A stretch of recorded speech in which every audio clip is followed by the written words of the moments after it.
Chapter 1508, Team Strength. Chapter 1508, Team Strength. Big Brother Yifeng isn't really going to fight the bosses, is he?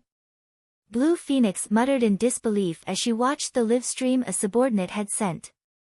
Shi Feng's team only had 50 players, yet they were about to face a level 60 specialized Grand Lord, 2 level 60 Grand Lords, and 9 Dragons Emperors remaining 80 players. The Zero Wing team stood in a monster encampment, not a captured ancient tower. They didn't have the basic attribute buffs. They had no hope of success. I don't know, but I don't think he's that foolish. He might have a plan in mind, Phoenix Rain said. She didn't understand what he was trying to do, either. Shi Feng could have easily captured the undead encampment, yet he wanted to steal the orc encampment from 9 Dragons Emperor. Even if his team fended off 9 Dragons Emperor's remaining team while holding back the orc bosses, the Heavenly Dragon Pavilion Master had plenty of reinforcements on the way. In around 10 minutes, another 300+ experts would reach the orc encampment. Meanwhile, in the orc encampment, after Shi Feng gave the command, Zero Wings and Azura's members burst into action. Kola, Turtledove, and Yi Wumian each took one of the 3 orc bosses, with Kola and Turtledove using the Tier 2 skill, Vengeful Judgment, and Yi Wumian using the Tier 2 skill, War Sanction. Pang! Pang! Pang! 3 heavy thumps echoed throughout the encampment. Stunned, the 3 bosses slid to an abrupt halt.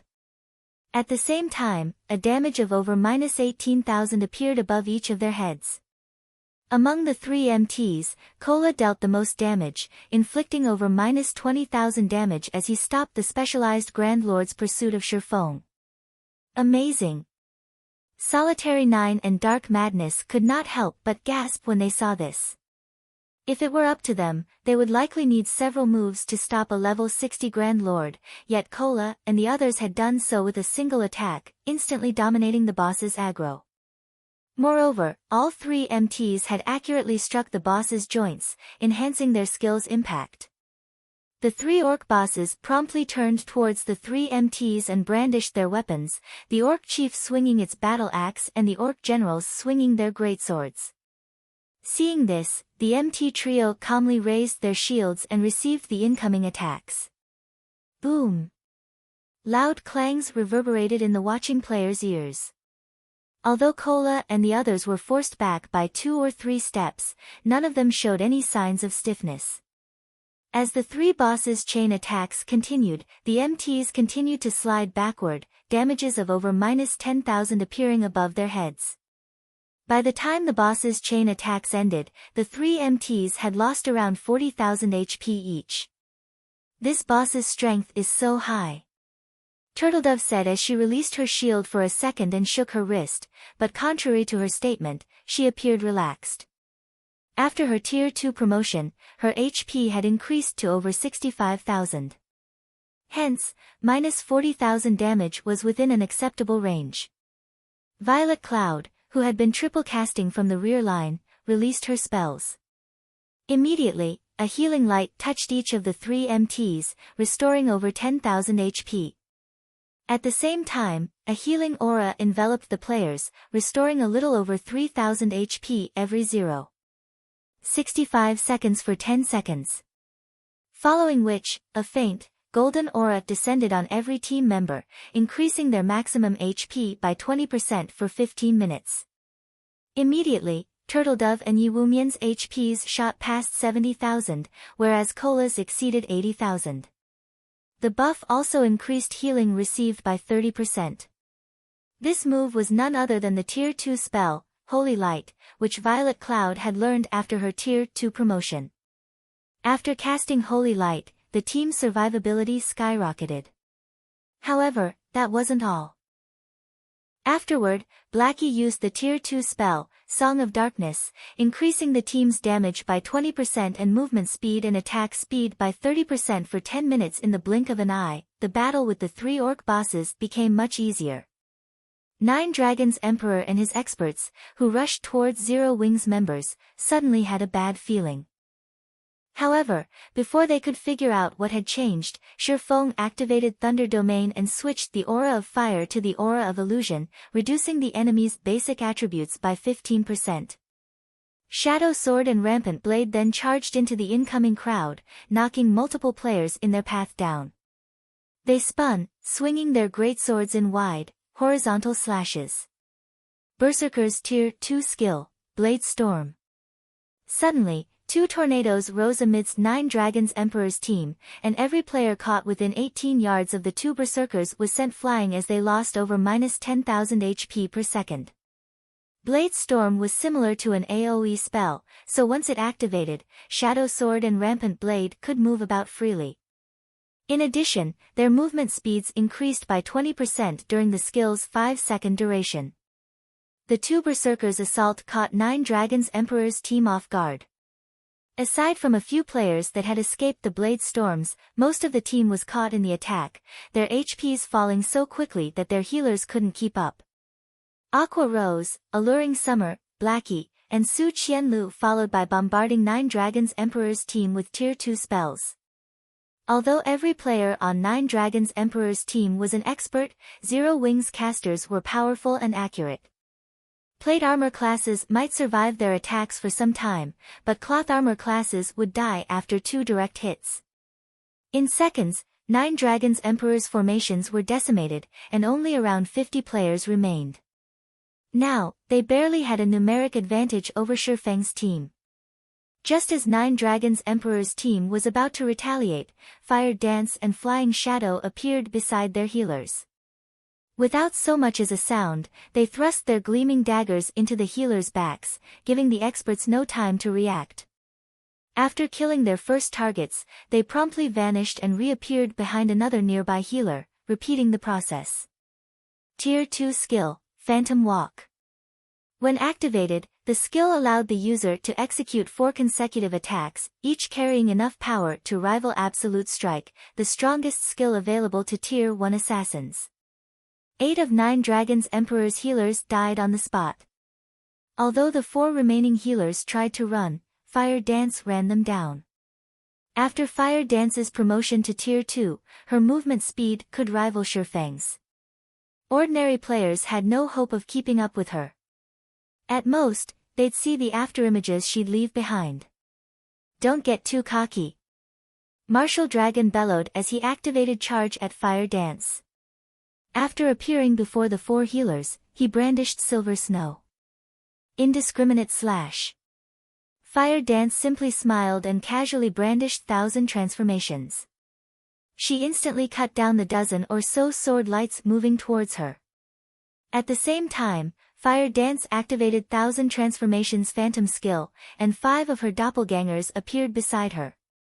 4 of these doppelgangers dashed at the 4 remaining healers as the last joined Fire Dance in a charge towards Martial Dragon. The doppelgangers possessed 100% of Fire Dance's attributes. Although they couldn't attack, their speed was not affected in the slightest. In addition, the doppelgangers couldn't take damage. Hence, they easily crossed the dozen or so yards between them and the enemy players. When Fire Dance split into 6 identical copies, Martial Dragon was momentarily stunned. All 6 clones radiated similar auras and possessed the same attributes. Not even Martial Dragon could tell the real deal from the fakes. Scram! Martial Dragon shouted as he executed Whirlwind Slash to repel the Fire Dance clones, but the assassin refused to give him the chance as she hacked at the Berserker's greatsword with 1,000 transformations.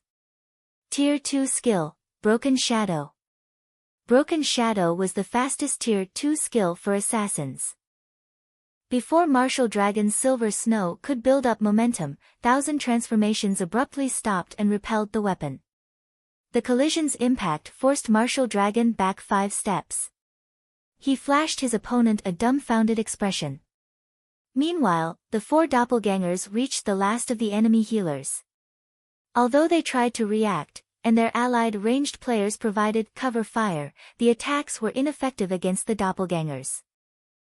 After stopping Martial Dragon, Fire Dance swapped places with the 4 clones, devouring the healer's remaining HP with one strike after another. Each of her attacks dealt over -15,000 damage, -30,000 with a critical hit. She even triggered Critical Point, which had a 20% chance of triggering, killing the enemy healer instantly. Although Martial Dragon tried to intervene, Fire Dance simply switched positions with another doppelganger before the man could hit her. In the end, Martial Dragon had to watch helplessly as the 4 healers died. Chapter 1509, Steamrolling. Chapter 1509, Steamrolling. When the 9 Dragons Emperor's 4 last healers died, silence descended on the team. How has she become so strong? Shock overwhelmed Martial Dragon as he stared at the healers' fading bodies. He still had a relatively clear impression of Fire Dance as he had fought her personally during the assault on Zero Wing's residence. She had been insignificant then, yet after some time, she had become powerful enough to suppress him. How does Zero Wing find so many experts? 9 Dragons Emperor's eyes were bloodshot as he watched Fire Dance move across the battlefield unhindered. Although the fight had been brief, it had been enough time to realize that Martial Dragon was no match for the assassin in a head-on confrontation. The skill she had used was particularly troublesome. It was impossible to differentiate Fire Dance's doppelgangers from the real player, and attacks against the clones were ineffective, yet the doppelgangers seemed more than capable of inflicting damage. If they could not attack all 6 copies at the same time, Fire Dance would be practically invincible. However, Fire Dance's prowess wasn't the biggest issue. His team had just lost all of their healers. This had placed his team in an overwhelmingly disadvantageous position. In contrast, not only were Zero Wing's experts capable of dealing frightening amounts of damage, but they were also swift and nimble. Every one of 9 Dragons Emperor's team, not including Martial Dragon, Shadowtooth, Undead, and Bloodhand Yama, were little more than living targets for Zero Wing. They couldn't even slow the enemy players for a few seconds. Dragon Pavilion Master, we can't let this continue. When will the reinforcements arrive? Undead asked as he attempted to keep Flying Shadow and Blackie at bay. Because of these 2 experts, he couldn't cast any of his large-scale destruction spells, which had long casting times. He was too preoccupied with dodging and defending himself with instantaneous spells. He was incredibly frustrated. In terms of combat standards, he was leagues ahead of Flying Shadow and Blackie, but the 2 experts from Zero Wing were leaps and bounds above him in basic attributes and reaction speed. Now that the team's healers were dead, it was only a matter of time before Flying Shadow and Blackie whittled him down to nothing. Undead wasn't the only player eagerly awaiting the reinforcements. The rest of the team wanted to know when they'd arrive as well. Without reinforcements, it was only a matter of time before Zero Wing annihilated their team. We retreat.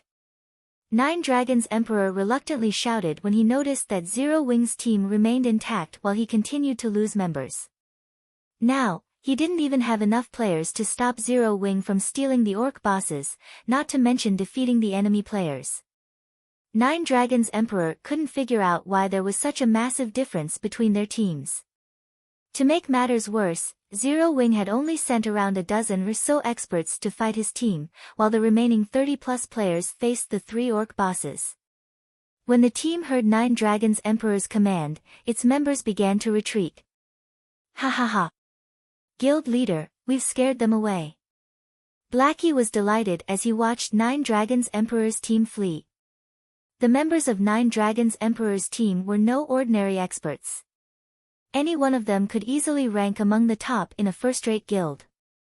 Moreover, players like 9 Dragons Emperor and Martial Dragon stood at the apex of the virtual gaming world. He had only ever been able to look up to such players, yet now, he and a few of his teammates forced these apex experts to run with their tails between their legs. Guild leader, should we give chase?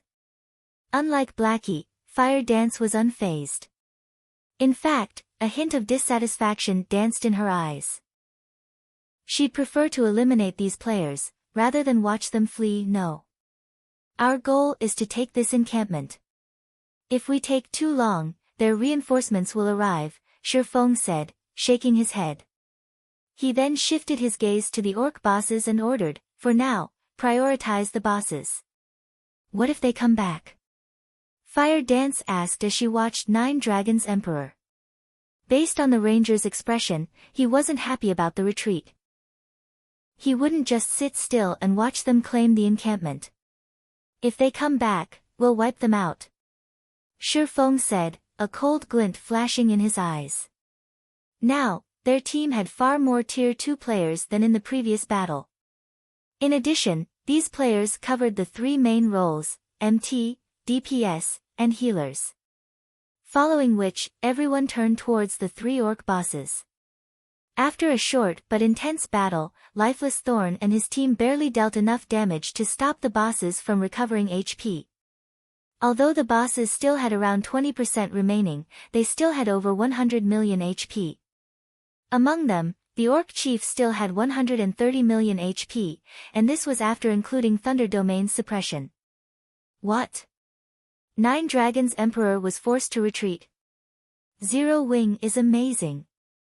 They actually pushed Nine Dragons Emperor back with a dozen or so players. Just how many more of these experts is Zero Wing hiding? The various spectating superpowers were shocked by Zero Wing's combat power.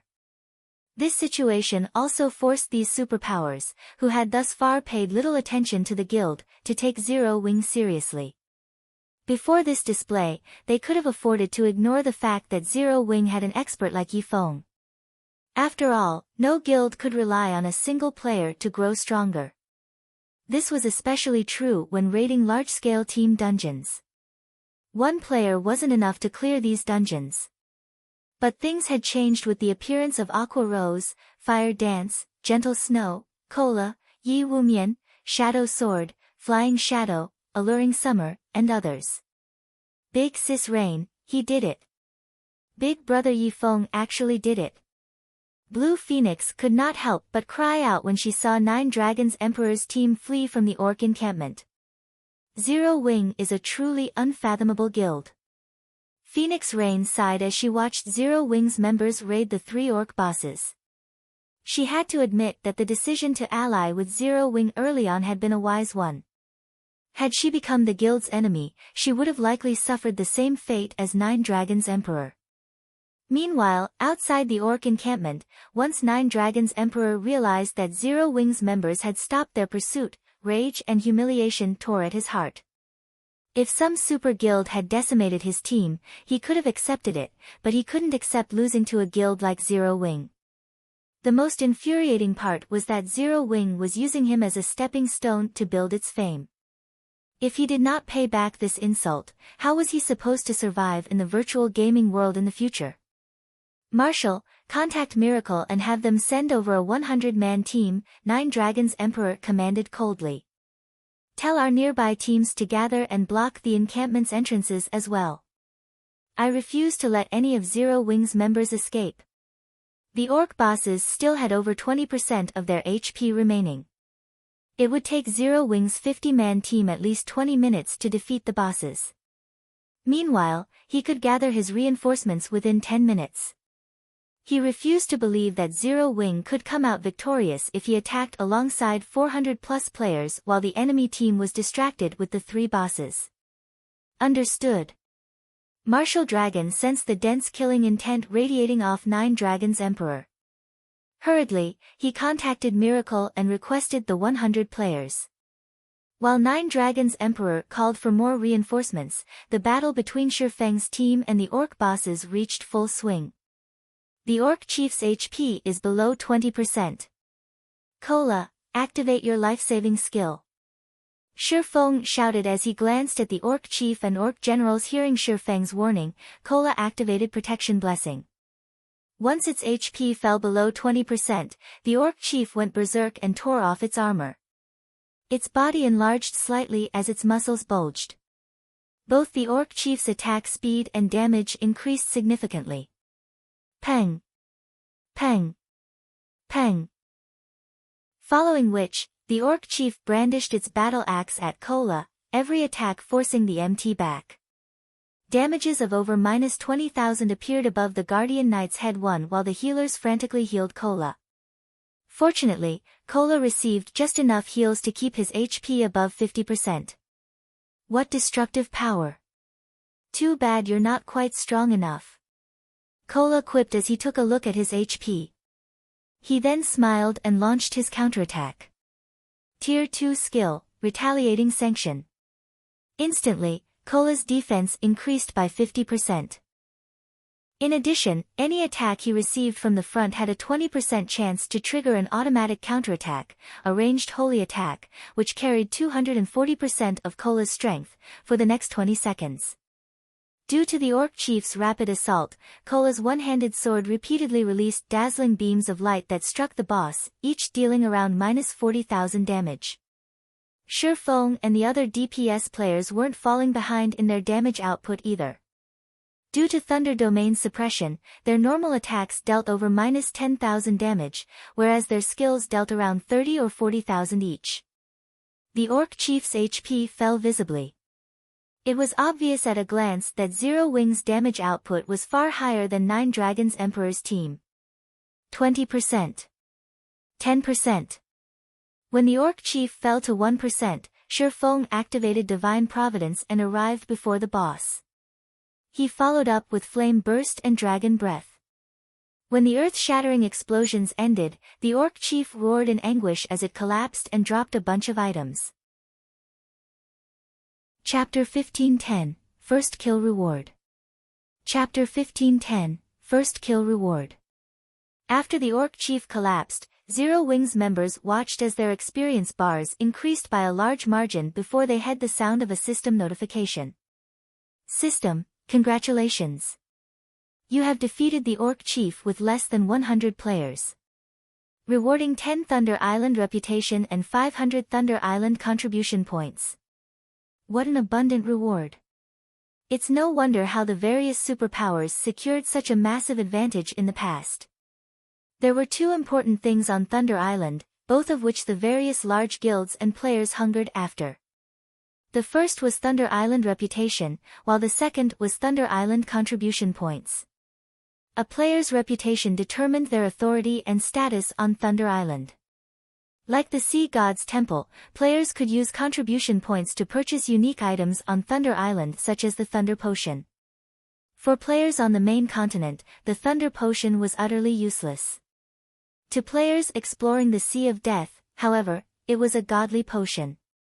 The Thunder Potion did not provide additional basic attributes, but it did give players the power of Thunder buff. With this buff, not only could players deal 20% more damage to sea monsters or monsters on islands, but it was also a deterrent, causing monsters to avoid them and reducing their chances of encountering an ambush. The potion also weakened monsters' perception of players. When teams had recruited members to explore the Sea of Death in the past, they had almost never accepted players without Thunder Potions. There might not be many sea and island monsters in the Sea of Death's outer region, but the number of monsters increased exponentially in the inner region of the sea zone. If one weren't careful, they could be surrounded and killed. The Sea of Death's inner region also contained most of the opportunities and treasures in the sea zone. Hence, if players wanted to reap a bountiful harvest from the Sea of Death, they'd have no choice but to venture to its inner region.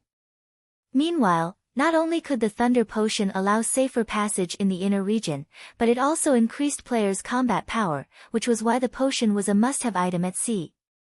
Players could only purchase the Thunder Potion with Thunder Island's contribution points, but they were considerably difficult to earn.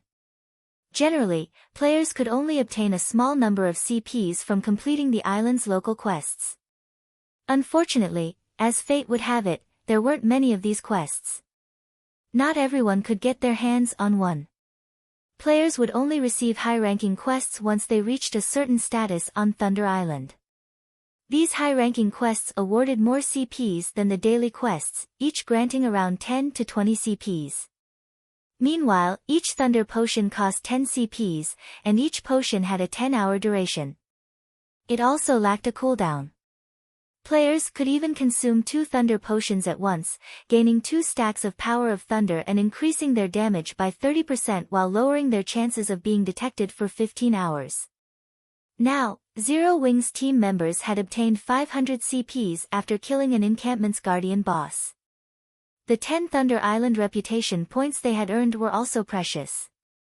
After obtaining 100 reputation points, players could accept more daily quests and a few high-ranking, hidden quests, increasing the amount of reputation they could earn each day.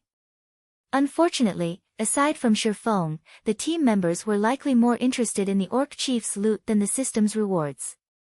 However, no one dared to focus on the items since the two Orc generals were still alive.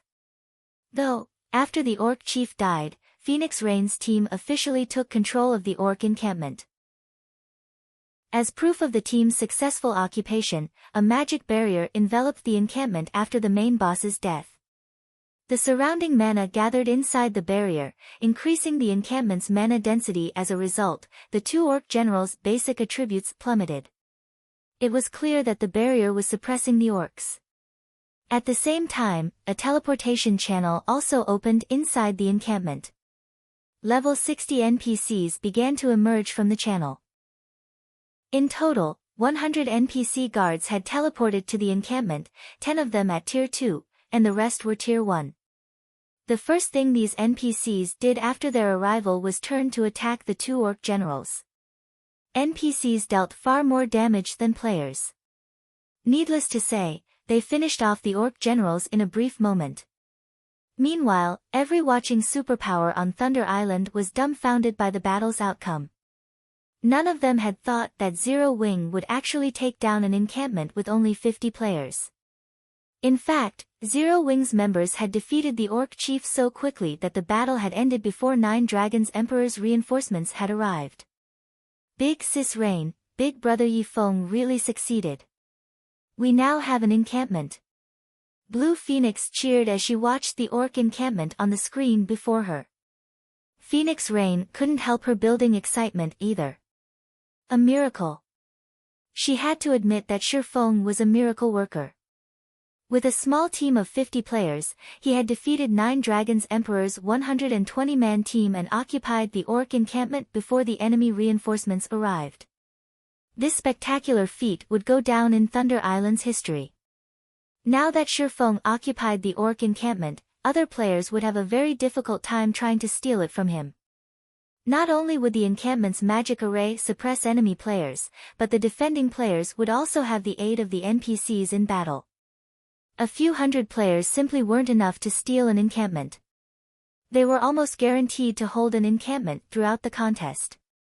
With a monster encampment, they would obtain 2 temporary teleportation arrays on Thunder Island.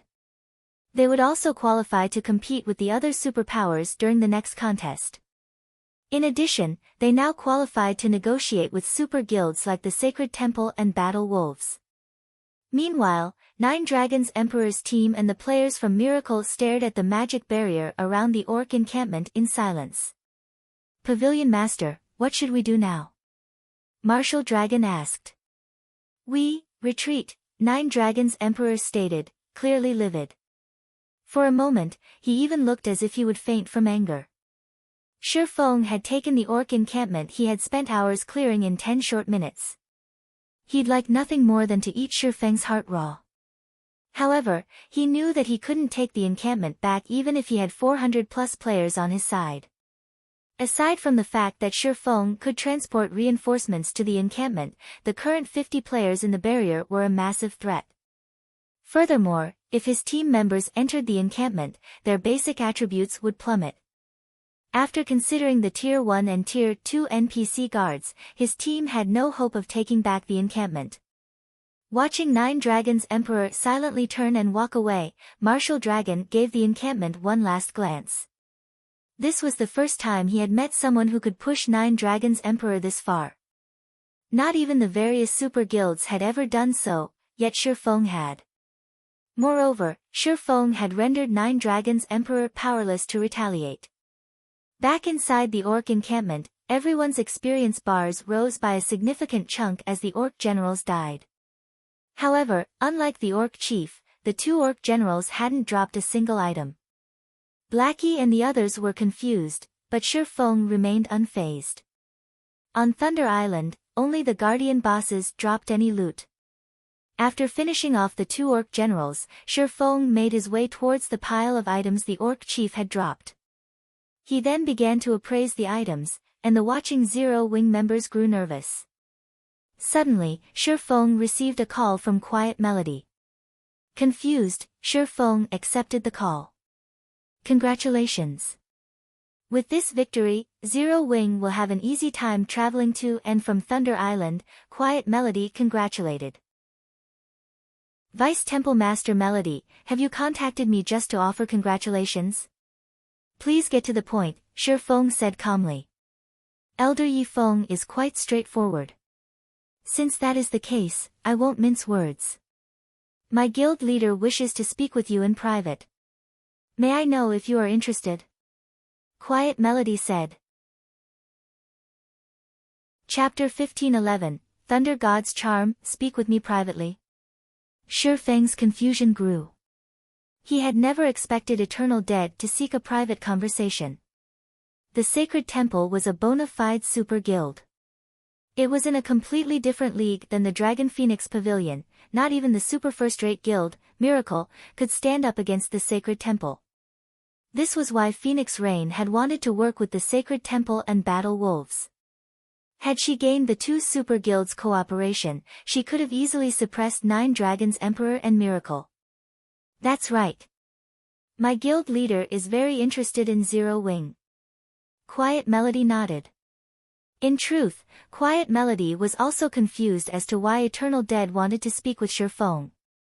Not even Phoenix Rain had elicited such a reaction from her guild leader, as he usually sent a vice temple master for such discussions. Only the Dragon Phoenix Pavilion's Great Pavilion Master qualified to speak with Eternal Dead personally. Alright. When will he contact me? Shi Feng agreed. He had assumed that the Sacred Temple would wait until after the contest to contact him, but the fact that Eternal Dead had reached out now was a good thing. After all, it wasn't easy to wrestle control of Thunder Island. Despite so many superpowers struggling to claim the island for themselves, they had been forced to share its management in the past. The island had a total of 17 monster encampments. A guild could only dominate Thunder Island after they captured all 17. Currently, the various superpowers would be fortunate to claim 2 or 3 encampments. Attempting to monopolize the island right now was unrealistic. As soon as Shi Feng asked his question, he received a friend request. It was from none other than Eternal Dead. How fast? Shi Feng immediately clicked agree.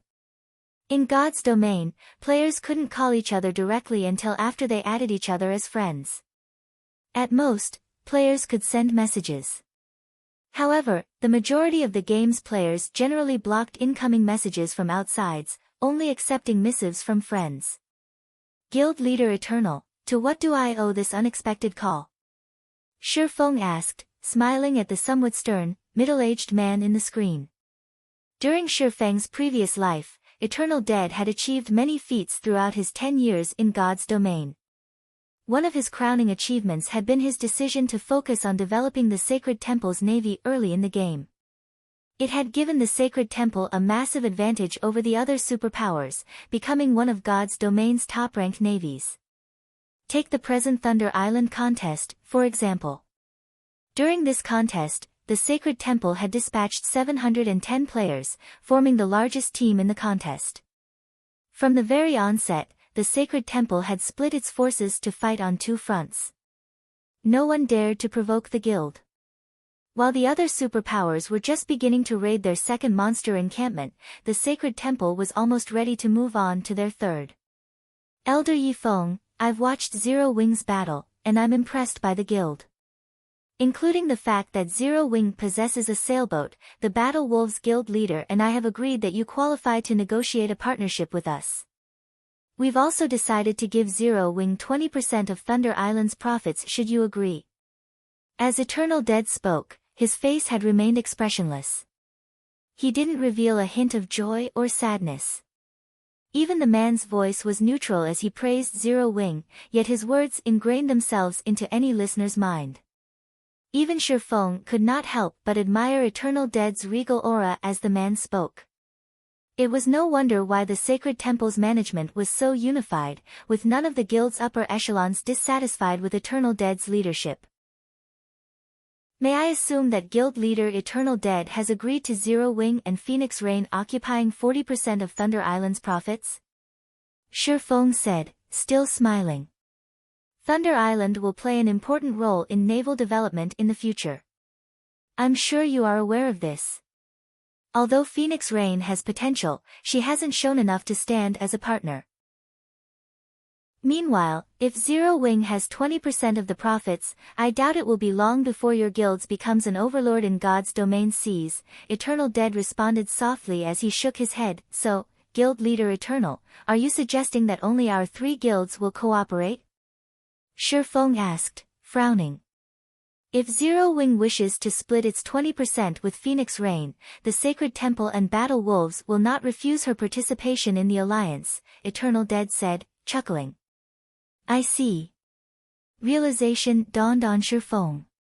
After all that talk, the Sacred Temple and Battle Wolves still had no intention of parting with additional profit. Shi Feng chuckled and said, since that is the case, please allow us to consider your offer properly and reply at a later date. Is that acceptable? All right.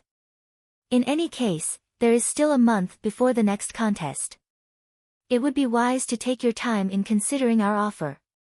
Confusion bubbled in Eternal Dead's mind as he watched Shi Feng, who appeared quite calm. He had never expected this man to refuse such a profitable offer. After Eternal Dead disconnected the call, a playful smile appearing on his face. Guild leader, did he agree? Quiet Melody could not help but ask. No. He rejected it.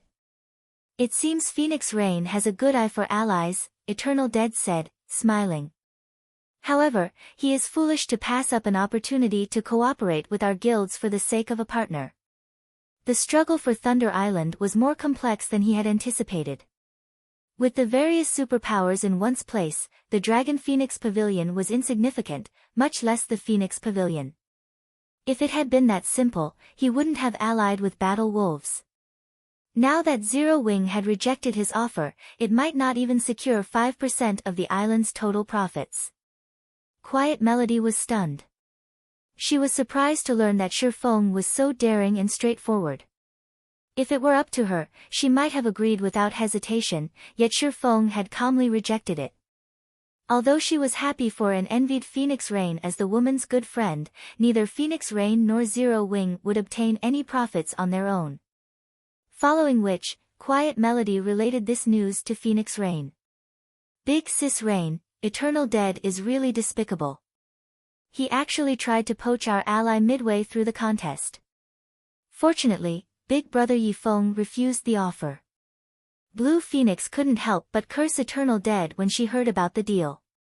Although Eternal Dead's offer was underhanded, he wasn't wrong about us lacking naval strength. Phoenix Rain smiled bitterly. At the same time, she also felt lucky and touched.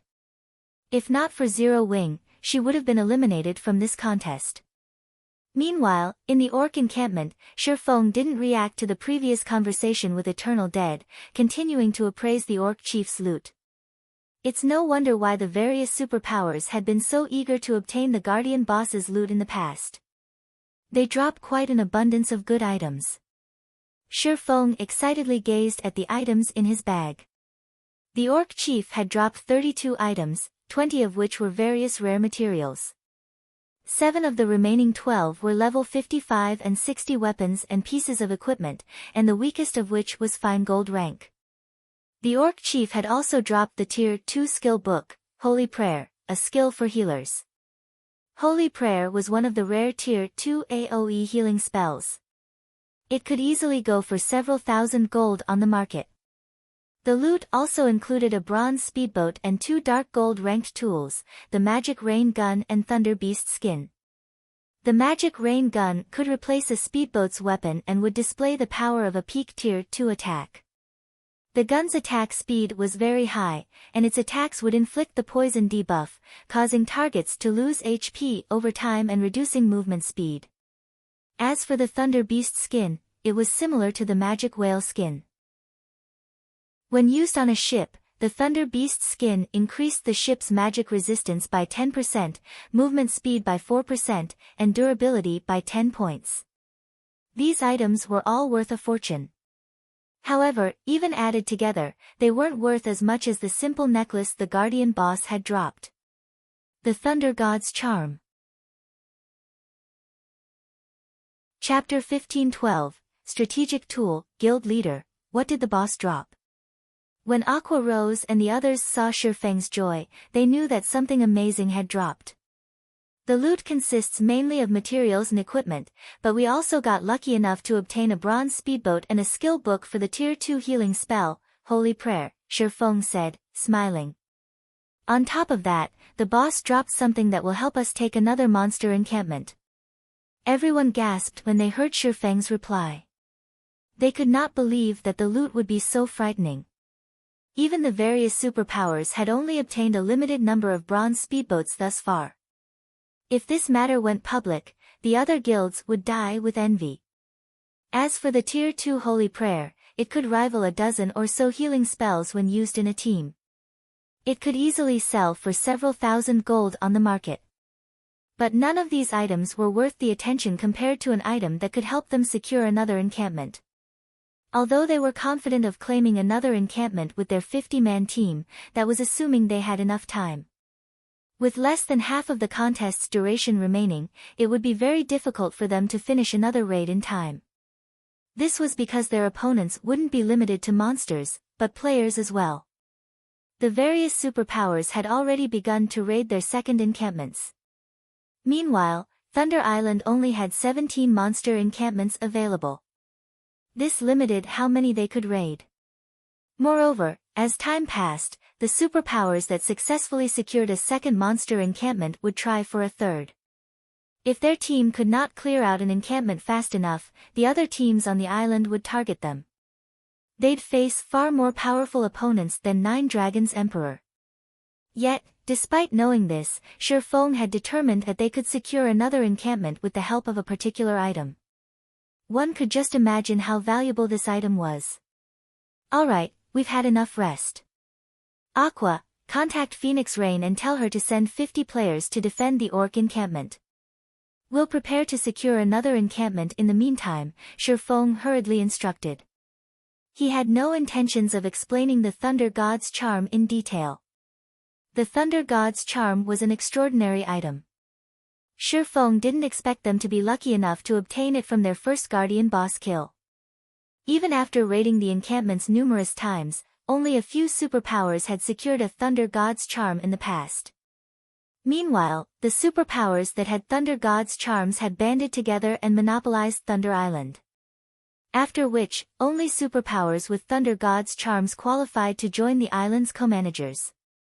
Unlike the Thunder Emblem, the Thunder God's Charm would not suppress enemies' basic attributes. In fact, it was a dark gold necklace without any basic attribute bonuses.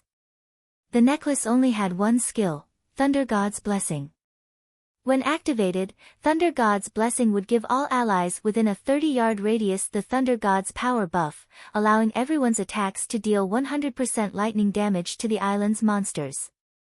At the same time, monsters would receive a stackable electrified debuff when struck.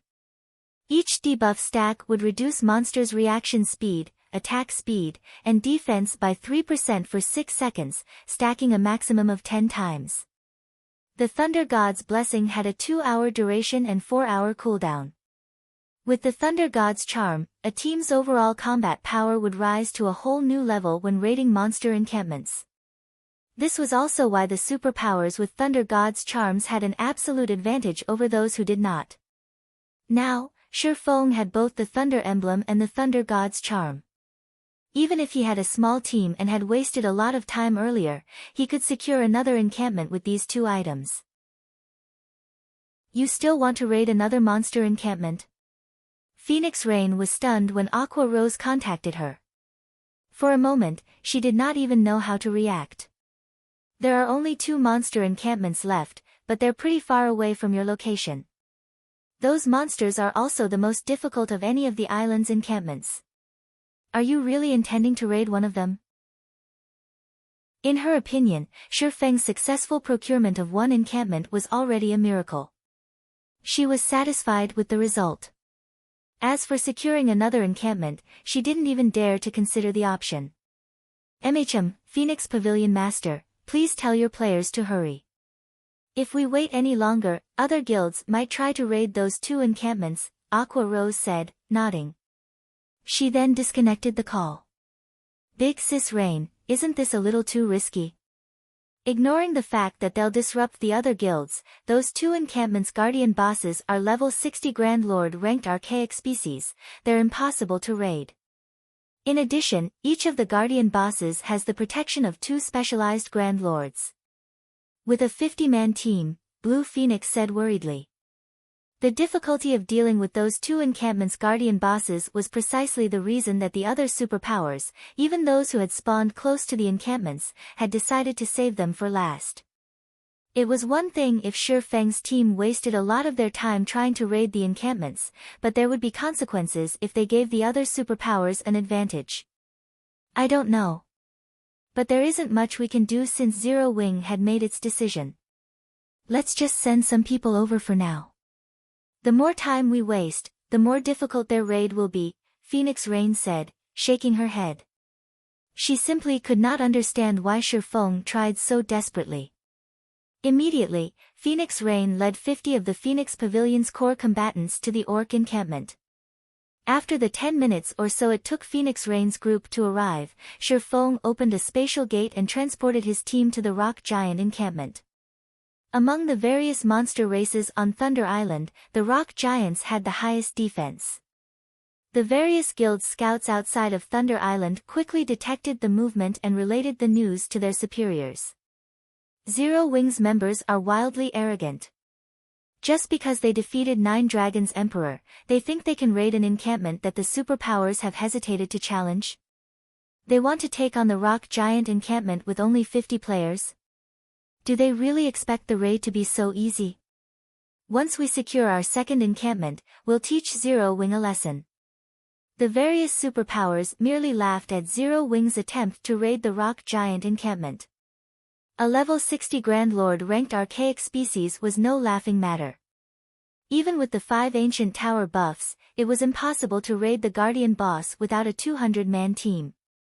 Furthermore, 2 specialized Grand Lords protected the Guardian boss. In other words, raiding the Rock Giant encampment would require at least 300 players. Rock Giants possessed immense strength, HP, and defense. If one wished to raid the encampment safely and swiftly, they'd require a minimum of 400 players. This was also why the various superpowers had left this encampment for last. The various superpowers welcomed the news of Zero Wing attempting to clear out the monsters around the Guardian boss. It would save them a lot of time. Meanwhile, when Eternal Dead received the news, he could not help his sneer. As far as he was concerned, Shi Feng was simply trying to prove Zero Wing's strength to their super guilds in hopes that they'd change their minds. This was undoubtedly a childish move. It was a joke to think that Zero Wing could raid an encampment that even the various superpowers found challenging with only 50 players. Meanwhile, inside the Rock Giant encampment, Shi Feng activated the Thunder Domain upon arriving. He then equipped the Thunder God's Charm and activated Thunder God's Blessing. Suddenly, a dark blue magic array formed beneath everyone's feet. The Thunder God's power then infused every player in range, arcs of blue electricity flicking around their bodies. Cola, Turtledove, Yi Wumian, you 3 will lure everything except the 3 bosses. We'll finish them all in one go. Shi Feng ordered after glancing at the time. Chapter 1513, Godspeed Clearing. Chapter 1513, Godspeed Clearing. Everything. When the team heard Shi Feng's strategy, they stared at the monster encampment before them. As they watched the rock giants in the encampment, they hoped they had misheard their commander. Although the rock giant encampment wasn't protected by watchtowers like the orc encampment, the rock giants were difficult enough to deal with. They became even more powerful when they gathered. The weakest rock giant was a level 55 chieftain, while the majority of them were level 56 and level 57 lords. There were also quite a few level 58 high lords and level 59 great lords. All of these rock giants had high HP and defense. In addition, their attacks had a chance of triggering armor break, allowing their attacks to ignore their target's defense. Though, depending on their ranks, the chances to trigger armor break varied. Even without armor break, the rock giants could deal a significant amount of damage to players. If they happened to trigger the effect, a Lord-ranked rock giant could likely kill an MT of the same level in 2 or 3 hits, not to mention the High Lords and Great Lords. If they just charged into the rock giant encampment, it wouldn't take long for the monsters to pummel them to death. That's right. We'll get rid of the surrounding rock giants altogether. Although the rock giants have high HP, defense, and armor break, their movement and attack speeds are quite low. As long as we don't let them too close, they won't pose much of a threat. The main problem is how much aggro you 3 can hold, Shifeng said as he looked at Kola, Turtledove, and Yi Wumian. As for the rest of you, wait for my command to attack. He had chosen the rock giant encampment because of the monsters' slow reactions. These monsters would struggle to hit moving targets, and with the Thunder Emblem and Thunder God's Charm, the rock giant's HP and defense wouldn't be an issue. Furthermore, without the aid of archers or ballistas due to the lack of watchtowers, the rock giants, which were melee attackers, would have to face players' DPS and stamina. However, Kola, Turtledove, and Yi Wumian were now Tier 2 players. Both their stamina and their reaction speed had undergone qualitative transformations. They could last much longer in battle than Tier 1 players. The MT trio quickly realized what Shifeng wanted them to do. Rather than clashing with the rock giants head-on, they just needed to hold the monsters aggro. For them, that was considerably easy. Following which, the 3 MTs separated and ran around the encampment, luring the monsters. As elemental creatures, the rock giants' perception range exceeded ordinary monsters. The instant Kola and the other 2 set foot in the encampment, a patrol squad of rock giants noticed them and charged into the MT trio. However, Kola and the others didn't change their course. Instead, they charged deeper into the encampment to lure the other patrol squads. The MT trio moved very quickly. Despite the numerous blockades, the 3 of them maneuvered through the crowds easily. A few times, they took a wrong path and came within attack range of a few rock giants, but they reacted quickly enough and defended themselves with their shields. Even when a Great Lord landed a hit, they only received around -5,000 damage. To these 3 players, that was nothing. Very quickly, the 3 MTs lured the encampment's 700 or so rock giants to the perimeter in a single, massive mob. The scene of hundreds of rock giants in a single group was even more terrifying than an army of 10,000 players. When they moved, the earth shook beneath their feet. Alright, everyone with a large-scale destruction spell, get ready. Shifeng moved his team into position when he saw the rock giant army approach. However, when his teammates saw the monsters, a sliver of fear pierced their hearts. Even the chieftains had 4,500,000 HP, whereas the strongest Great Lords had 50 million HP. This was definitely not an army that they could defeat with a few large-scale destruction spells. When the rock giants came within 30 yards of Shifeng, who stood at the forefront of the team, their HPs suddenly plummeted thanks to the Thunder Domain. These monsters' basic attributes had fallen by 30%. Now, the Great Lords had only 35 million HP, the High Lords had 21 million, the Lords had 13 million, and the Chieftains had 3,150,000.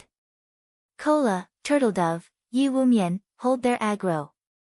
Attackers, on my mark. Shifeng commanded. Understood. Immediately, the MT trio turned and faced the approaching rock giant army.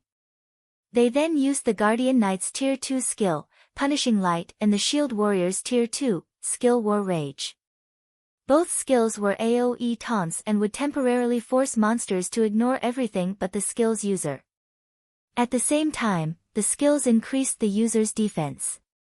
The MT trio used the taunts in 3 different locations.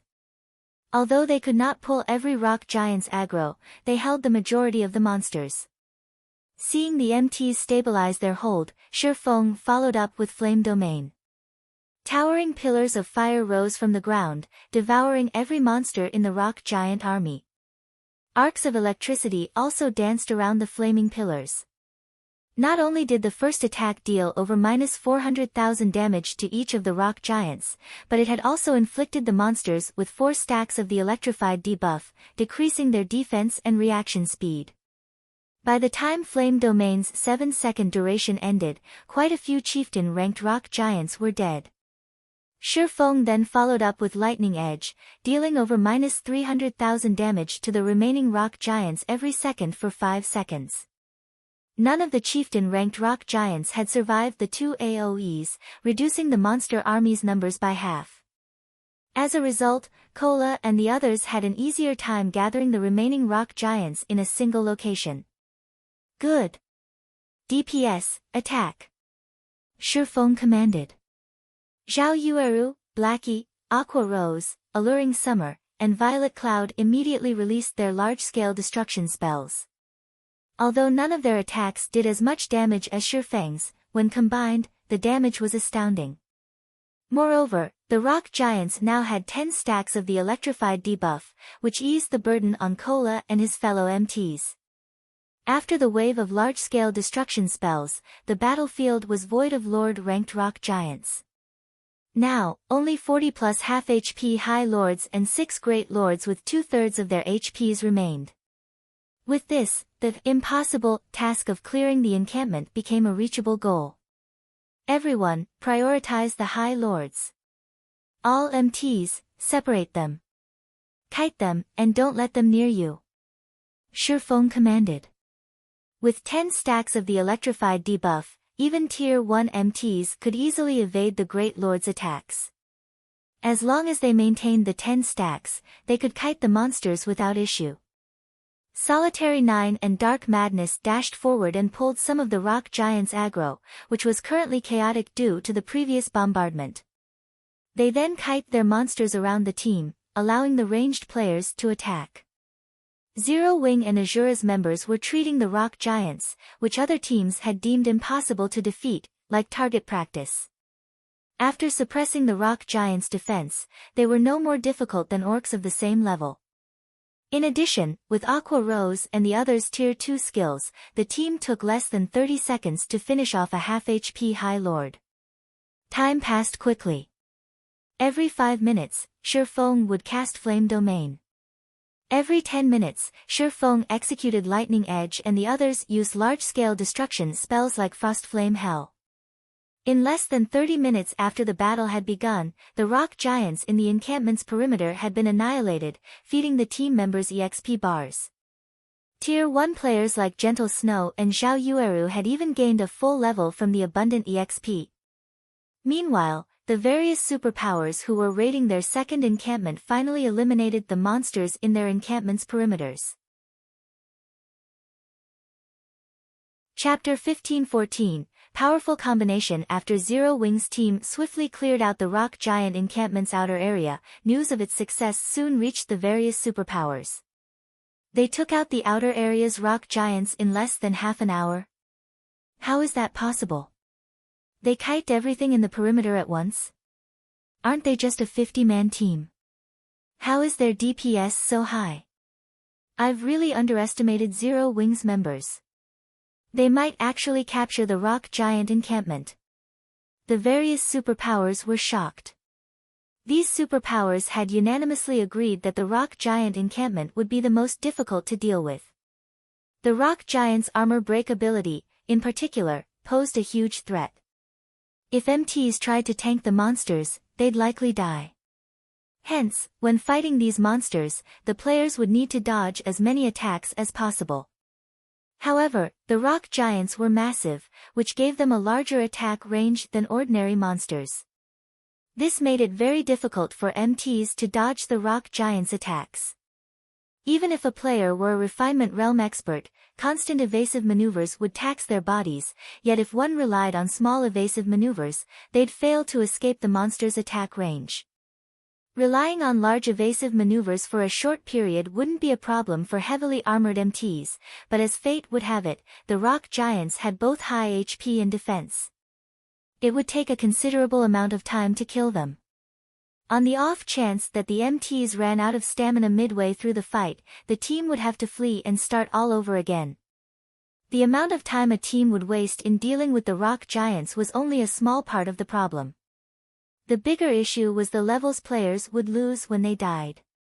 If players lost too many levels, they might not be able to use their current weapons and equipment, forced to use old items or retire from combat completely. Unlike in team dungeons, MTs could only afford to die a very small number of times on Thunder Island. Compared to the other superpowers, when Nine Dragons Emperor, who was in the middle of an encampment raid, heard the news, his expression twisted with fury. First, Zero Wing had stolen his orc encampment, wasting the time and effort his team had put into their first raid. Now, before he had even cleared out the new encampment's perimeter, Zero Wing had cleared out the rock giant encampment's perimeter. If this news reached the Dragon Phoenix Pavilion's guild elders, their estimation of him would plummet. Pavilion Master, now that Zero Wing's team has cleared the perimeter, we can organize a team to harass them. Even if we can't eliminate Zero Wing's team, we can at least prevent them from securing a second encampment, Martial Dragon suggested. There was a huge difference between a monster encampment's inner region and its perimeter. Although more monsters patrolled the perimeter, the monsters in the inner region were, on average, much stronger. Take the rock giant encampment, for example. The weakest rock giant in the inner area was a lord. Although there weren't as many of them, they were more difficult to defeat. If they sent a force to the rock giant encampment now, it'd arrive within 30 or so minutes. It was highly unlikely that Zero Wing would reach the Guardian boss before the force got there. They definitely had a chance of disrupting the troublesome guild's raid. No, we can't afford the risk. Don't forget that they still have a teleportation gate that allows them to travel across the island instantly. If we split our forces, they might come to steal our encampment again. Besides, do you really think that the rock giant encampment is that easy to raid? Don't forget that the Guardian boss is a Grand Lord ranked archaic species. Although Nine Dragons Emperor hated to admit it, his current team could not afford to provoke Zero Wing. For now, tell all of our available forces to gather here. We'll use everything we have to raid this encampment. Understood. I'll notify them right away. As Martial Dragon listened to his commander's reasoning, he remembered Zero Wing's trump card. It was precisely because of that trump card that their team had suffered one defeat after another and had yet to capture a single encampment. Nearby, Lonely Heaven, Firmament's guild leader, wore a solemn expression when he heard of Zero Wing's success. How can this be? When Lonely Heaven heard that Zero Wing had begun to raid the rock giant encampment's inner region, regret gripped his heart. He had been displeased with Phoenix Rain's actions. After all, Firmament was a bona fide first-rate guild that had focused on developing its navy, yet Phoenix Rain considered Zero Wing more important, even providing the guild with various benefits and a ton of credits. By doing so, Phoenix Rain had silently expressed her opinion that Firmament couldn't compare to a guild like Zero Wing. Hence, he had decided to join Nine Dragons Emperor's side instead. By doing so, not only would Firmament secure a temporary teleportation array on Thunder Island, but Nine Dragons Emperor would invest in the guild, allowing Firmament to develop far more quickly. Yet, his decision had backfired. Even if Nine Dragons secured a monster encampment, Firmament wouldn't get a temporary teleportation array. On the other hand, Zero Wing, whom he had assumed was unfoundedly arrogant when the guild had promised Phoenix Rain 2 monster encampments, was close to fulfilling that promise. Without the temporary teleportation array on Thunder Island, Firmament would not have the foundation to develop in the Sea of Death. As Lonely Castle regretted his decision to betray Phoenix Rain, Shifeng's team rapidly cleared out the rock giant encampment's inner region. Shifeng was more careful in the inner area than he had been in the perimeter. He had Kola, Turtledove, and Yiwumian only lure 3 or 4 patrol squads as each was led by a great lord. While Cola's group kite the rock giants, Solitary 9 and Dark Madness pulled the stragglers aggro. Like so, the team steadily reduced the number of patrol squads around the Guardian boss. As the team faced fewer monsters, they had a much easier time killing the rock giants. Each wave only took around 10 minutes or so to finish off. After fighting for around an hour, they had dealt with all 200+ rock giants in the encampment's core. The only monsters remaining were the level 60 Rock King and 2 level 60 rock guards in the center of the encampment. Rock King, elemental creature, archaic species, Grand Lord. Level 60. HP 200 00000/200 000.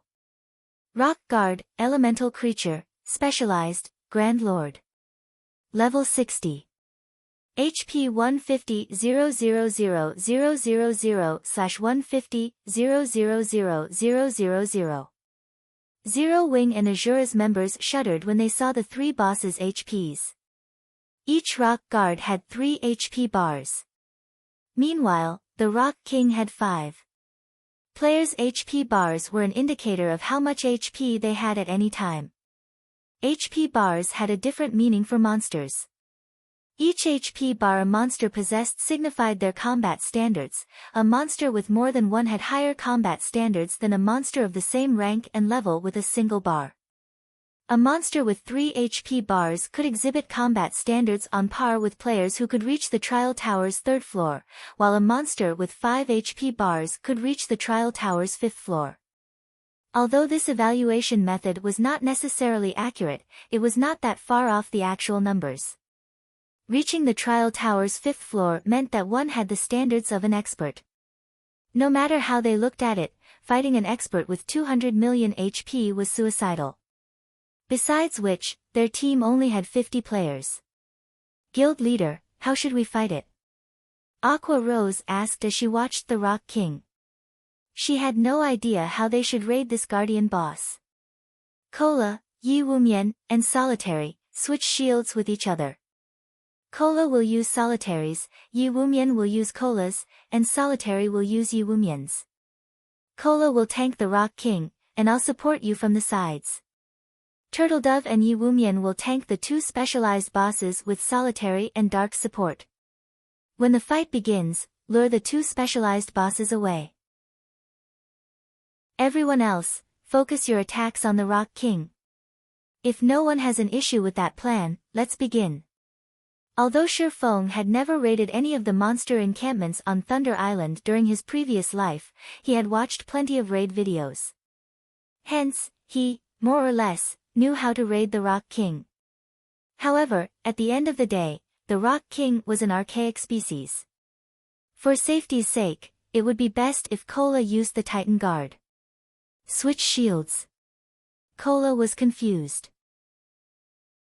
He currently had the epic ranked Dragon Scale shield equipped, yet Shifeng wanted him to use Solitary 9's shield. Chapter 15:15, Oppressing an Archaic Species. Chapter 15:15, Oppressing an Archaic Species. When Gentle Snow and the other Zero-Wing upper echelons heard Shifeng's command, they gave him confused looks. Since Cola would tank the Rock King, he should use the best items they had, yet Shifeng didn't want him to use the Dragon Scale shield. This would undoubtedly make raiding the Rock King even more difficult. Moreover, they were more surprised to hear that Shifeng would support Cola. Aside from high HP and defense, the Guardian Knight and Shield Warrior classes also had passive skills that reduced the damage and paralysis effect they suffered from attacks. The Swordsman class did not possess such skills. Meanwhile, the more powerful a boss was, the longer a player would be paralyzed after receiving one of its attacks.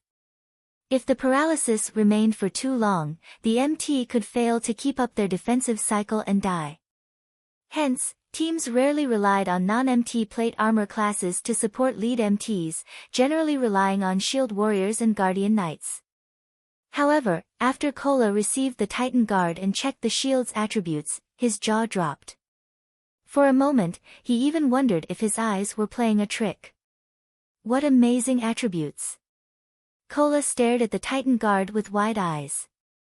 Originally, he had been somewhat reluctant to part with the dragon scale shield, but he fell in love with the Titan guard at first sight.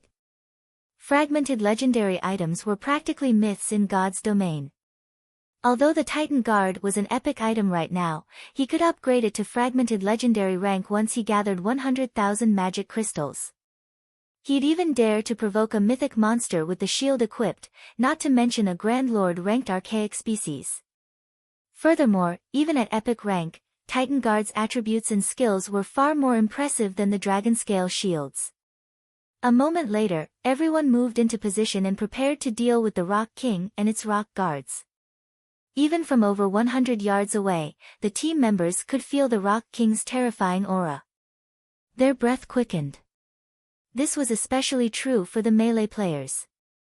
The Rock King's massive frame, 30 meters tall, loomed like a tall building. They did not doubt that they could die instantly should they fail to cope with its attacks appropriately. "MTs, start the raid!" Shifeng shouted once everyone was ready. With Shifeng's command, Kola, Turtledove, and Yiwumian exploded into action, charging at the level 60 Rock King and Rock Guards separately. The moment the MTs were within the monster's 100-yard perception range, the three bosses, which stood at the altar in the center of the encampment, opened their crimson eyes. The instant the three bosses opened their eyes, Shifeng activated Thunder Domain to suppress the rock giants. However, the ability wasn't as effective, only suppressing the Rock King and Rock Guard's basic attributes by 20%. Even after Thunder Domain activated, the Rock King had 180 million HP. Thunder Domain's suppression enraged the Rock King. The Guardian boss bellowed and flexed its arms. It then slammed its fists against the ground. Boom! Upon impact, the ground shattered and a powerful shockwave radiated away from the Rock King. Like a tidal wave, the ground around the Rock King rose over 10 meters high as it surged towards Kola and the others. The Earth Tsumane's length was impossible to avoid. Tier 3 spell, Earth Pulsation. Seeing this, the MT trio did not dare to be careless as they immediately activated their life-saving skills. Protection Blessing. Shield Wall. The healers on the rear line instantly began to cast magic shields and heal over time spells on the three MTs. Upon colliding with the Rock King's Earth Pulsation, the magic shields protecting Kola and the others shattered, and the three MTs were thrown over a dozen yards backward. When their bodies slammed into the ground, their HPs began to decrease rapidly. Only after falling past the 50% threshold did their HPs stop. Seeing this, Gentle Snow and the others gasped. A single hit had devoured over half of their three MTs' HP. Moreover, this was after they had activated their life-saving skills. Without their life-saving skills, the MT trio would have died. Fortunately, Shifeng had only sent these three first. MTs, secure aggro. Healers, use everything you have on the MTs. Everyone else, only attack after the MTs have the aggro. Shifeng remained unfazed. After all, this was merely the Rock King's opening attack. Although he had never raided the Rock King personally, he had watched recordings of numerous Thunder Island contests. He was very familiar with the island's guardian bosses. He knew all of their skills and weaknesses. Two factors made the Rock King a particularly challenging foe: Meteor Bombardment and Life Division. Both were powerful team-wipe moves. If these not dealt with appropriately, these skills would annihilate a team. Players would not even have a chance to escape. Compared to those two moves, the Tier 3 Earth Pulsation was child's play. Otherwise, the Rock King would not have been publicly acknowledged as one of the three strongest bosses on Thunder Island.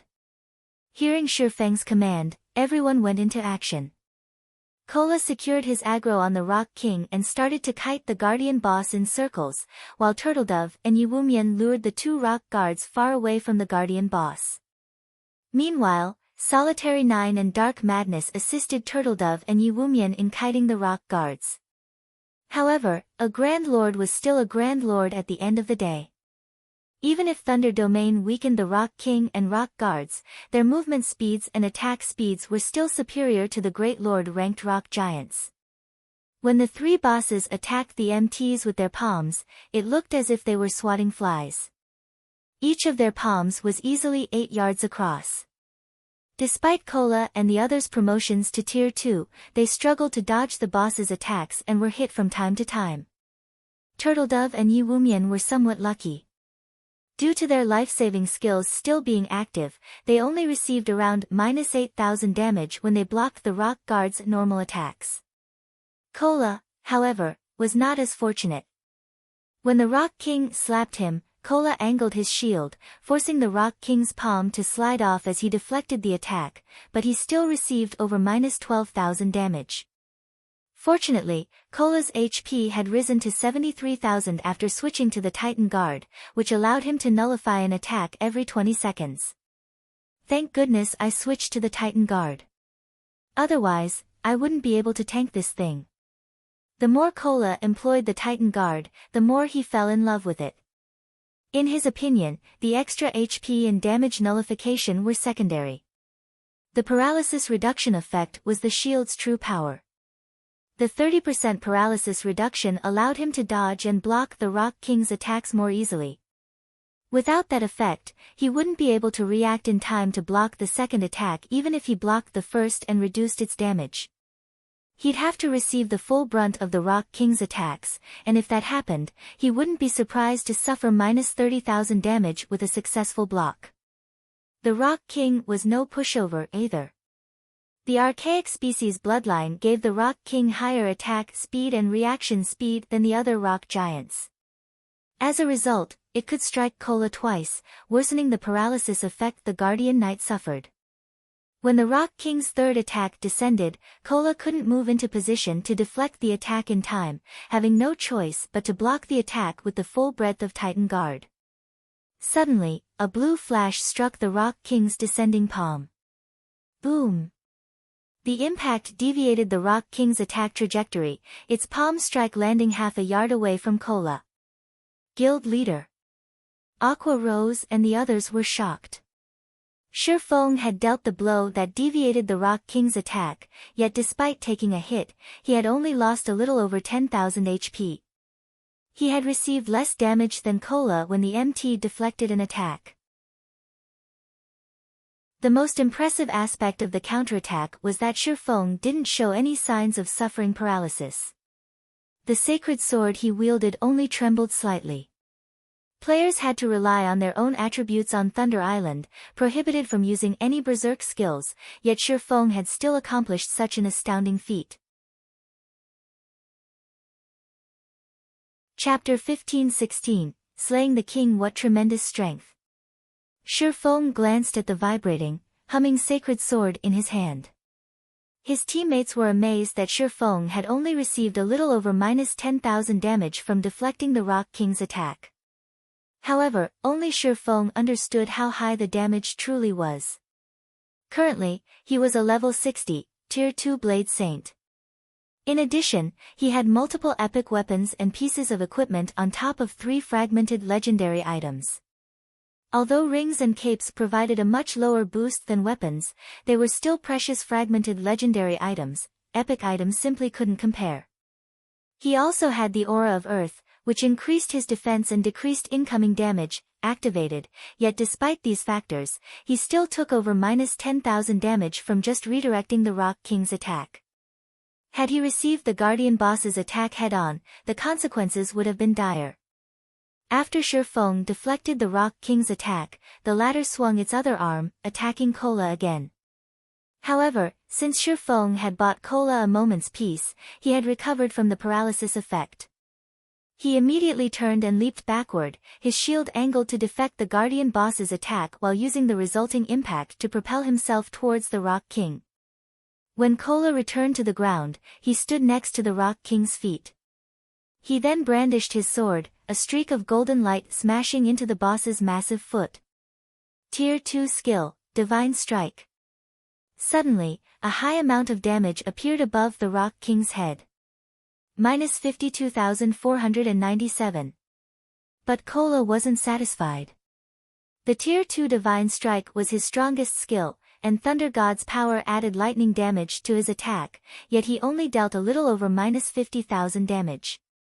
If he were fighting any other boss, he would deal over -80,000 damage. However, due to this attack, Kola had stabilized his aggro on the boss. Everyone, focus your fire on the Rock King. Shifeng commanded. Immediately, the ranged classes launched one attack after another. Unfortunately, most of the damages weren't particularly high. On average, Tier 1 skills only dealt around -14,000 damage to the Guardian boss, whereas Tier 1 players' normal damage hovered between 5 and 6,000. Moreover, this was including the bonus damage from Thunder God's power. Just how high is this Rock King's defense? Everyone winced when they saw their meager damages. Their damage and levels currently ranked at the very peak of God's domain, yet against this boss, their damage was pitiful. The Rock King's current maximum HP was 160 million. It could regenerate 1,600,000 HP every 5 seconds, 320,000 HP every second. Meanwhile, their team only included 35 DPS players. If everyone only dealt an average of -10,000 damage per second, they'd barely do any actual damage to the Guardian boss. Fortunately, they had the damage increase from Thunder God's power. Otherwise, they'd have no hope of defeating this Guardian boss. Only now did Zero Wing and Azura's experts understand why the various superpowers had saved the rock giant encampment for last.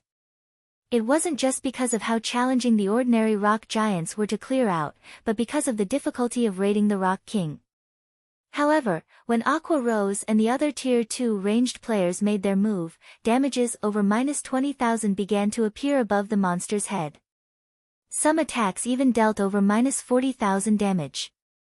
After the first wave of ranged attacks, Fire Dance, Shadow Sword, Flying Shadow, Rampant Blade, and Gentle Snow and the other Tier 1 melee players finally assaulted the boss. Tier 2 Skill, Successive Shadow Steps.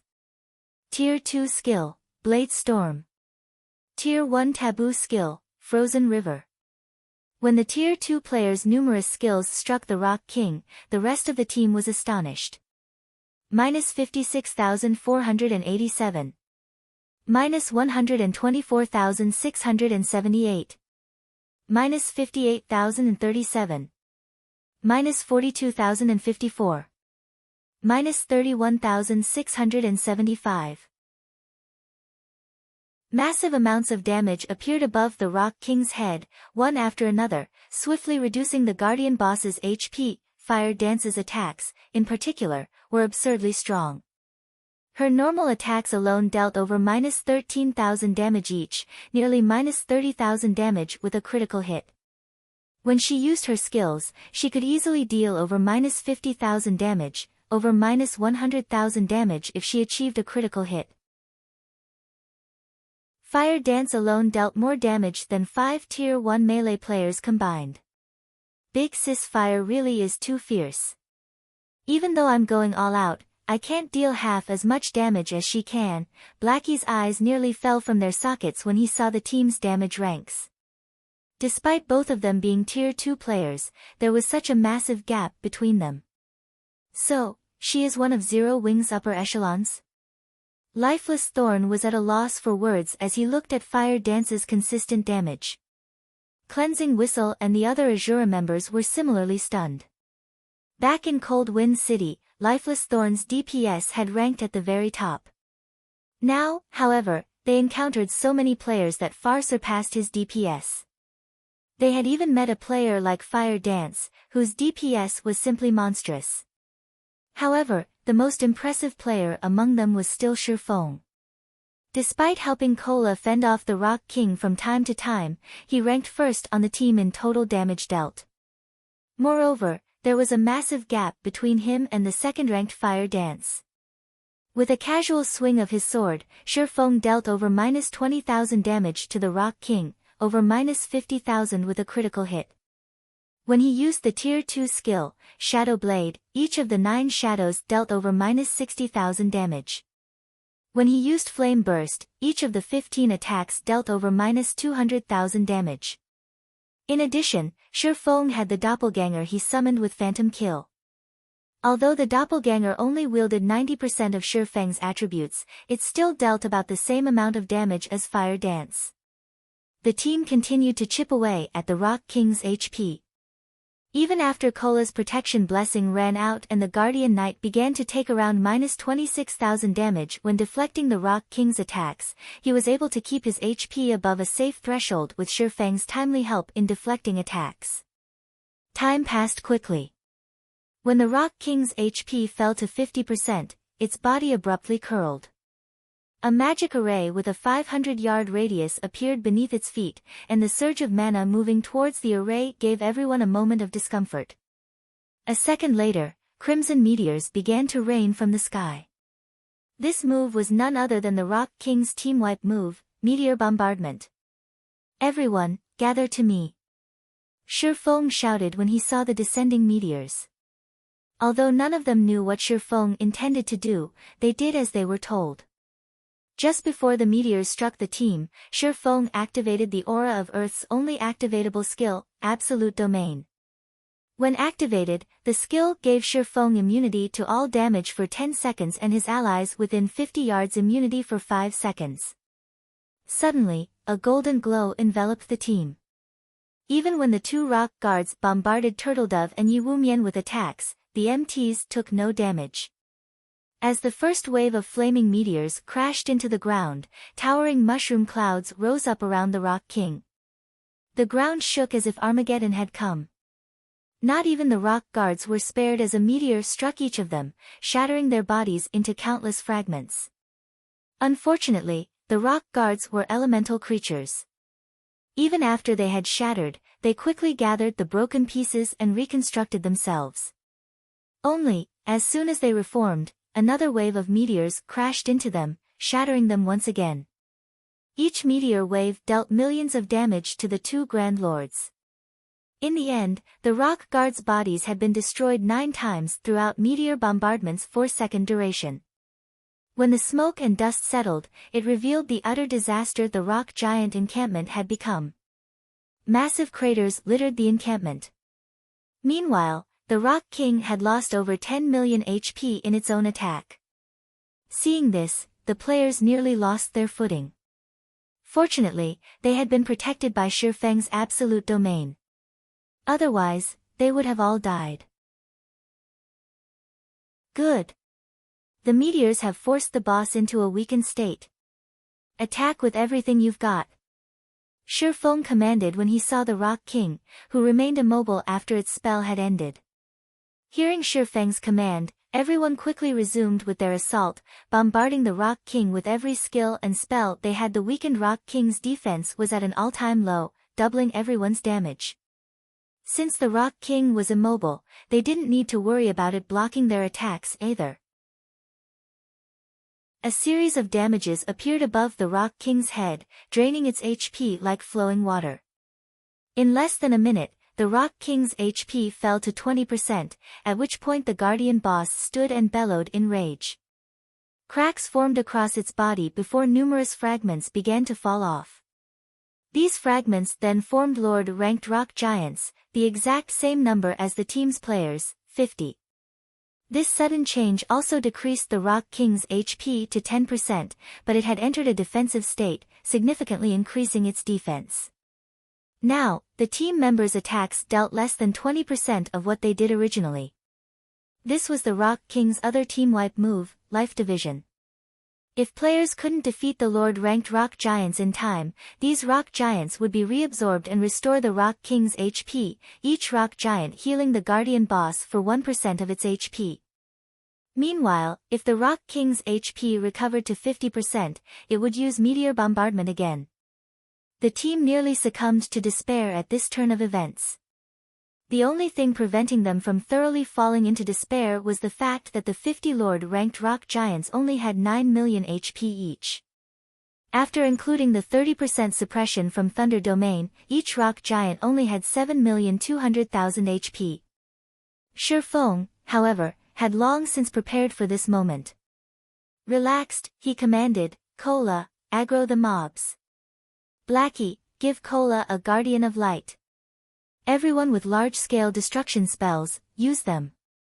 Hearing the command, Cola dashed into the monster crowd and used the Tier 2 AoE taunt, Punishing Light.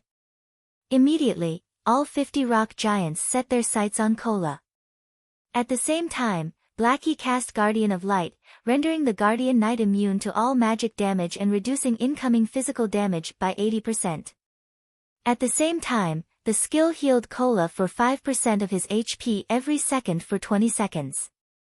With Cola's defense and Guardian of Light's damage reduction, he only took around -300 damage from the level 60 Lord's attacks. Even when he received a direct hit, he only took -1000 damage. With Guardian of Light's healing, he easily endured the rock giant's attacks. After Cola used Tier 1 Devotion, another AoE taunt, Shifeng, Blackie, Aqua Rose, Alluring Summer, and Zhao Yueru simultaneously cast their large-scale destruction spells. Despite the numerous spells raining down on him, Cola received no damage, but the same could not be said for the rock giants. By the time every large-scale destruction spell ended, the 50 rock giants were no more. Once the team annihilated the rock giants, the Rock King was forced out of its defensive state and sustained another 20-second weaken period. Attack with everything you've got. Don't let it split a second time. Shifeng shouted. Shadow Blade. Phantom Kill. 9 Dragon Slash. Dragon Breath. As Shifeng executed these skills, he sacrificed 20 units of life force and activated the strongest divine providence. When the Rock King's HP fell below 1 million, he followed up with Flame Burst. In the end, he only needed 3 hits to destroy the Rock King's final strand of HP.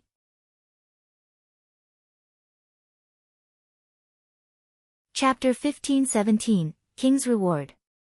Chapter 15-17, King's Reward. We won.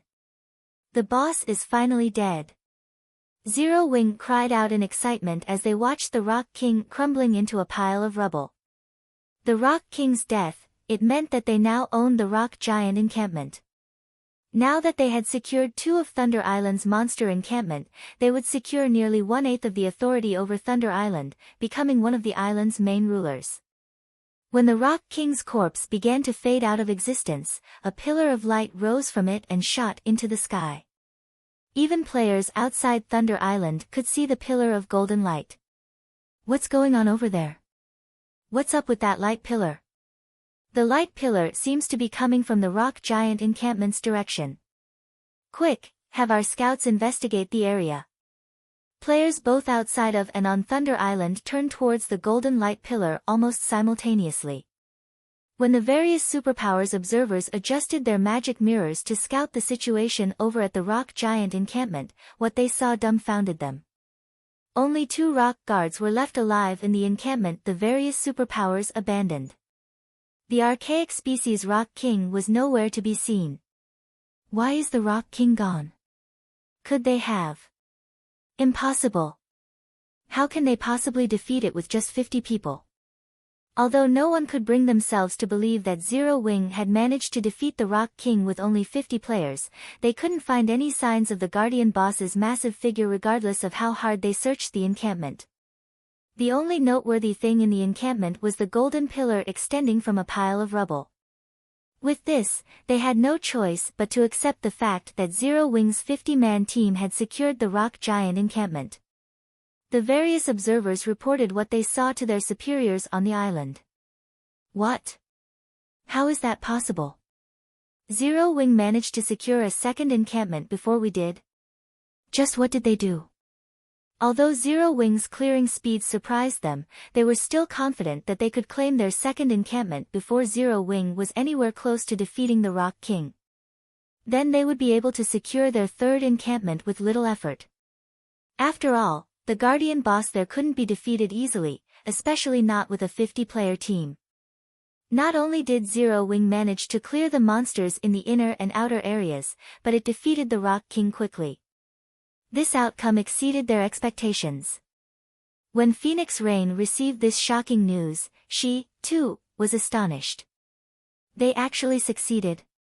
Phoenix Rain looked at the Rock King's remains with an indescribable sense of shock.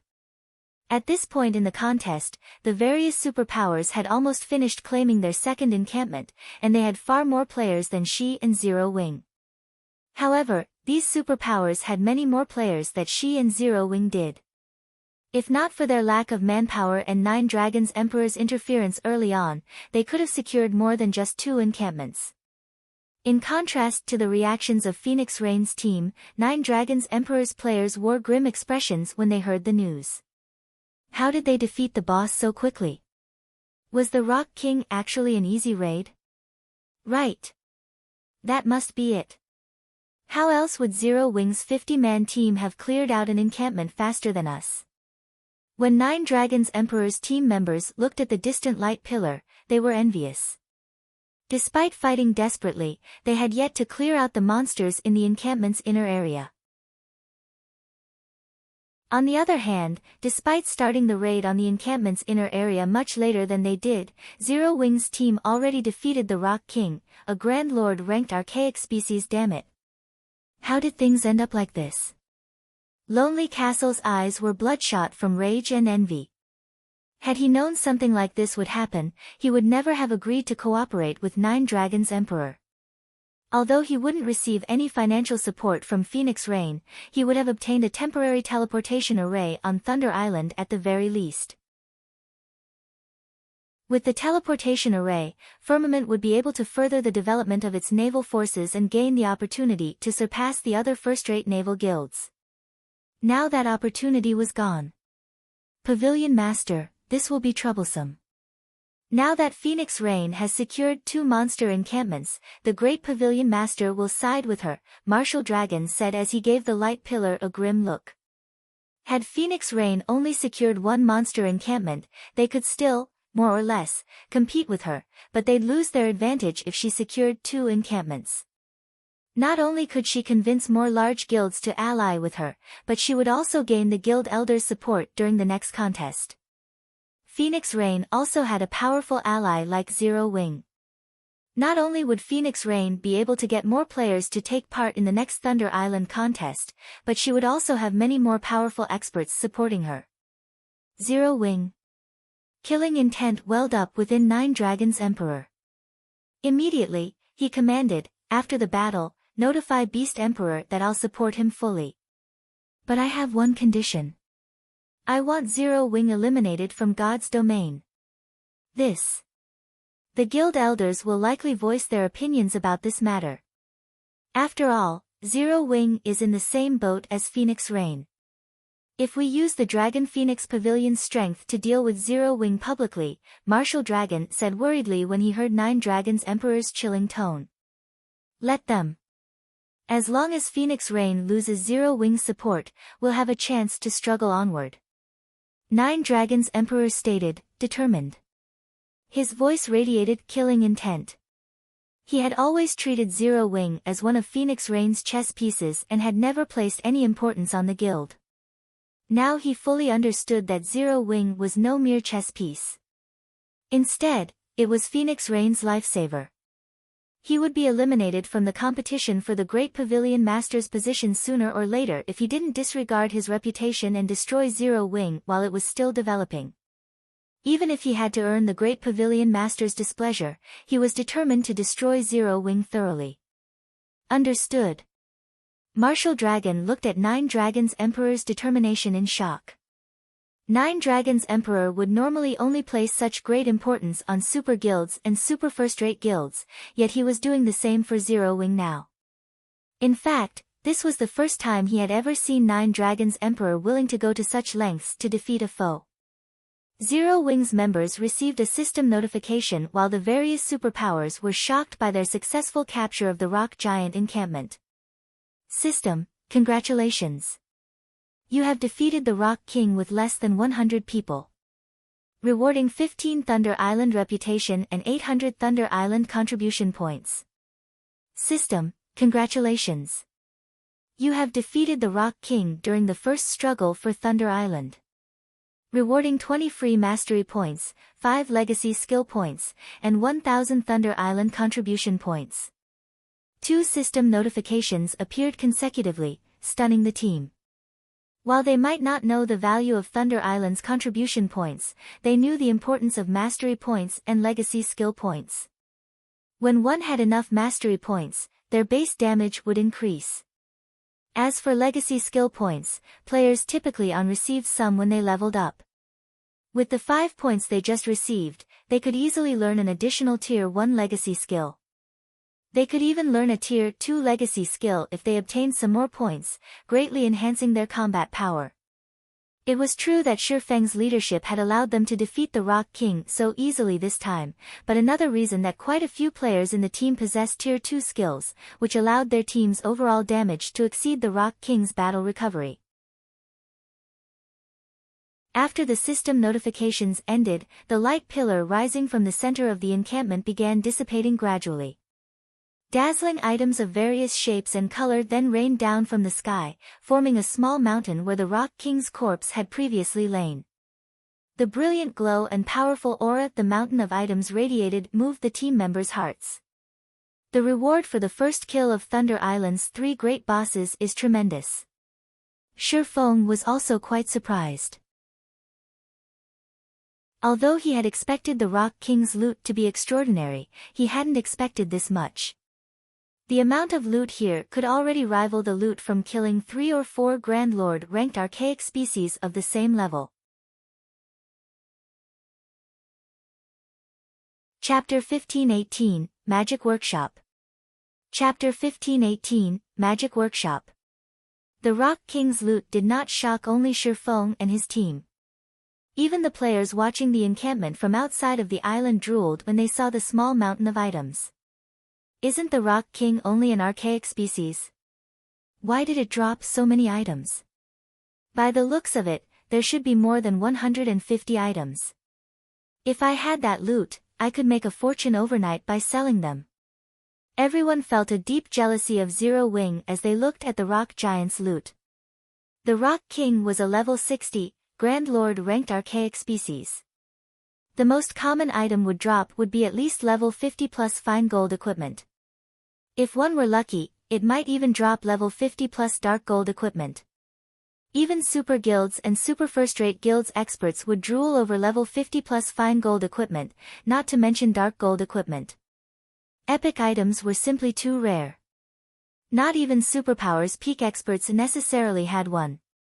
At a glance, they could spot over 30 weapons and pieces of equipment among the loot. One could just imagine how valuable that miniature mountain was. The various superpowers experts were very close to level 50 and urgently trying to collect level 50 top-tier equipment for the level 50 large-scale team dungeons. Now that Zero Wing had all of these weapons and pieces of equipment, it would gain a definite advantage over other guilds when raiding large-scale team dungeons. Meanwhile, in the Rock Giant encampment, Shifeng began to organize the loot once he recovered from his shock. He left the remaining 2 rock guards to Turtledove, Yi Wumian, and the arriving Tier 2 NPCs. Although the rock guards were specialized Grand Lords, they were no longer a threat to the 2 MTs under the suppression of the encampment's magic array. It was only a matter of time before they fell. By the time 2 rock guards died, Shifeng finished going through the loot. The abundance of the Rock King's loot had greatly exceeded Shifeng's expectations. In total, the Rock King had dropped 183 items.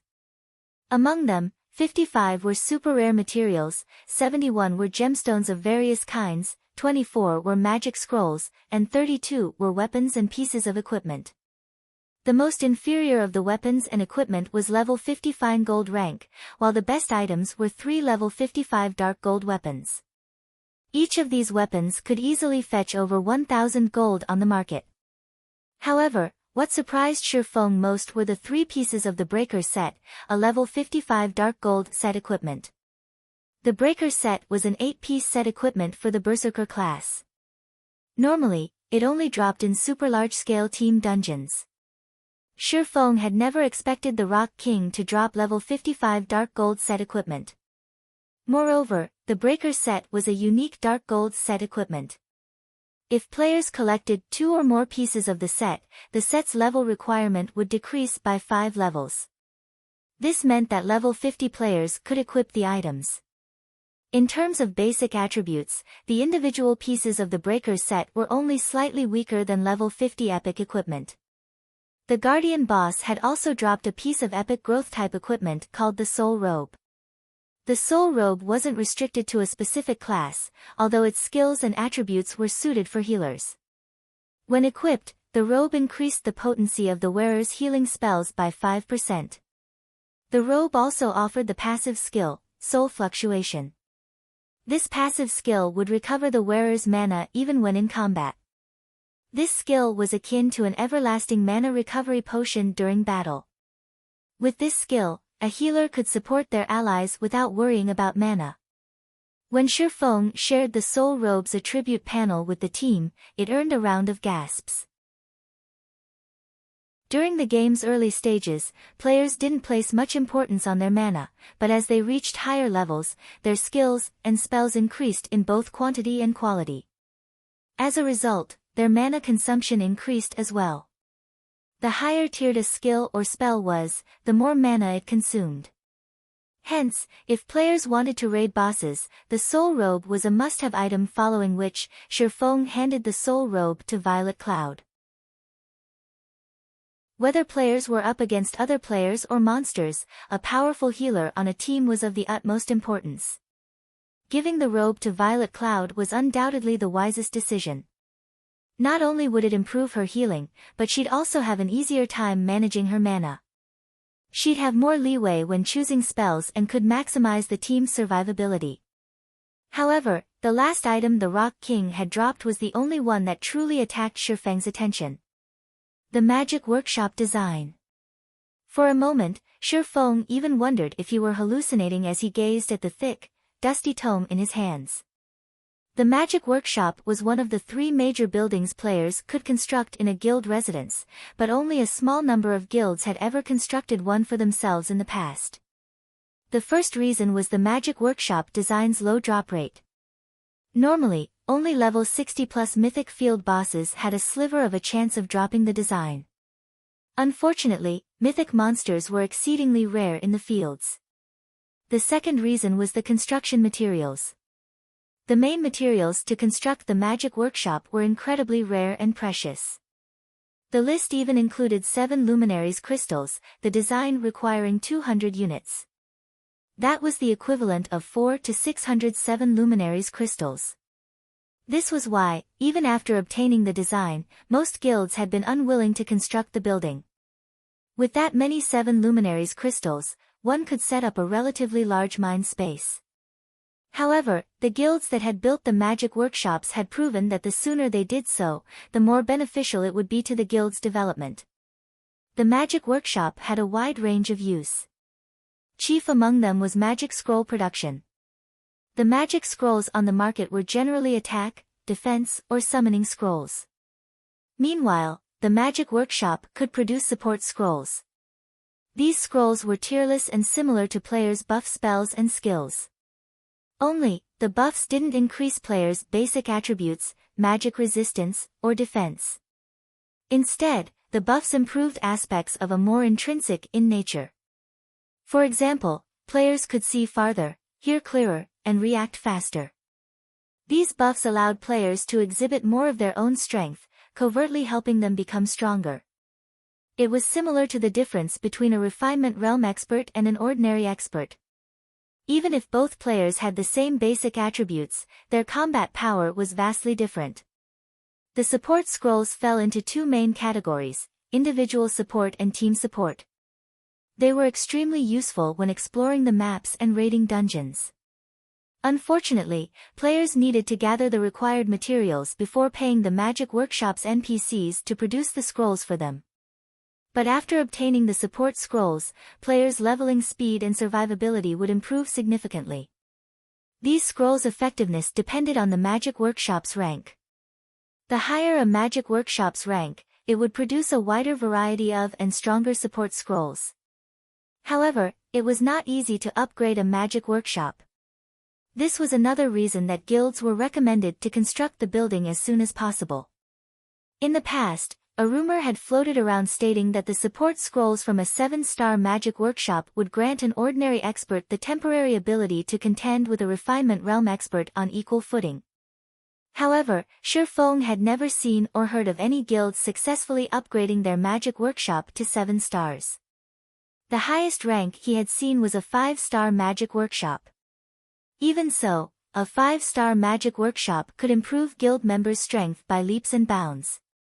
Many of the first-rate guilds that had hesitated to construct their magic workshops after obtaining the design had regretted their decisions. After Shi Feng finished examining the magic workshop design, he stored it in his bag, afraid that he would lose it accidentally. After dealing with the rock giant encampment, Shi Feng didn't attempt to raid another encampment. He simply guarded the rock giant encampment while waiting for the contest to end. They simply didn't have enough time to raid another encampment, and Thunder God's power was still on cooldown. Without the Thunder God's charm skill to assist them, it would take a very long time for their 50-man team to raid an ordinary monster encampment, not to mention the remaining encampment that had a Grand Lord ranked archaic species as a guardian boss. Meanwhile, the Sacred Temple, which raided its 3rd encampment, encountered an unexpected problem. Halfway through the raid, Miracle attacked the Sacred Temple and stole the encampment, becoming one of the only 2 guilds on Thunder Island to secure 3 monster encampments. Ha ha ha. Despite their arrogance, the bastards from the Sacred Temple ended up with only 2 encampments, just like us. Blackie could not help but laugh when he heard this news. The rest of the team nodded and expressed their agreement. The Sacred Temple had looked down on Zero Wing and displayed zero sincerity in their negotiations.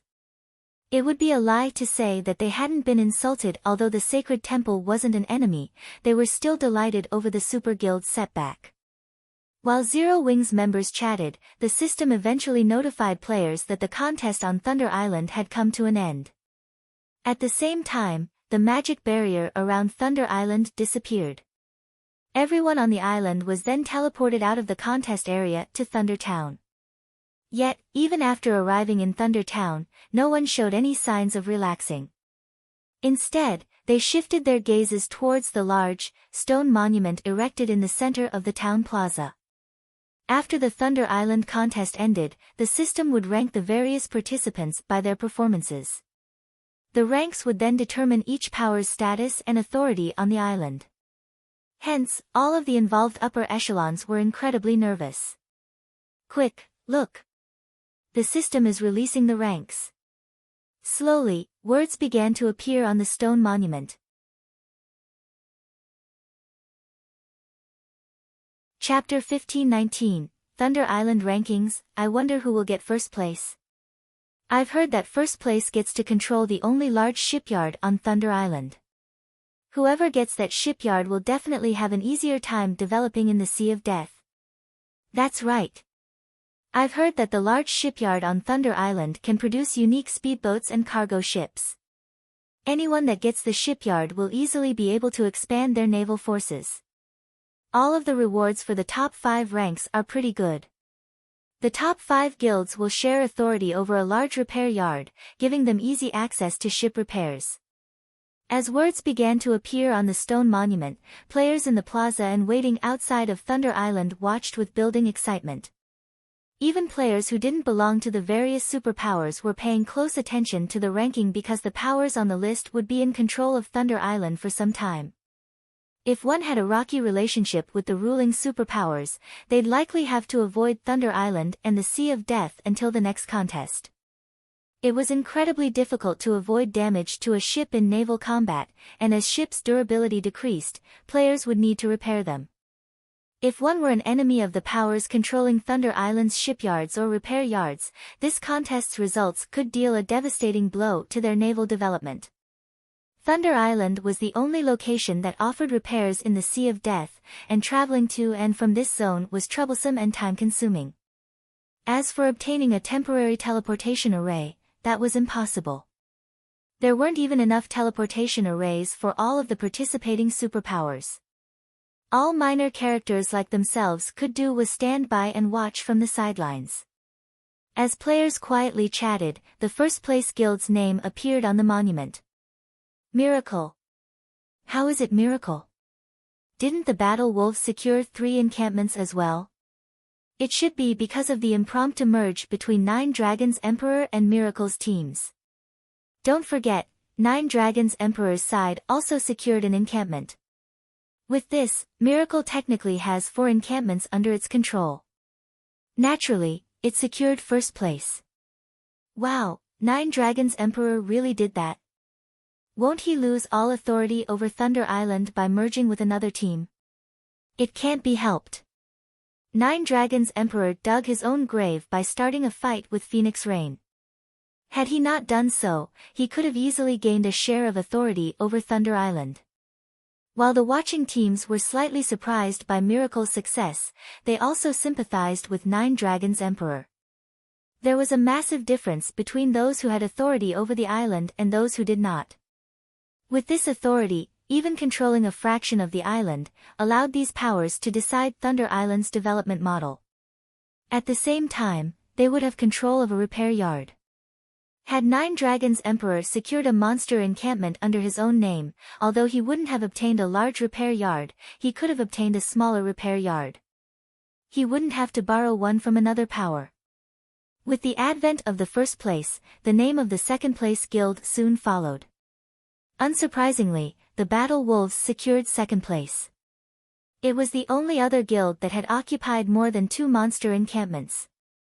By coming in second place, the Battle Wolves had gained complete control over a medium shipyard, 25% of the shares of a large repair yard, and full control of a small repair yard. The various superpowers were jealous.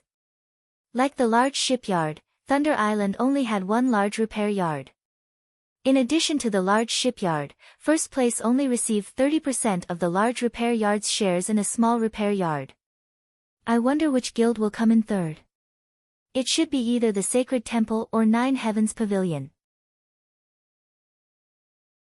After all, both super guilds had occupied quite a number of ancient towers. Even the reward for third place is amazing.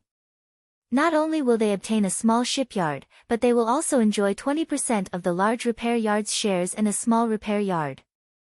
Only the top 3 ranks won't have to share a small repair yard. While the waiting players discussed the situation, the system finally finished calculating the results and displayed the third-ranked team. Dragon Phoenix Pavilion. When the black stone monument displayed these 3 words, the plaza fell silent. Everyone was speechless as they stared at the name. Players only commented after a long pause. What's going on? How is it the Dragon Phoenix Pavilion? How is the system calculating these results? Although the Dragon Phoenix Pavilion secured 2 encampments, it didn't capture nearly as many towers as the Sacred Temple and Nine Heavens Pavilion. How could it rank third? The system must have miscalculated. The various superpowers weren't pleased with the rank. The Sacred Temple and Nine Heavens Pavilion's members, in particular, were furious about the result. Both of their guilds had surpassed Phoenix Rain's team in terms of member count and captured ancient towers. No matter how they looked at it, Phoenix Rain's team should not have secured third place. In fact, it should have been a miracle if her team even ranked 5th. Big Sis Rain, look! We actually got third place. Blue Phoenix shouted excitedly when she saw their rank on the stone monument. She paid 0 attention to the other superpowers' grumbling and voices of dissent. When Phoenix Rain saw her team's rank, she, too, was astonished. She turned her gaze on Shirfeng, curiosity filling her eyes. As far as she was concerned, she should thank the heavens if her team ranked 5th in this contest. After all, the few other superpowers participating had also occupied 2 encampments. Moreover, they had claimed more than just 3 ancient towers. Yet, her team had ranked 3rd in the contest. This was simply inconceivable. The only possibility was that Zero Wing had done something to increase their team's overall rank. However, Shirfeng merely shrugged his shoulders, expressing that he wasn't sure either. in response to her curious look. Seeing his response, she decided that the matter wasn't worth pursuing. Even so, Phoenix Rain flashed her ally a grateful look. Now that she had secured third place in the Thunder Island contest, she had qualified to compete in future contests. Even if she had lost Firmament's naval support, with the small shipyard and a small repair yard on Thunder Island, she could develop a considerably powerful fleet of her own in 1 month. Guild leader, you really don't know anything about this? Aqua Rose quietly asked. Of course, I know. But I don't want to reveal this secret just yet, Shi Feng said, chuckling. He then explained, it is true that the system calculates the contest's ranks based on the number of occupied encampments, but not all encampments are equal. Some are more difficult than others. Naturally, the more difficult a monster encampment is, the more points a team can gain by capturing it. The rock giant encampment we captured is one of the 3 most difficult encampments on Thunder Island. Naturally, we earned more points than our competition. Current players hadn't yet discovered the matter of different encampments rewarding a different number of points. Players had only reached this conclusion in the past after multiple contests. When a team had limited strength, those who knew this information could earn a better result. Although their team had only captured 2 monster encampments on paper, the rock giant encampment awarded the most points of any encampment on Thunder Island. The encampment awarded the equivalent of 1.5 times an ordinary encampment. Hence, Shi Feng wasn't surprised that their team had ranked 3rd in the contest. In fact, this was precisely why he had chosen the rock giant encampment over an easier target. Phoenix Rain. Jealousy tore at Nine Dragons' Emperor as he shot Phoenix Rain a nasty look. Despite all of his effort and resources, he had only obtained a temporary teleportation slot. In contrast, Phoenix Rain had secured a portion of authority over the island and ranked 3rd in the contest. The Great Pavilion Master and previously neutral elders would definitely give her their full support now. Meanwhile, Lonely Heaven's stomach twisted with regret. If he had access to a small shipyard and repair yard on Thunder Island, furthering Firmament's naval forces and surpassing the other first-rate guilds would be easy. A heavy silence loomed over the sacred temple's upper echelons. Eternal Dead, in particular, wore a solemn expression. Guild leader, the Battle Wolves has stated that they want to reopen negotiations with Phoenix Rain and Zero Wing. What should we do? Quiet Melody hesitantly asked the silent man beside her. The contest's outcome was unexpected. Their original plan was to share control of half of Thunder Island's sole large repair yard with Battle Wolves. However, that was no longer possible. Chapter 1520, Change in Positions. Chapter 1520, Change in Positions. The Battle Wolves planned to renegotiate with Phoenix Rain and Zero Wing. A frown appeared on Eternal Dead's solemn face when he heard Quiet Melody's words.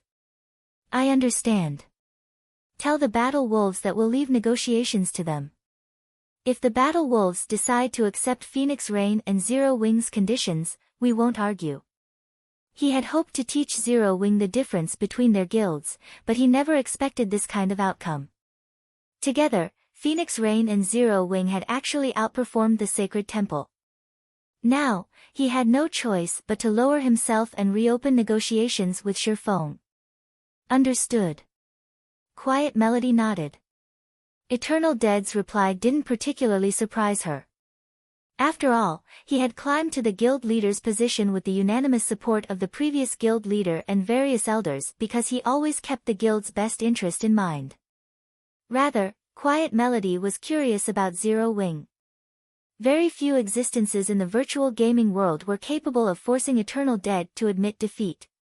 It would seem that Zero Wing had become one of them. While everyone was shocked about Phoenix Rain and Zero Wing's rank, the stone monument in the plaza continued to reveal the following ranks. In the end, the Sacred Temple ranked 4th in the contest, obtaining 15% of the large repair yard's shares and 50% of a small shipyard's shares. The Nine Heavens Pavilion came in 5th. At 5th place, the Super Guild acquired the final 10% of the large repair yard's shares and 50% of a small shipyard. The crowd paid little attention to the remaining ranks since 6th place and below hadn't earned any shares of Thunder Island's large repair yard. In fact, they weren't even granted any control of a small shipyard. They only gained the right to vote for Thunder Island's development path and temporary teleportation arrays. Meanwhile, after the ranks were announced, news quickly reached the ears of the various naval forces outside of Thunder Island. What? The Phoenix Pavilion was the dark horse in the competition and even surpassed the Sacred Temple and Nine Heavens Pavilion. I recall that Phoenix Rain had secured 2 monster encampments. She should have 4 temporary teleportation arrays now. Since Firmament betrayed her, and Zero Wing only needs 1, she should have 2 teleportation arrays to spare. If we ally ourselves with Phoenix Rain, we might have a chance of obtaining one of them. Thank goodness we didn't agree to work with 9 Dragons Emperor. We would have lost any hope of befriending Phoenix Rain. The various first and second-rate naval guilds quickly took note of Phoenix Rain's remaining teleportation arrays. Unlike Phoenix Rain, the other superpowers had already reserved their extra temporary teleportation arrays for their allies. Some superpowers had even failed to meet their original goals and acquire enough teleportation arrays. On the other hand, one of Phoenix Rain's partners had betrayed her, so it was entirely possible to ally with her team and obtain one of the arrays. Big Sis Rain, several large guilds with relatively powerful navies have contacted us, stating that they're willing to work under you. However, they have requested a temporary teleportation array in return, Blue Phoenix excitedly announced. In addition, several superpowers have congratulated us, stating that they would find time to negotiate cooperation in the future. The Battle Wolves have also sent a representative to reopen negotiations regarding cooperation on Thunder Island.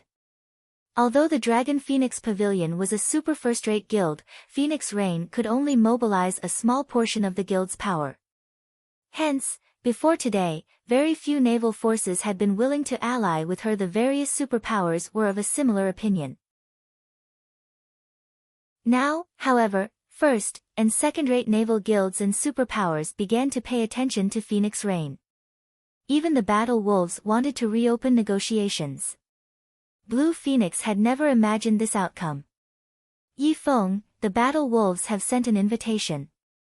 What is your opinion on the matter? Phoenix Rain asked Shi Feng softly, who stood beside her. She was fully aware that Zero Wing was the only reason she enjoyed such treatment. Furthermore, their relationship had long since grown past that of an employer and employee to a partnership. Since the Battle Wolves had taken the initiative to reopen negotiations, she had to seek his opinion on the matter. Let them wait for a bit. We're not in a hurry, Shi Feng said, smiling. He was not particularly surprised by the situation. Instead, we should focus on recruiting strong naval forces. Only by doing so can we increase our overall strength quickly. Cooperating with the various superpowers would only benefit them on Thunder Island. On the other hand, by recruiting the naval forces that needed a temporary teleportation array, they could bolster the ships sailing under their banner. With this, grinding for Thunder passes would become much easier. Let the Battle Wolves wait. Phoenix Rain was taken aback when she saw Shi Feng's serene expression. The Battle Wolves was a bona fide super guild. It had also occupied 3 monster encampments during this contest. Many large guilds would die for the opportunity to cooperate with the Battle Wolves, yet Shi Feng wanted to reject the super guild's offer. Once we begin operating our small shipyard, we'll have a greater advantage in the negotiations, Shi Feng said, nodding. All right, then. I'll let them know, Phoenix Rain agreed, finding no flaws in Shi Feng's reasoning. To forge iron, one needed a sturdy hammer. Even if they proposed the conditions they deserved, the Battle Wolves wouldn't necessarily agree. Once they were sufficiently powerful, the Battle Wolves and Sacred Temple would offer the appropriate conditions. What? She rejected the offer. She's even told the Battle Wolves to wait for her answer. What is she trying to do? When he read the report containing Phoenix Rain's reply, Eternal Dead was confused. Has she lost her mind? In his opinion, the fact that he and the Battle Wolves had even agreed to reopen negotiations was incredibly generous, yet Phoenix Rain and Zero Wing had rejected the offer. Guild leader, what should we do? Quiet Melody asked. We wait. If they don't come looking for us, we won't seek them out either. I refuse to believe that Phoenix Rain and Zero Wing will sit by and do nothing, Eternal Dead replied seriously. While the various powers chatted about the contest, Phoenix Rain and Shifeng's group ventured to Thunder Island's town hall and selected their small shipyard and small repair yard. They also registered their guilds for the respective temporary teleportation arrays. Guilds that had registered their teleportation arrays could teleport members between Thunder Island and their guild residences for a small fee. They wouldn't have to waste the time traveling by ship. In addition, although the small shipyard and small repair yard were not as effective as their large counterparts, they were more than enough for current players. Once they finished dealing with those issues, Shifeng used a return scroll, leaving Thunder Island. The most important thing he needed to deal with was the magic workshop's construction. Although constructing the magic workshop would put a dent in the guild's coffers, the building would quickly pay for itself. Moreover, the magic workshop's value to the guild would grow as the game progressed. Now that he had the design for the building, he had to erect it as soon as possible. While Phoenix Rain and Shifeng had completed the necessary procedures, Nine Dragons Emperor had watched from a short distance away, glaring daggers at the two players after Shifeng's group left from the town hall. Nine Dragons Emperor opened his mouth and asked, Marshal, have you made contact with Beast Emperor yet? Rest assured, Pavilion Master, Beast Emperor has guaranteed that Zero Wing will soon be removed from God's domain, Marshal Dragon said. Good. Once his people are ready, we'll take action. I can no longer stand to watch Zero Wing survive. Nine Dragons Emperor hissed, a cold glint flashing in his eyes. Meanwhile, as Shifeng made his way to the candlelight trading firm after returning to White River City, the sound of a system notification reached his ears. System, congratulations. The construction of your city in Witch's Hill is complete. Please check and ratify the construction within 3 days. If you fail to do so, the constructed city will be discarded. Chapter 1521, Materials of Astronomical Value. Chapter 1521, Materials of Astronomical Value. It's finally finished.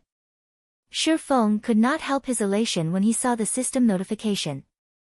In God's domain, the income from a guild town was limited to its shops and establishments. While the money from these sources might sustain a small guild, it was nowhere near enough to cover a large guild's operation costs. Furthermore, guilds were required to pay exorbitant system management fees every month. The monthly management fee for a basic town was 5,000 gold. For an intermediate town, it was 15,000 gold, and for an advanced town, it was 50,000 gold. If a guild couldn't afford the fee, the system would temporarily freeze the guild's authority over the town. If the guild couldn't pay the fees within 3 months, they'd lose the town. The system would then hold an auction and sell the toe to the highest bidder.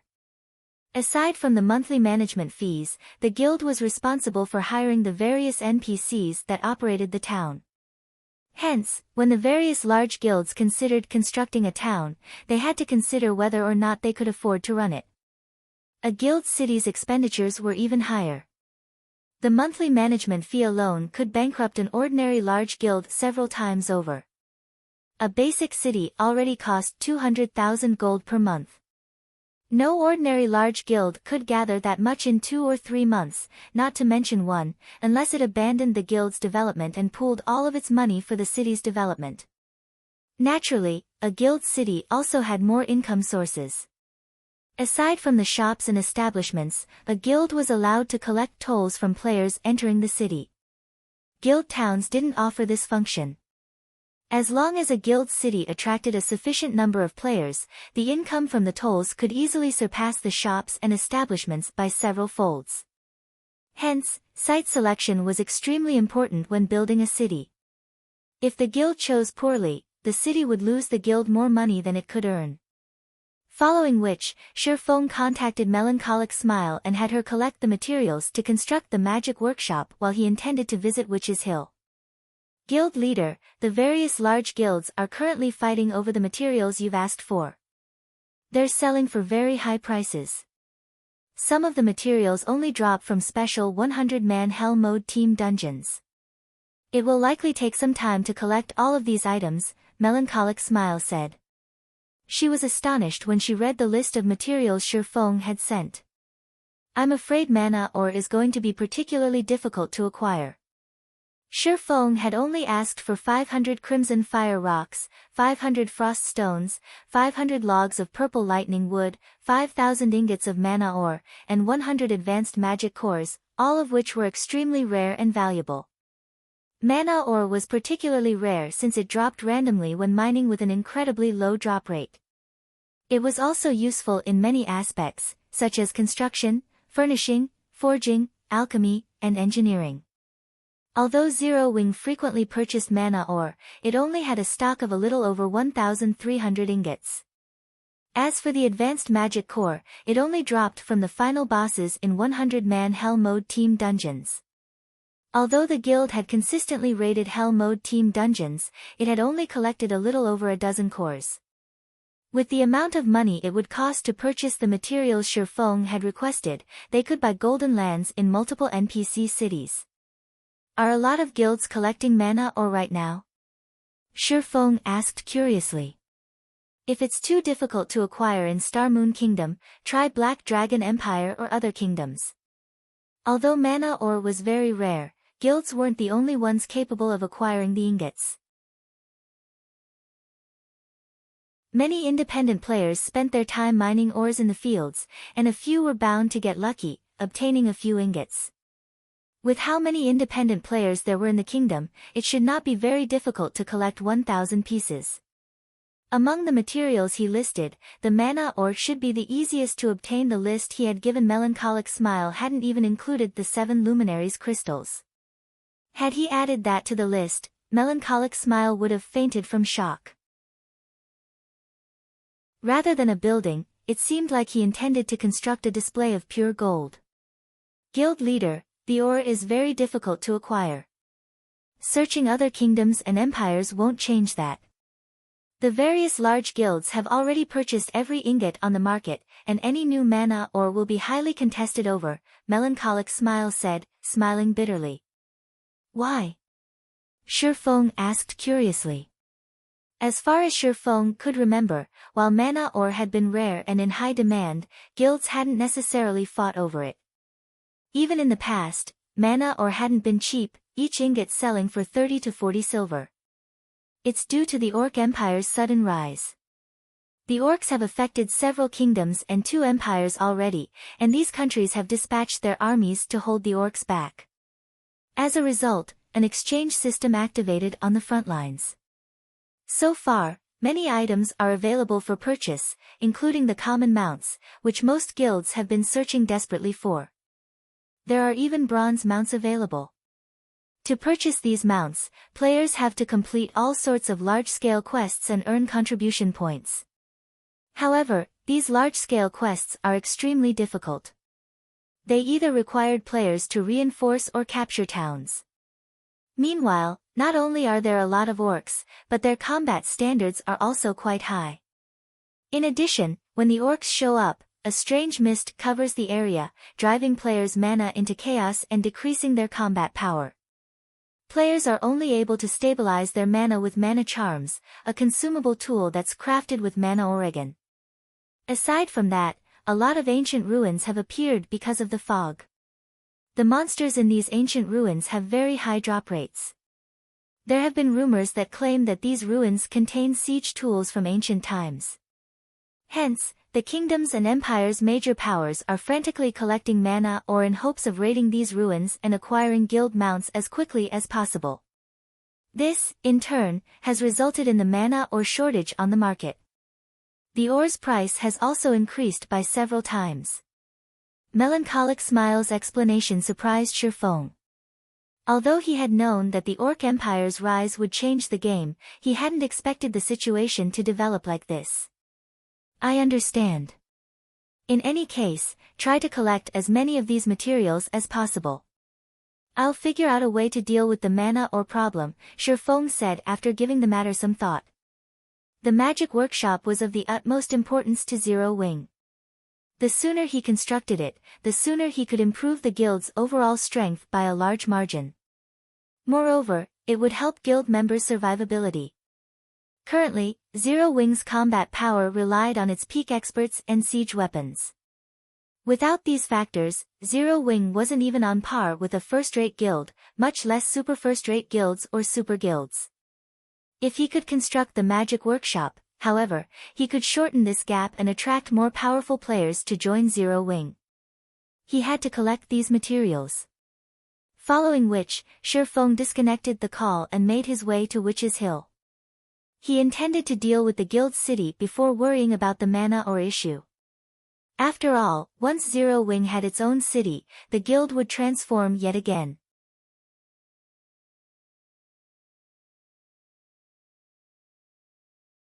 Chapter 1522, Initial Appearance of City. After reaching White River City's teleportation hall, Shifeng teleported to Bewildering Forest Town. In seconds, Shifeng arrived in another, crowded teleportation hall. Not only was the hall crowded, but he also noticed that all of these players were above level 40. Many wore guild emblems on their chests and grim expressions on their faces. The rest of the players had already formed teams of over 20 players. Shifeng only spotted a few solo players throughout the hall. Why are so many people here? Shifeng watched the players around him curiously. Bewildering Forest Town was one of the more remote towns in Star Moon Kingdom. Moreover, most of the leveling maps around it were below level 30. Although it was the closest NPC town to the Witch's Hill, even with a mount, it would take players over 7 hours to reach the map. Furthermore, Witch's Hill wasn't the most resource-rich map in this level range, and Star Moon Kingdom's largest forest separated Bewildering Forest Town and Witch's Hill. The Maze Forest. The monsters in the Maze Forest were between level 40 and level 50. Although the entire forest was not particularly dangerous, its inner sanctum was a maze. Players who weren't familiar with the terrain could easily lose their way. The only thing that even made grinding in the Maze Forest worthwhile was the Dawn Flower. The Dawn Flower was a rare material for brewing wine and the disorienting potion. Currently, however, neither of these items were useful to players.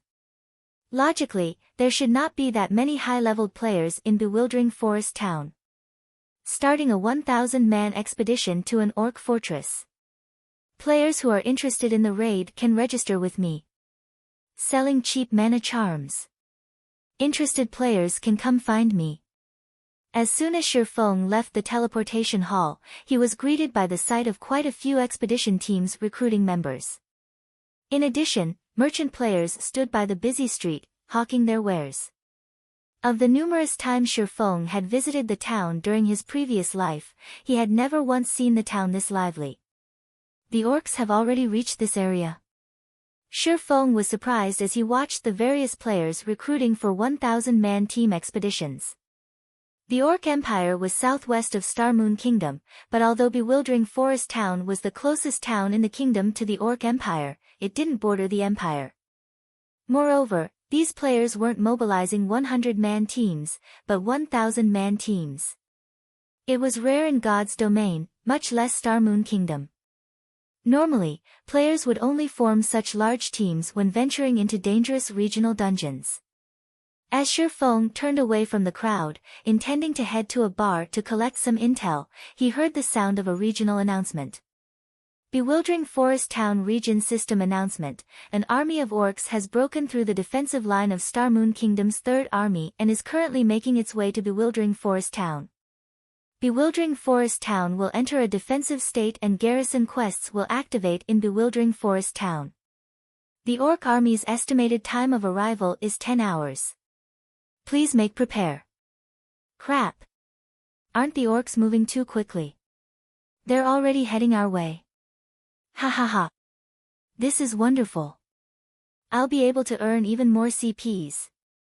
Upon hearing the system announcement, a commotion broke out among the players in town. Some were excited for the event, while others were surprised.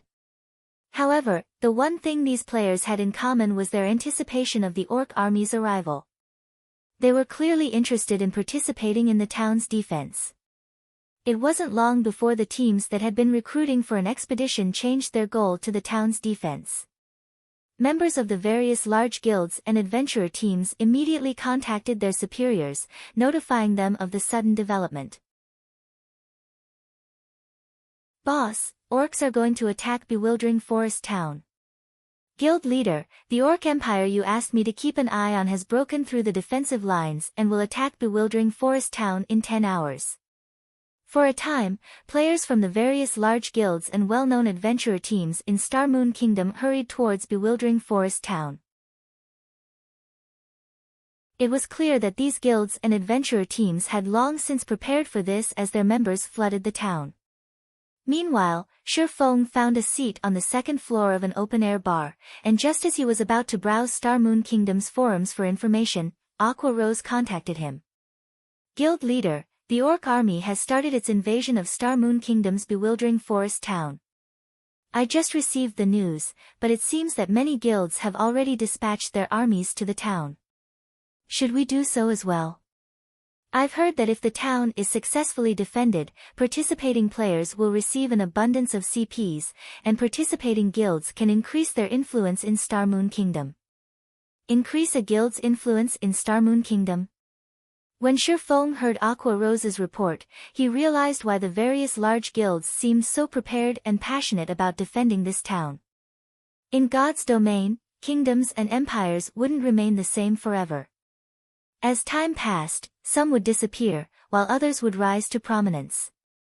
Guilds even had the opportunity to take control of some countries. This was how the various superpowers had established their own massive kingdoms and empires during Shi Feng's previous life. Players couldn't simply establish kingdoms and empires by constructing numerous towns and cities. They had to take control of an NPC kingdom or empire. The Oceanic Kingdom, Sea's End, was a perfect example, in which players could take control of its NPC cities.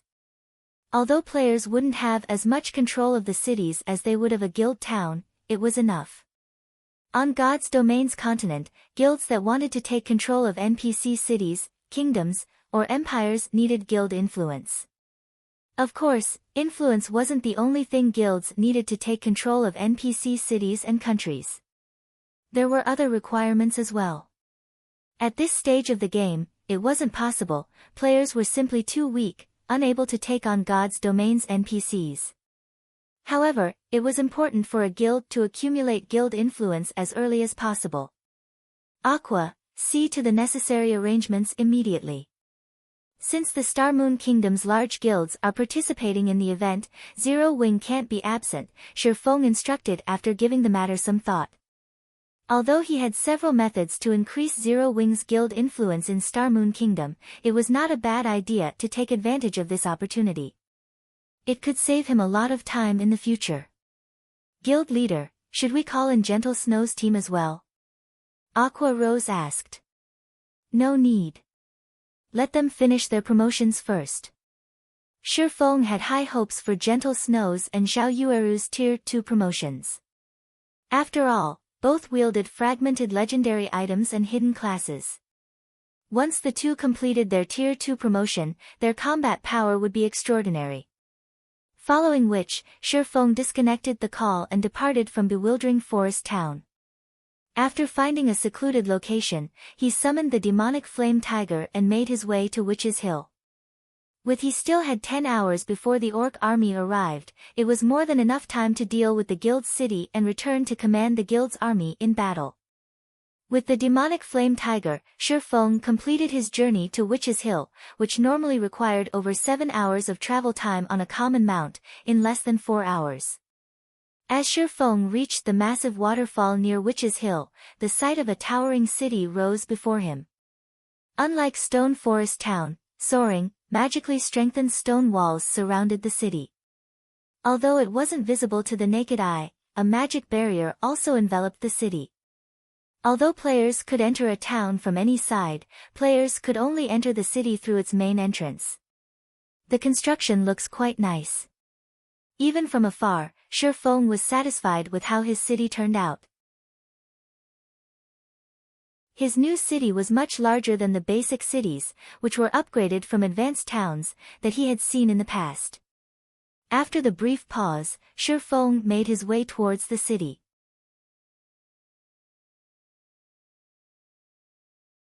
Chapter 1523, Power Source Improves. Chapter 1523, Power Source Improves. When Shi Feng stopped before the city's main entrance, an imposing pair of tightly shut gates greeted him. Pitch-black runes had been carved into the gates, forming multiple magic barriers that protected them. The magic barriers here were much stronger than the barrier his movement-type defensive magic array created, as it could even withstand Tier 4 attacks. As for the magic barrier around the city, the entire city, although it was not as powerful as the one on the gates, it wouldn't have any issue blocking Tier 3 attacks. This city was a perfect guild fortress. It was definitely worth spending all those coins to build this thing. Shi Feng could not help his rueful sigh as he observed his surroundings. The city occupied a mountain peak, so the mountain's scenery remained unobstructed. In addition, an impressive waterfall fell by the hillside. Occasionally, Shi Feng saw birds of various kinds fly past the mountain and below the city. He felt as if he had just arrived in paradise. Setting aside Witch's Hill's unique circumstances, this grand scenery would attract many lifestyle and entertainment players. During his previous life, Shadow hadn't even had a guild town at this stage of the game, yet his Zero Wing already had its own basic city. Not even super guilds had achieved this feat currently, only Sea's End's major powers controlled cities. Unlike Sea's End's major powers, however, he had complete control of his city. The city's development path wouldn't limit his options. Meanwhile, when Shi Feng arrived, a dozen or so NPC guards came down from their posts along the city walls to open the gates. Esteemed City Lord, we have completed your city's construction. If there are no issues, we may begin the transfer procedures, a middle-aged man with a cross-shaped scar on his face respectfully reported as he came forward to greet Shi Feng. The man wore a luxurious suit of armor with a white cape draped over his back. He also carried a long sword embedded with several pieces of 7 luminaries crystal at his waist. Although the man didn't radiate an aura, he was a level 180, Tier 3 Knight Captain. In a minor NPC city, he could even serve as the magistrate. At this stage of the game, he could kill any ordinary player in a single move. I'm fine with that. However, before we begin, I'd like to visit the city's core magic array, Shi Feng said, nodding. He had previously obtained an evil god crystal after killing a Grand Lord-ranked evil demon under the Beast Emperor's command. To a guild city, the item's value was astronomical. The evil god crystal could be used as a power source for a city.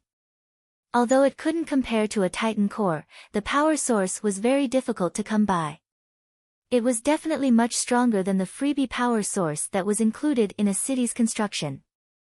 Esteemed City Lord, please follow me, the Knight Captain Yared said as he led the way for Shi Feng, the dozen or so knights previously guarding the gate following close behind. As Shi Feng walked through the city, he could easily tell it was many times larger than Stone Forest Town. Not even an advanced town could compare to its grandeur. Despite the city's basic rank, it should easily accommodate over 300,000 permanent residential players. Moreover, this was assuming that he built the city's basic infrastructure. If he used advanced buildings, he could double the city's capacity, at which point the city wouldn't even feel cramped with over 1 million players. In contrast, players would likely walk shoulder to shoulder in an advanced town with a 1 million player population. However, it was due to the city's large size that it required a lot more resources to develop. Take the street Shi Feng was currently on, for example. Although the NPCs had already built quite a few essential buildings, Shi Feng passed large plots of empty land. He'd have to spend a lot more to fill these gaps based on Shifeng's initial estimates. The initial resources to construct the necessary infrastructure would be enough to drive any first-rate guild mad, not to mention constructing buildings like the battle arena. The buildings in cities were allowed to have far more floors than those in towns. The battle arena in Stone Forest Town, for example, could only have 8 floors. In a basic city, however, a battle arena could have up to 16 floors. Though, players had to have enough money to build them. Under Yored's lead, Shifeng quickly reached the 3rd underground floor of the City Lord's mansion. Esteemed City Lord, this is the city's main control room. Here, you may control the magic arrays all over the city, Yored explained as he gestured to the mammoth ball of water floating in the center of the hall. Numerous golden runes decorated the wide hall's walls, while the water ball in the center felt like an inhaling whale as it absorbed the mana from outside of the city, transferring the mana to the city's various areas. Meanwhile, a black crystal floated within the core of the magic water ball. This black crystal was the power source the system granted when players constructed their own cities. This crystal was the city's lifeblood, created by dozens of high-tiered wizards. It was a better power source than those that formed naturally or those the gods had created. Without hesitation, Shifeng went up to the magic water ball and replaced the black crystal with the evil god crystal. The moment he placed the evil god crystal in the magic water ball, the mana in the hall rampaged. The hovering water ball began to grow. As it did, the mana density in the hall increased. The knight captain and his entourage were afraid. Fortunately, after a few minutes, the hall's mana calmed. Everyone was dumbfounded as they stared at the evolved water ball. The previously mammoth water ball had tripled in size, and the hall's mana density had at least doubled. As I expected, a basic city can only use 60% of the evil god crystal's power. Shifeng was somewhat disappointed when he saw the evil god crystal's utilization rate the system had displayed. In God's domain, a strong power source didn't necessarily mean that players could improve a city indefinitely. Every city had its limits. It seemed that a basic city could only use 60% of the total energy an evil god crystal provided. If he wanted to increase the efficiency, he'd have to upgrade the city to intermediate or advanced rank. He might even need to upgrade it to the standard of a kingdom's capital city to use the evil god crystal's full power. However, 60% was enough to improve the city's defenses by a tier and increase its mana density by 40%. Although the city's current mana density couldn't compare to Stone Forest towns, it would rise beyond the towns once he constructed the magic and mana towers. Esteemed City Lord, you really know how to surprise a man. You actually got your hands on such a high-ranked power source. Your city is guaranteed to become famous in Starmoon Kingdom, Yared said in admiration. In Starmoon Kingdom, one could count the number of cities with such a high-ranked power source on one hand. Only the kingdom's capital was more powerful. After Yared finished speaking, the sound of a system notification reached Shifeng's ears. System, you have earned a reward. Please name your city within 1 hour, or the reward will be discarded. System, you have 59 minutes, 59 seconds remaining. Thank you for your praise, Knight Captain. I am very satisfied with this city. Let's complete the transfer procedures right away, Shifeng said.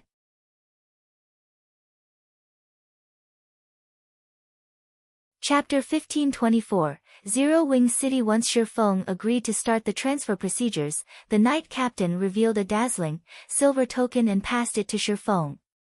The token itself wasn't ornate, but the moment the Knight Captain revealed the item, the hall's mana began to gather around it, forming a magic barrier around the token. The magic barrier would prevent undesignated players from touching it. Esteemed City Lord, here is your City Lord's token.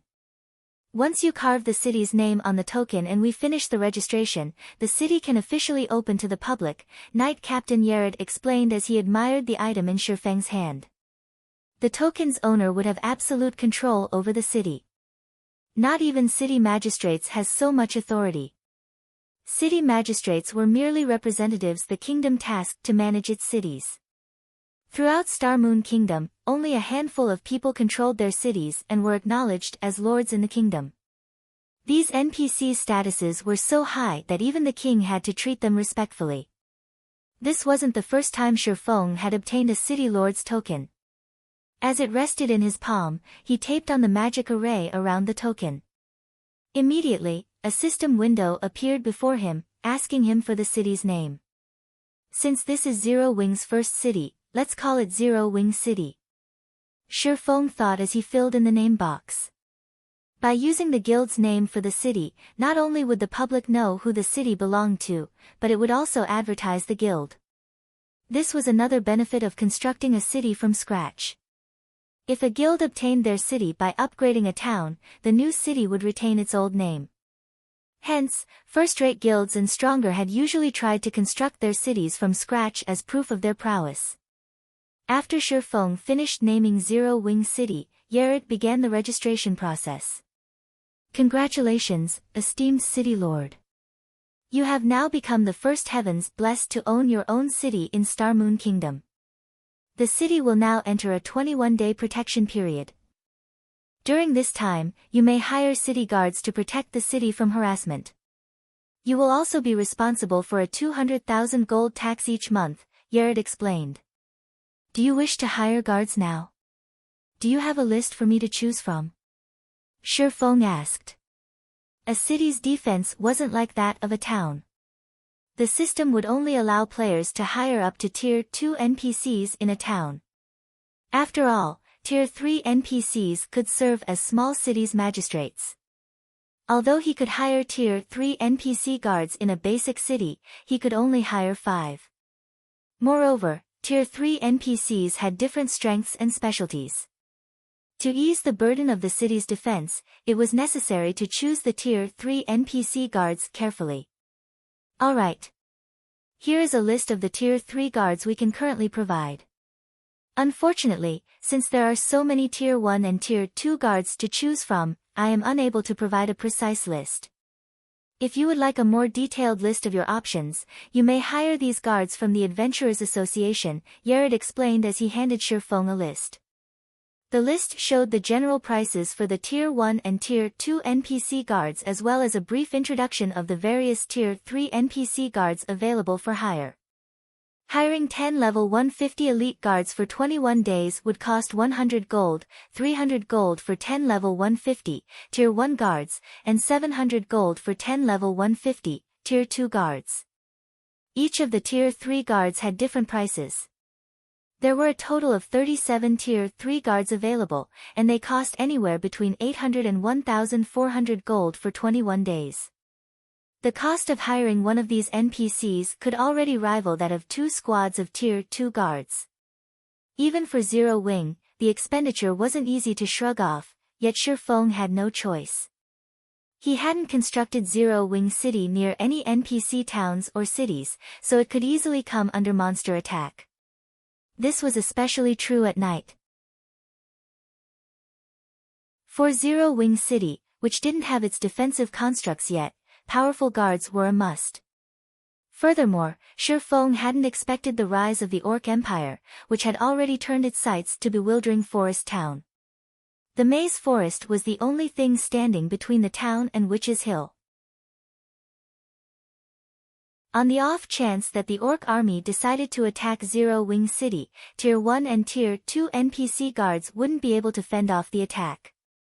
Only Tier 3 NPCs had enough of an advantage over the Orcs, following which, Shifeng chose to hire 5 Tier 3 guards, 1 healer, 2 MTs, and 2 magical classes. Among them, the magical classes were the most expensive, each costing 1,300 gold. Each of these magical class NPCs had 2 Tier 3 large-scale destruction spells and a Tier 3 curse in their arsenal. I've decided to hire these 5. In addition, I wish to hire 800 elite guards, 150 Tier 1 guards, and 50 Tier 2 guards, Shifeng said, returning the list to Yared after making his decision. If Aqua Rose or Gentle Snow were present, they would have a heart attack over hiring so many guards. The cost of hiring NPC guards was much higher than NPC soldiers, yet Shifeng still chose to hire 1,000 NPC guards at once. But Shifeng knew the necessity of the decision. Cities were much larger than towns, and without enough NPCs, a city would be impossible to defend, and public security wouldn't be maintained.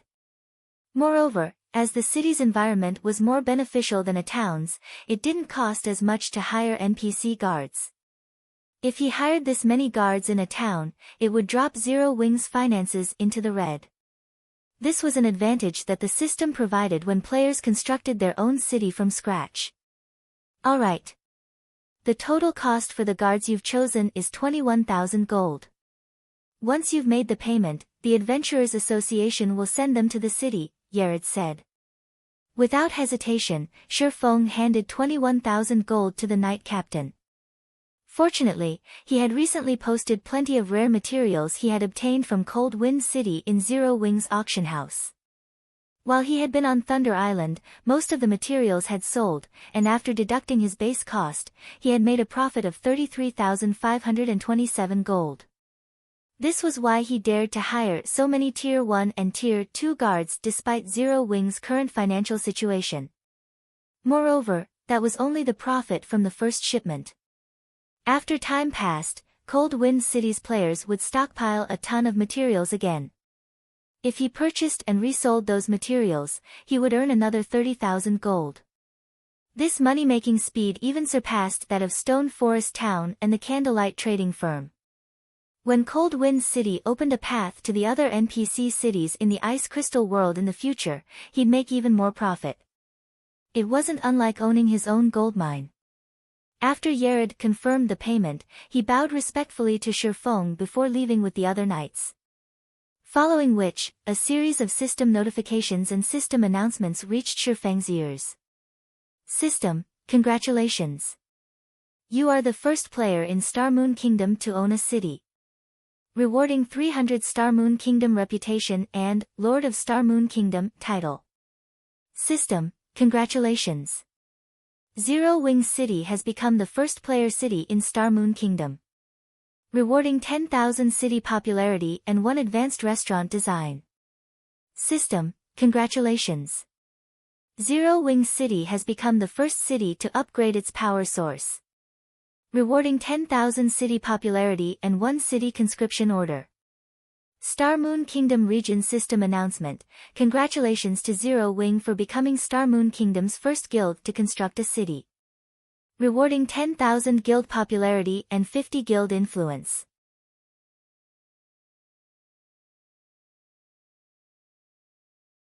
Chapter 1525, Uproar. Chapter 1525, Uproar.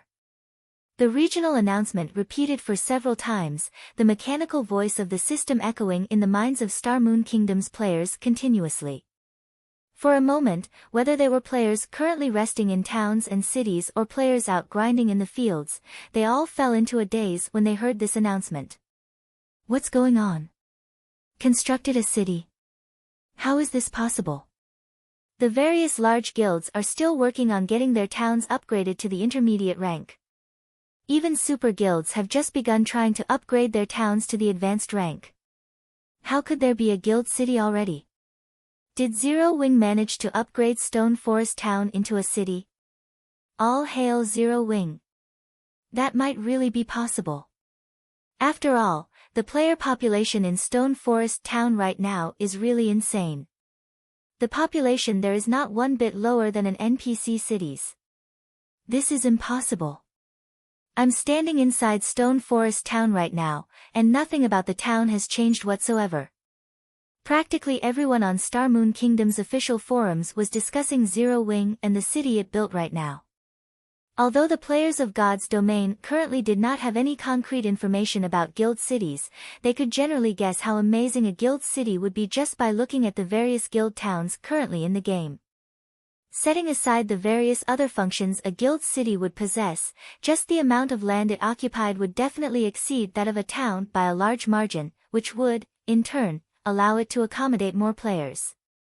However, compared to the fact that Zero Wing was now in possession of a guild city, everyone was much more interested in finding out about the city itself, particularly its location.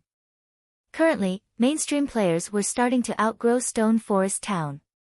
If Zero Wing had built its city at a high-level resource map and replicated the facilities it had in Stone Forest Town in its new city, players would both be able to complete high-level quests without traveling long distances and easily improve their combat standards inside the city, killing two birds with one stone.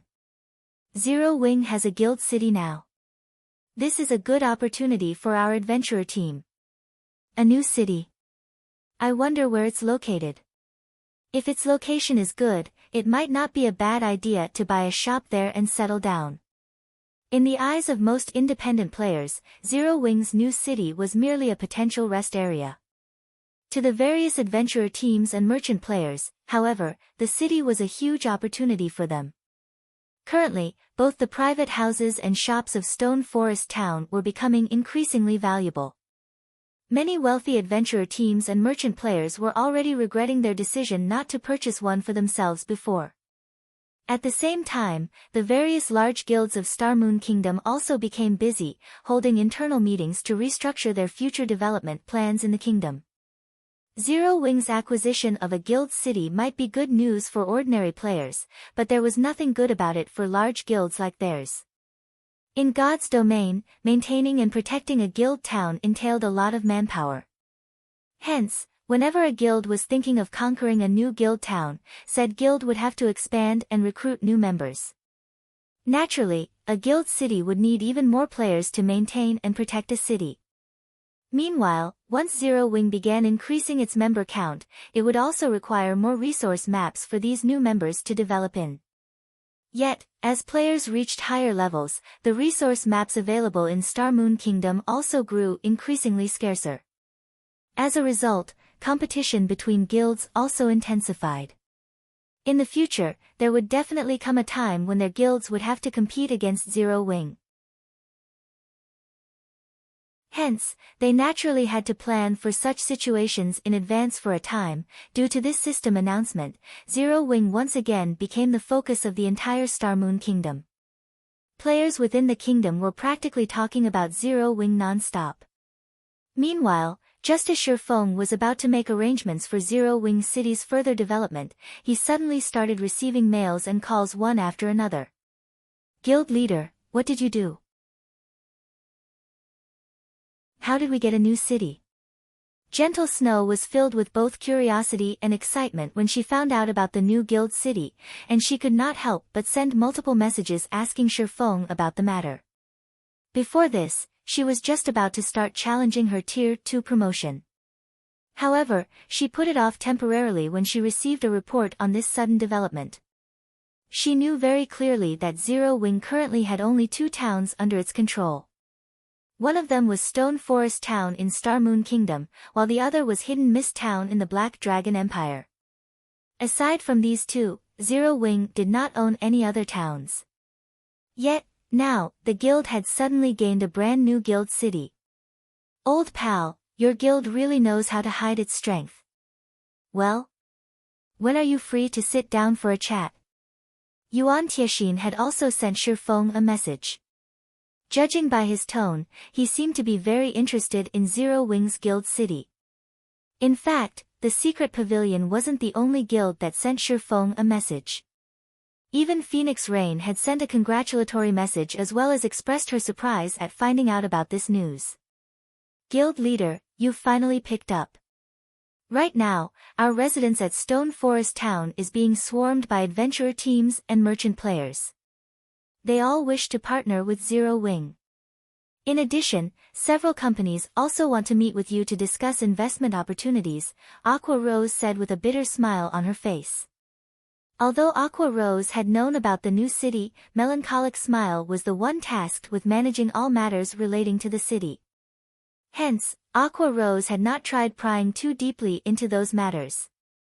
After all, the amount of money required to construct a city would no doubt be astronomical. In her opinion, it would definitely take some time before they would accumulate enough funds to complete the city's construction. Thus, she had never imagined that the city would be completed so soon. This sudden development had caught her completely off guard. Right now, even people from her family were frantically contacting her and asking about the guild city. Her family hoped to be able to purchase a virtual store once the city was officially open to the public. This situation put her at a loss on what to do, as it was not in her place to make decisions on such important matters. Set those matters aside for now. First, have Candlelight's architects stop what they're doing and have them prepare the materials on the list I'll be sending to you in a moment.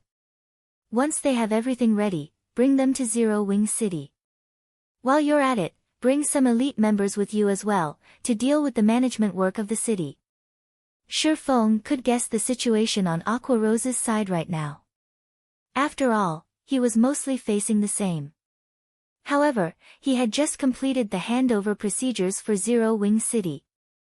Right now, their priority was to have the necessary infrastructure set up in Zero Wing City. Otherwise, they would simply be inviting ridicule should they open up an empty city to the public. Very well, I'll get to it right away.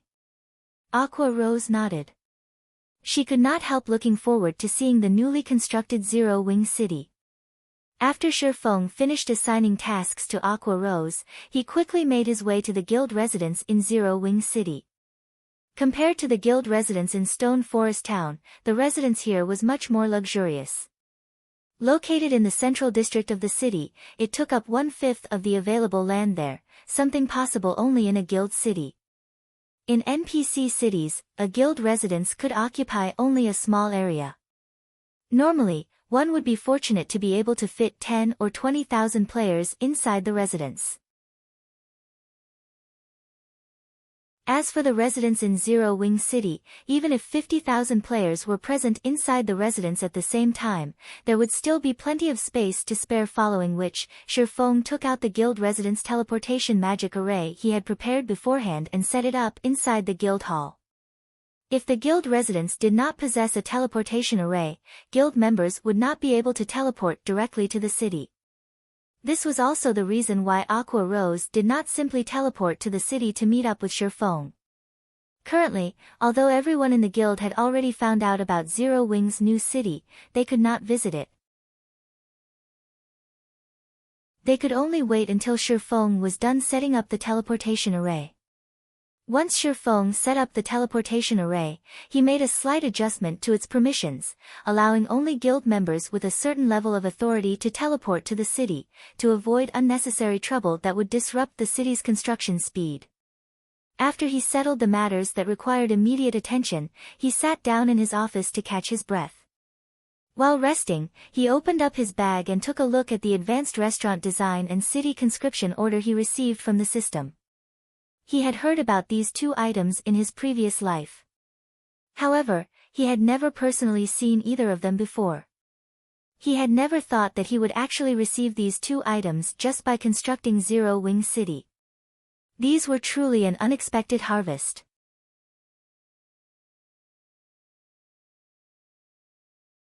Chapter 1526, Strengthening Players. Chapter 1526, Strengthening Players. It's no wonder these things can help a guild improve quickly. They actually possess such effects. Shifeng was astonished as he inspected the advanced restaurant design and city conscription order in his bag. The city popularity the system awarded was already quite beneficial to the city's development, as it would lure many more NPCs to the city. However, when compared to the two items in his bag, the amount of city popularity he had gotten paled into insignificance. Similar to the advanced auction house, the advanced restaurant was an extremely rare advanced construction in God's domain.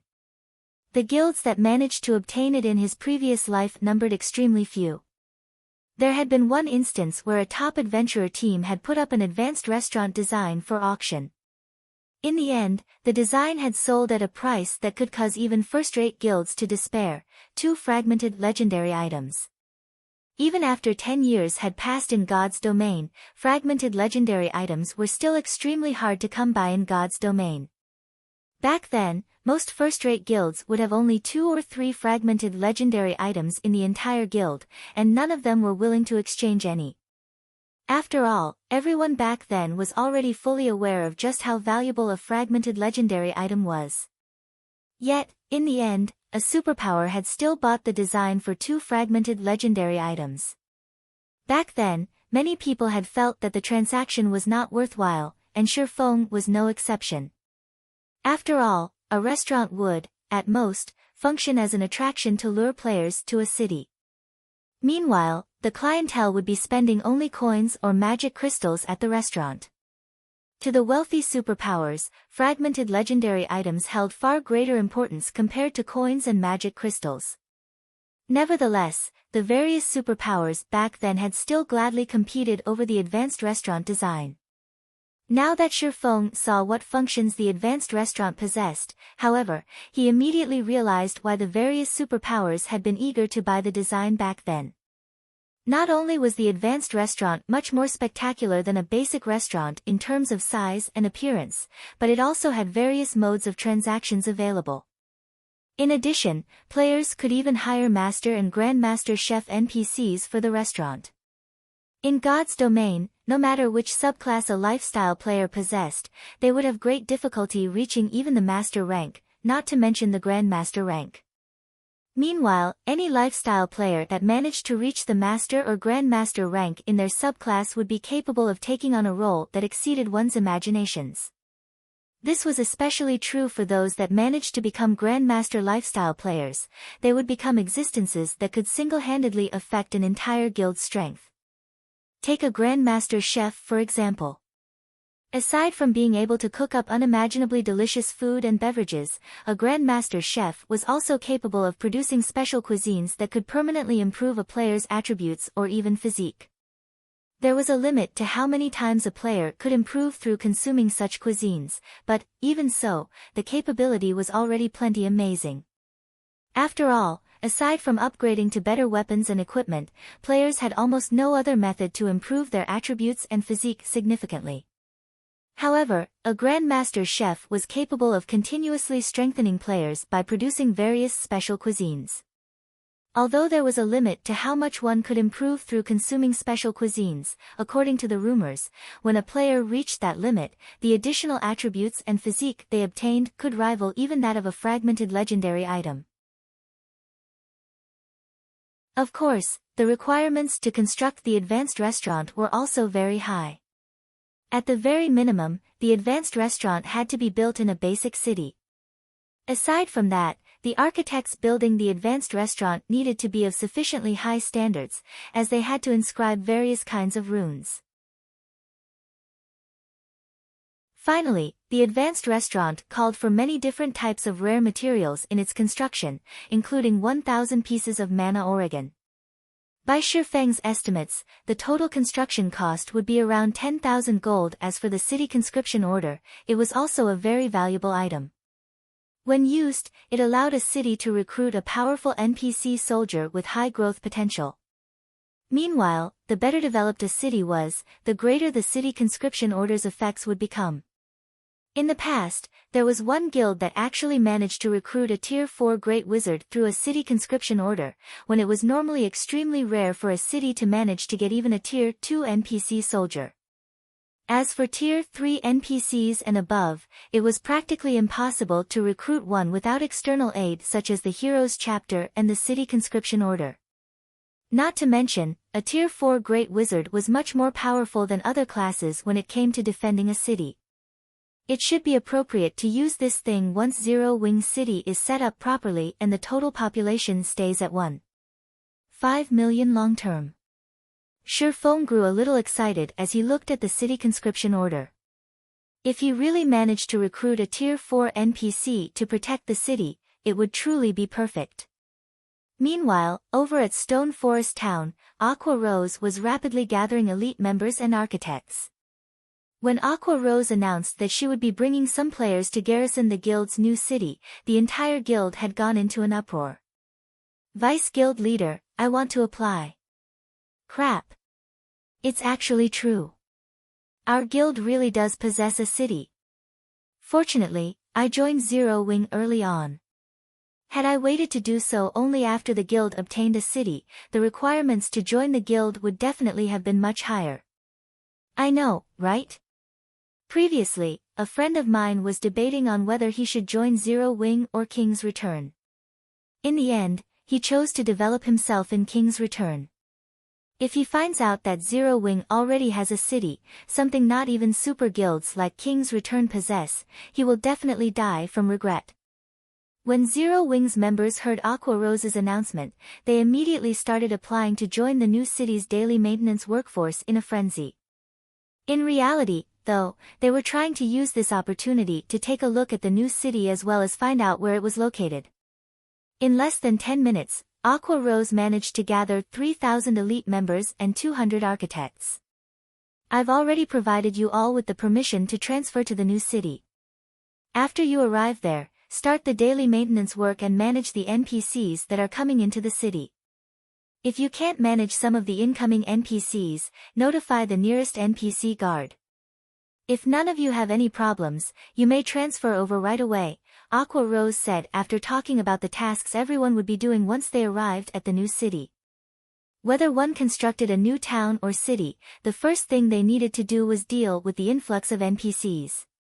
After all, players were not allowed to stop NPCs from entering guild towns and cities. Only in the event where players had managed to catch an NPC in the commission of a crime or could identify them to be wanted criminals could they expel said NPC from their town or city. Meanwhile, there would also be plenty of NPCs belonging to the dark forces mixed among the ordinary NPCs entering the city. If the guild could properly manage the security of the city's popularity would rise at a faster rate. Conversely, if it failed to maintain the security of the city's popularity would decrease. Hence, maintaining the security of the city during the city's early stages required a large number of players. Only after stabilizing the city's security could the guild open the city to players. After Aqua Rose was done speaking, the players she gathered inside the guild hall began purchasing the guild transfer scroll for Zero Wing City before promptly disappearing from the hall. This scene inspired strong envy in the other guild members present inside the guild hall. Although it was said to be city maintenance work, it was similarly a quest. If players could capture a dark NPC inside the city, they would receive plenty of EXP and GCPs. Doing this quest was much more profitable than grinding monsters out in the fields. Elsewhere, when the upper echelons of the various major powers of Star Moon Kingdom learned of the movements of Zero Wing's members, their expressions turned indescribably grim. Immediately have people look for Zero Wing City. Find out where it's located no matter what. To the various major powers of Star Moon Kingdom, the whereabouts of Zero Wing's new city was critical. If its location was somewhere close to them, they would have no choice but to shift their focus of development. At the same time, there were also some guilds that began having designs on Zero Wing's new city. For a time, the various major powers all began dispatching a large number of people to locate Zero Wing's new city. Meanwhile, inside the guild residence in Zero Wing City, numerous flashes appeared inside the guild hall as a large group of players teleported into the city.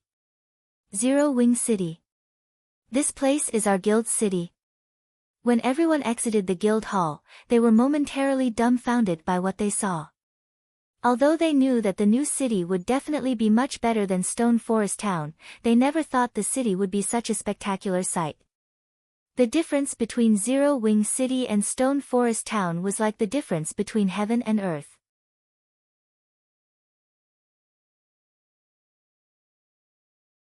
Chapter 1527, Guild's New Benefits. Chapter 1527, Guild's New Benefits. This place is our guild's new city. The mana density here is amazing. Although it's still no match for Stone Forest Towns, with this place being so large, at least the city won't be as crowded as Stone Forest Town. Wait, something's not right. Look around. There doesn't seem to be any magic towers here. The mana present here should be something the city naturally gathered by itself. What? A city is actually so much stronger than a town.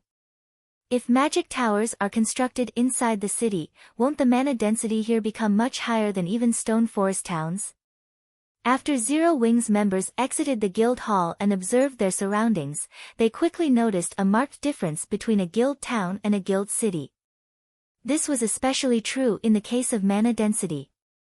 Everyone was already sure that Zero Wing City would become overcrowded with players. Just how much resources did the guild leader invest in building this city? Aqua Rose was indescribably shocked when she looked at the city around her. Although she knew that a guild city would be much better than a guild town, she had never thought the disparity would be to such a degree.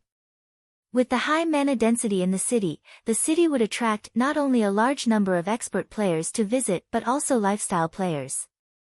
In the future, there would be no need to worry about Zero Wing being unable to recruit capable experts and lifestyle players. After a moment of shock and awe, Aqua Rose had the elite members she brought begin accepting the city's patrol quests. As for herself, she took the 200 architects to meet up with Shifeng at an empty plot of land in the city.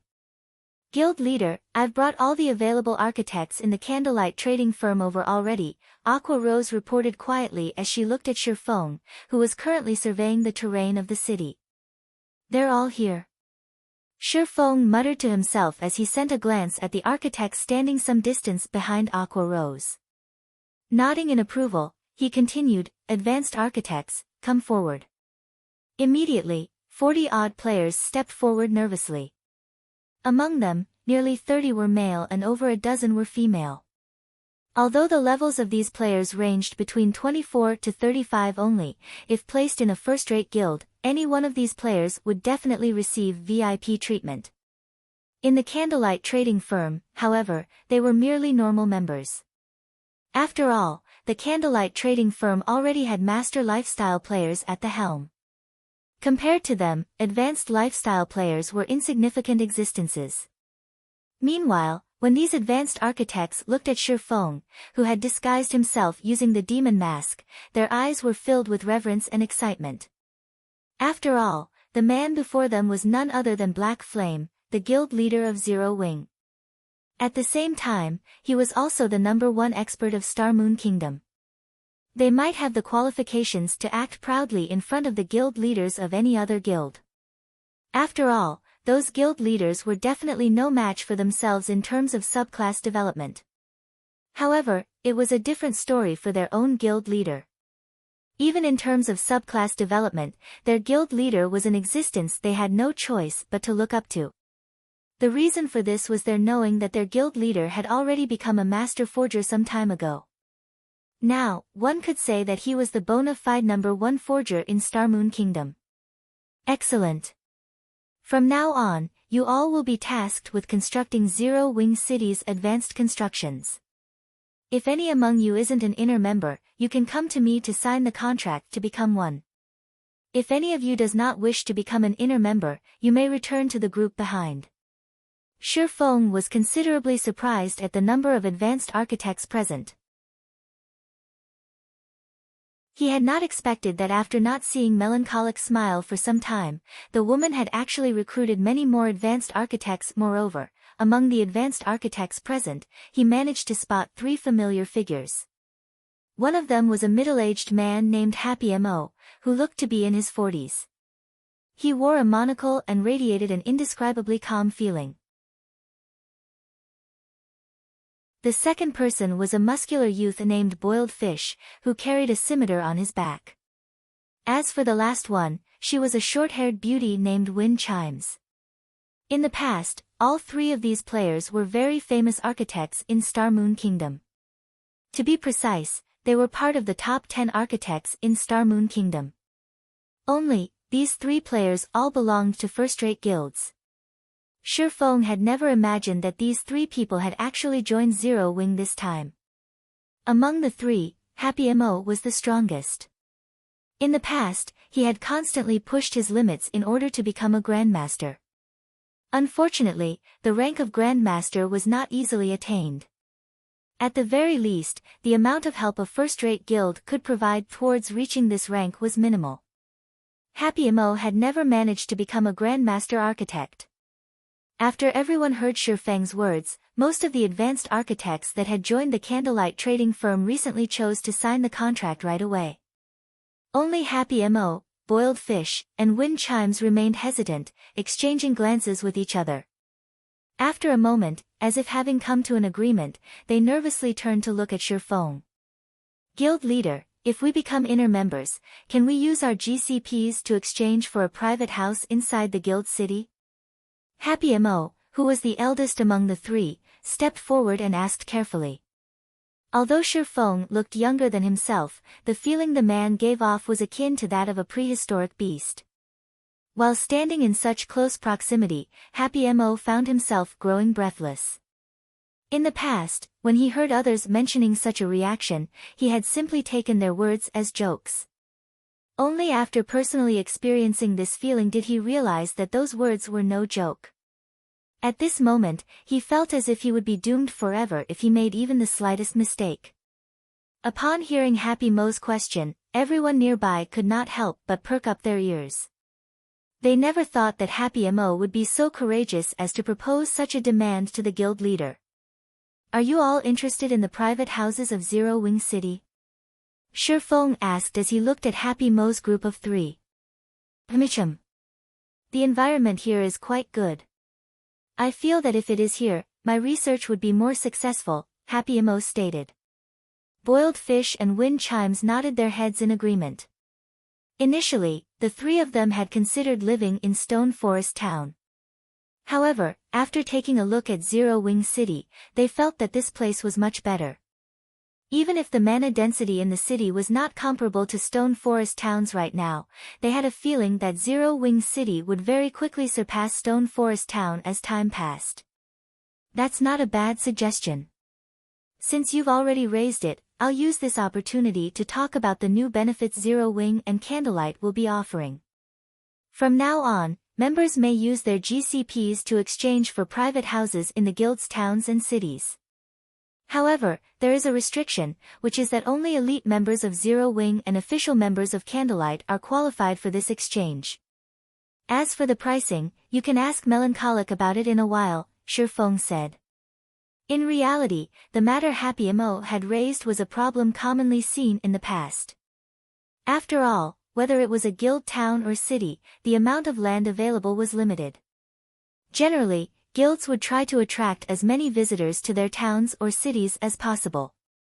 At the same time, in order to maximize the town's or city's income, they would construct only a small number of private houses, opting to build hotels and other facilities instead. Hence, private houses could not simply be bought just because one had the funds to do so. This was especially true for popular towns and cities. However, in order to attract and recruit independent experts and capable lifestyle players, guilds would still build some private houses to use as bait, making them available for exchange using GCPs only. When Shifeng mentioned about this new benefit, cheers immediately erupted from the crowd before him. What? The guild leader is so generous. All hail the guild leader. Ha ha ha. With this, I will also have an opportunity to own a private house in Zero Wing City. When I get one, my friends will definitely die of envy. Currently, the various large guilds were all trying to earn as much money as possible from their guild towns to further develop themselves. Hence, they would only construct a few private houses for show. It was simply impossible for guilds to offer these private houses as a guild benefit. As for the private houses in popular guild towns, even guild upper echelons might not be able to get their hands on one. Yet, now, lifestyle players like themselves actually had the opportunity to exchange for private houses in Star Moon Kingdom's number 1 town and number 1 city. They felt as if they were dreaming right now. Although they also knew that the price would not be low, at the very least, they had a chance, a much greater chance of obtaining one than if they were an outsider. If news of this matter were to spread, it would no doubt cause a commotion in the entire Star Moon Kingdom. Even the neighboring kingdoms and empires might be affected. Shifeng faked a cough to silence the excited crowd before him. He then said, "All right, now that that's dealt with, once you sign the contracts, you all will start researching this item together," and took out a thick book from his bag. This book was none other than the 4 Towers of Elements design, which he had obtained from the Fallen Ark.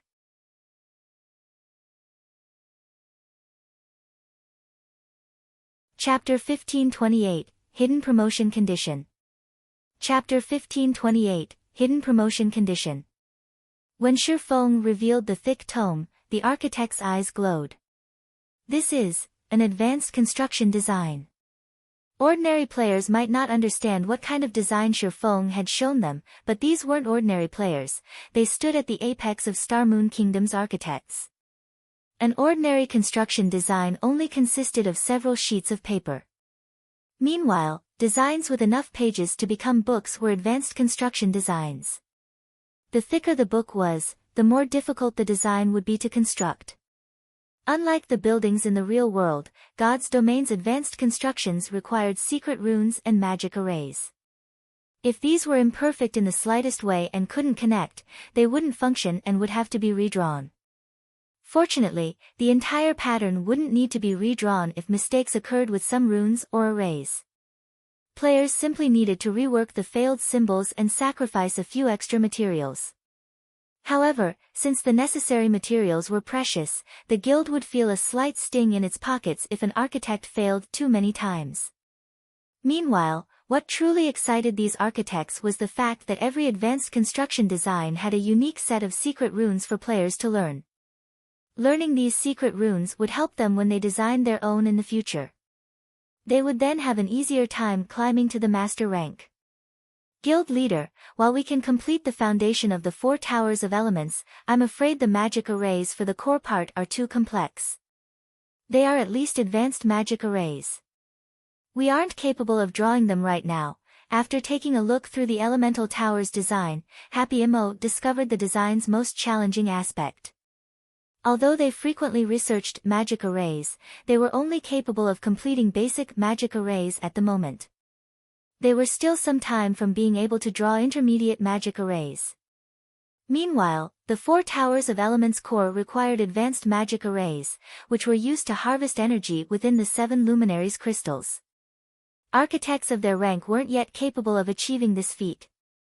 Your task is to build the tower's foundations. I'll draw the magic arrays for the cores. You just need to deal with the secret runes and magic circuits, Shi Feng explained. You'll draw them, guild leader. The lifestyle players were stunned when they heard Shi Feng's plan. They stared at the man as if he were a monster.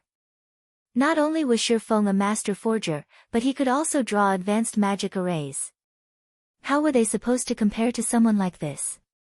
What these players didn't realize was that players had to learn to draw magic arrays to develop their subclasses.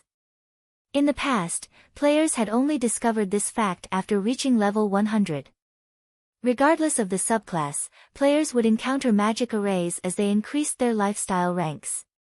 Only, the difficulty varied depending on the subclass. For example, forgers, alchemists, and engineers needed to be able to draw intermediate magic arrays at the very minimum if they wanted to reach the master rank. The requirement was even higher to become a grandmaster. When crafting a higher quality item, the production process would require more mana. Without a magic array to help guide the mana to the item, the production process would fail. Because of this, the various large guilds fought over the rare magic array designs, particularly the high-ranked ones. This was also why powerful lifestyle players preferred to join powerful guilds. As an individual, not only was it difficult to obtain high-quality materials in large quantities, but it was also extremely difficult to collect a large variety of magic array designs. Such a task required sufficient strength and a large number of players. This was the reason that the various kingdoms and empires restricted the circulation of magic array designs. Aside from the 4 towers of elements design, Shi Feng had also revealed the advanced restaurant design and instructed the advanced architects to research it together. With this, they could improve their secret rune standards far more quickly and complete the 4 towers of elements with more precision. Seeing this, the other architects present could not help their envy. Now, they were even more eager to reach advanced rank. After all, there was a massive difference between the amount of GCPs they could obtain from constructing an advanced construction and a basic construction. Moreover, Shi Feng had stated that as long as they qualified and had enough GCPs, they could purchase a private house in Zero Wing City. Following which, every architect went into action. While the advanced architects focused on the 4 towers of elements, the other architects focused on the hotels, bars, private houses, shops, the battle arena, and other basic constructions. Elsewhere, Shi Feng published the news of Zero Wing City on Star Moon Kingdom's official forums. After all, the city wouldn't remain a secret for long, and with how massive Zero Wing had become, the guild certainly had quite a few spies among its ranks. Rather than letting only the other guilds in on the secret, it was more beneficial to announce it to the kingdom, increasing the city and guild's fame. When the information went public, a sensation swept through the kingdom. The spectacular view from the city alone was mesmerizing, not to mention its functions. However, players were more excited about the city's mana density. The city's mana density is so high even without any magic towers. With this, Zero Wing will definitely rise in God's domain. Once Zero Wing finishes constructing magic towers, the city's mana density will be even higher than in Stone Forest Town. But why is Zero Wing City constructed in Witch's Hill? Although the average levels of the area's maps are quite high, their resources are average at best. They chose a far better location for Stone Forest Town. Zero Wing might have other reasons. Just look at Witch's Hill. It has the high-level resource map, Shadow Forest, and the Hell Mode regional dungeon, Mournful Ruins. When players reach level 60, Witch's Hill will be a prime leveling spot. I wonder when Zero Wing will open its city to the public. That's right. When is Zero Wing going to open the city? It would be great if our adventurer team can garrison in Zero Wing City. Hopefully, the private houses won't be too expensive. Although Shi Feng had only released a small amount of information, it was enough to stir players' interest. When the various large guilds saw Shi Feng's post, some celebrated, while others wept. Those who celebrated were the guilds whom the city couldn't threaten right now. After all, God's Domain's mainstream players were still some distance from level 40. It would still be some time before mainstream players would head to level 50 to 70 areas like Witch's Hill to develop. Once players reached level 50, Zero Wing City would become a disaster. Gather more manpower immediately. We need to earn as many contribution points as possible during Bewildering Forest Town's defense. For a time, the various large guilds assembled and dispatched their forces to Bewildering Forest Town. If their guilds wished to develop quickly, they had to deal with their lack of mounts as quickly as possible. Bewildering Forest Town's defense was the best opportunity to do so. As a result, more players flooded to the already crowded town. Among the new arrivals, the lowest level was level 40, while the majority were level 42 and 43. As one large guild after another arrived with its forces in Bewildering Forest Town, many of the independent players, who were there to earn some contribution points, were amazed. Expert players, which were normally difficult to encounter, swarmed the town. Their equipment was simply blinding. Normally, players in full level 40 dark gold equipment attracted a lot of attention, but now, these players were a dime a dozen.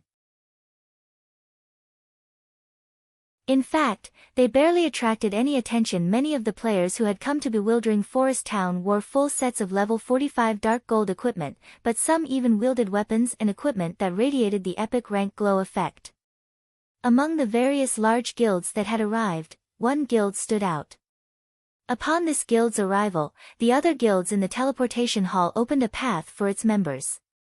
Not only were these guild members' levels quite high, but the other guilds' upper echelons also drooled over their equipment.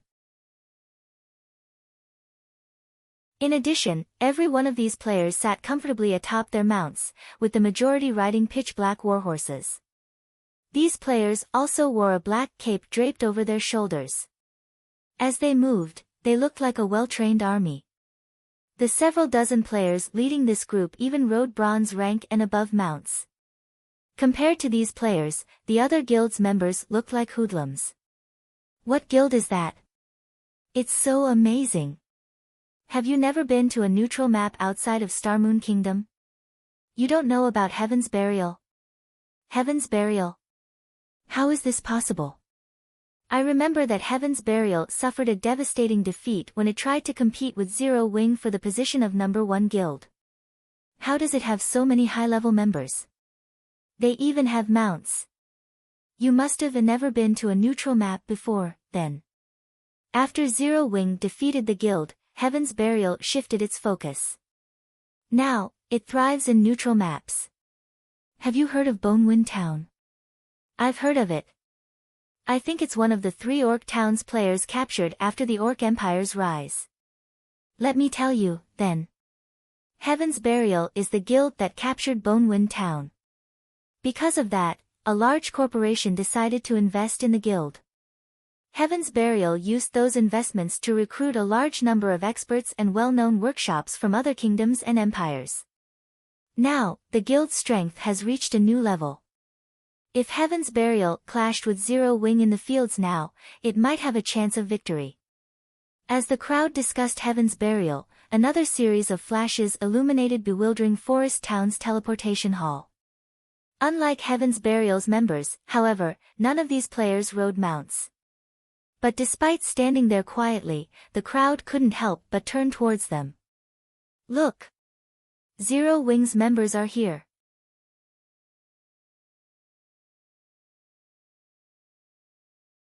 Chapter 1529, War Between Countries. Chapter 1529, War Between Countries. As Zero Wing's members teleported into bewildering Forest Town, their arrival caused a commotion that swept through the town. Zero Wing's members have arrived. What a powerful aura. As expected from Star Moon Kingdom's number 1 guild. What? Black Flame is here, too. As bewildering Forest Town's players watched Zero Wing's team approach the town's ramparts, they unconsciously moved aside, opening a path for these experts. Guild leader, Zero Wing's members are so high-leveled. They're all level 45 and above. The Star Alliance's Flourishing Willow couldn't help but gape at Zero Wing's team. Wait, look! There are level 50 players among them.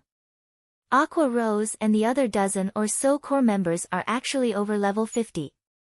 Flourishing Willow was a top-tier expert in the Star Alliance, and she had been leveling quickly in a neutral map, reaching level 47. Based on her calculations, she could rank among Star Moon Kingdom's top 20 players, and that included the players who hid their levels. However, she had never imagined that the Zero Wing would have several dozen players that had higher levels than hers. Among them, over a dozen players were above level 50. Level 50. Galaxy Past, who stood beside Flourishing Willow, turned to look at Shifeng and his team. This news was truly surprising. What about Black Flame's level?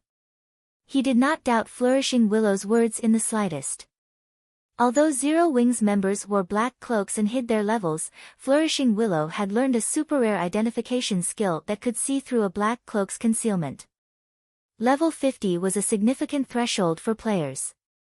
Not only would weapons and equipment's quality spike, but players could also challenge their Tier 2 promotion quests. There was no doubt that Zero Wing's members had already begun to challenge these quests. Given enough time, they could even start raiding level 50, 100-man Hell Mode team dungeons and super large-scale team dungeons. It was what all the various large guilds focused on right now. It was relevant to their guild's development due to the various special construction designs and construction upgrade orders that drop from these dungeons. I can't see it, Flourishing Willow said, shaking her head. I don't know why, but when I try to inspect him with my skill, all I get is an unknown. Black Flame must have a high-rank concealment tool on him. At most, my skill can see through ordinary concealment tools. As expected of the individual, even the secret pavilion takes care around, but at least we know a portion of Zero Wing's strength. Galaxy Past could not help his rueful sigh. He truly found it hard to imagine that in just a few short months, Black Flame and Zero Wing would transform from unknown existences into Star Moon Kingdom's current giant. He shot Heaven's Burial's members a glance as they took their positions on another section of the town's ramparts. Galaxy Past had to admit that Star Moon Kingdom was an ominous area. Not only had it given birth to an existence like Zero Wing, but it had also been the birthplace of Heaven's Burial. For a while now, Heaven's Burial had enjoyed great success in the Orc Empire's neutral maps. Now that it had the financial support of a large corporation, its overall strength even exceeded first-rate guilds like the Star Alliance. With Zero Wing and Heaven's Burial fighting over Star Moon Kingdom, Galaxy Past had been forced to give up on his endeavors in the kingdom, shifting his focus to different kingdoms. If the Star Alliance had continued to compete with these two guilds, it might not even retain its status as a first-rate guild by the end of the year. Meanwhile, on Heaven's Burial's side of the rampart, Guild Leader Singular, is that the Zero Wing you mentioned earlier? A muscular man with a blood-red cape and a white-bone scimitar on his back asked as he watched Shifeng and the others. Micham. Singular Burial nodded. It's no wonder why Zero Wing can thrive in Star Moon Kingdom. It has so many level 45+ players. Their team can practically rival a super first-rate guild's main force, the muscular man said, smiling. Guild Leader Singular, why don't we use this opportunity to annihilate their group? If Star Moon Kingdom's players heard this muscular man's question, he'd be labeled a fool. However, when Heaven's Burial's members heard the man's words, their response was matter of fact. Young Master Lei, please don't act so rashly. The city's defense is our current goal. We'll have plenty of opportunities to take care of Zero Wing in the future, Singular Burial hurriedly stated. Zero Wing won't be able to continue prancing around for much longer. The muscular man before him was none other than Lei Jingyang, the heir of the corporation backing Heaven's Burial. He was also the virtual gaming world's famous young master Lei. Lei Jingyang had established the Thunder Workshop, one of the top workshops in the virtual gaming world. Super First-Rate and Super Guilds even commissioned the Thunder Workshop's help on occasion. Although the Thunder Workshop only had several hundred members, every member was an expert Lei Jingyang had personally poached from various organizations. The Thunder Workshop had also performed miracles in multiple virtual reality games and stood against super guilds. At one point, numerous Super First-Rate and Super Guilds had even entertained the idea of taking out the workshop. However, Lei Jingyang's identity was extraordinary. Considering that and how powerful the Thunder Workshop was, these superpowers eventually dismissed this notion. Once Lei Jingyang had joined God's domain, he had become unstoppable. With the support of his corporation, he quickly increased his workshop's member count to several thousand and achieved plenty of feats in the Fire Dragon Empire, one of the 4 great empires in God's domain. Naturally, Lei Jingyang earned his arrogance, even when facing Zero Wing. Singular Burial was absolutely certain that if he didn't stop Lei Jingyang now, bewildering Forest Town would become a bloodbath later. Alright. But if Zero Wing gets too close, don't blame me for killing a few of them, Lei Jingyang said, fighting spirit flashing in his eyes as he scanned Shifeng's group. Singular Burial was speechless when he saw Lei Lingyang's excitement. He knew that this man wasn't specifically targeting Zero Wing. He simply wanted to fight its experts. His attitude was well known in the virtual gaming world. In fact, Lei Jingyang had even challenged a Super Guild's guild leader in the past. Meanwhile, as Shifeng led Zero Wing's members to one of the massive ramparts around bewildering Forest Town, he noticed Heaven's Burial, a little surprised by what he saw. Guild leader, is there something peculiar over there? Fire Dance asked when she noticed Shifeng staring at Lei Jingyang's group. It's nothing. I just realized how deep Heaven's Burial's roots are, Shifeng said, chuckling. After one last look at Lei Jingyang, he stopped caring about Heaven's Burial's group entirely. He knew something about Lei Jingyang. In the past, the man had been known as the Tempest War God in God's domain. Backed by the corporation behind him, Thor's Hammer, the guild he established in God's domain, had gained public recognition as a super first-rate guild just 3 years after its creation. Shifeng had never expected to find this man among Heaven's Burial's people. Just as everyone quietly observed the various major powers in bewildering forest town, the sky above and around the town abruptly darkened. Suddenly, thousands of orcs began to march out of the forest a short distance away from the town. For a moment, the combined bloodlust the orcs radiated caused the players standing on the town's ramparts to shudder involuntarily. Moreover, these orcs were all above level 40, with the highest at level 65. There was no lack of Grand Lord-ranked orcs amidst the army either. What is this? The scene stupefied every player watching. In this moment, the players on the ramparts finally understood what war truly meant. Even Zero Wings members, who had taken part in multiple siege wars, could not help their shock. The siege wars they had experienced were a joke compared to the force they were about to face. In the face of this orc army, even 500,000 evil beasts would be child's play. Unlike the evil beast army, these orcs moved in well-organized rows. Even from afar, one could see the clear division between the orcs' frontliners, healers, and ranged attackers. More importantly, the orcs dragged siege weapons, such as catapults and battering rams, with them. At a glance, there were easily over 100 catapults lining up at the edge of the forest. Such a force even surprised Aqua Rose and Zero Wings' other main force members, who had experienced hundreds of fierce battles. This was nothing like the monster siege they had imagined. Before the defending players could wrap their minds around the situation, sounds of war horns rang out from the forest. Immediately, the orcs began to surge from the forest's edge fervently. Every one of them had gained a status buff.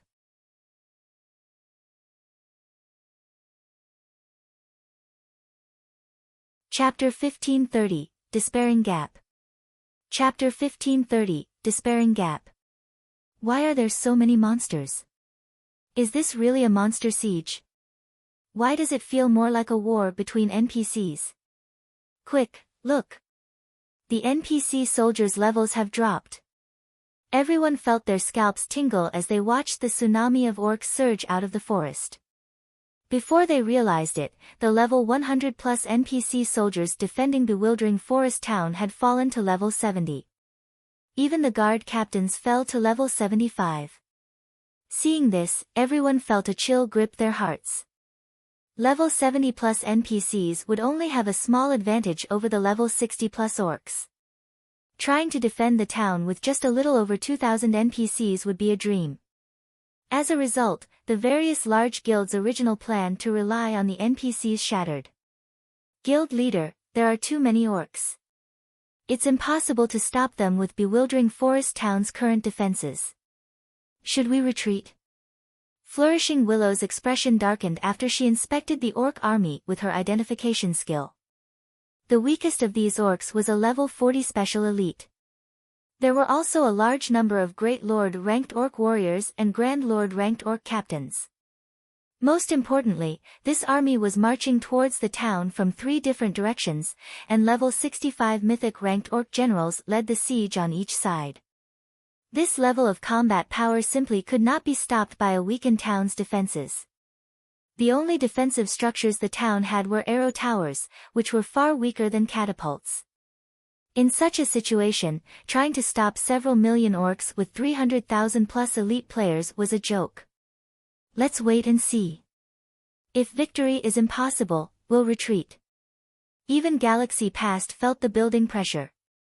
He had assumed that this battle would devolve into a struggle for boss kills, but just defending the town against the low-ranking orcs would be a miracle, much less trying to compete for the mythic bosses. Whoever tried to fight the bosses while surrounded by so many orcs would be begging for death. The other guilds also adopted a wait-and-see attitude. Suddenly, over 100, massive fireballs began to rain down on bewildering forest town. Crap! Dodge the attacks! The various guilds' upper echelons shouted, their expressions darkening when they saw the fireballs. The fireballs had come from the distant catapults. If players were struck by the catapult's attacks, there would only be one outcome, death. Although players tried to move out of the attack's trajectory, over 300,000 players had gathered in bewildering forest town. The town was so cramped that even normal movement was difficult. As a result, these players could only watch as the massive fireballs descended. Boom! Boom! Boom! A series of explosions echoed throughout bewildering forest town. Before the fireballs struck the town's defensive magic array stopped and scattered the attack. However, as a result of the explosions, the barrier shook violently and began to crack. Fortunately, due to its supply of mana, it recovered quickly. Everyone in the town breathed a sigh of relief. Had the 100+ fireballs landed, the consequences would have been unimaginable. However, as the magic barrier dealt with the fireballs, the orcs and their battering rams reached the edge of the barrier outside of the town's ramparts. They attacked. As a considerably fortified town, magic runes strengthened the town's ramparts, and these walls could take more punishment than the magic barrier.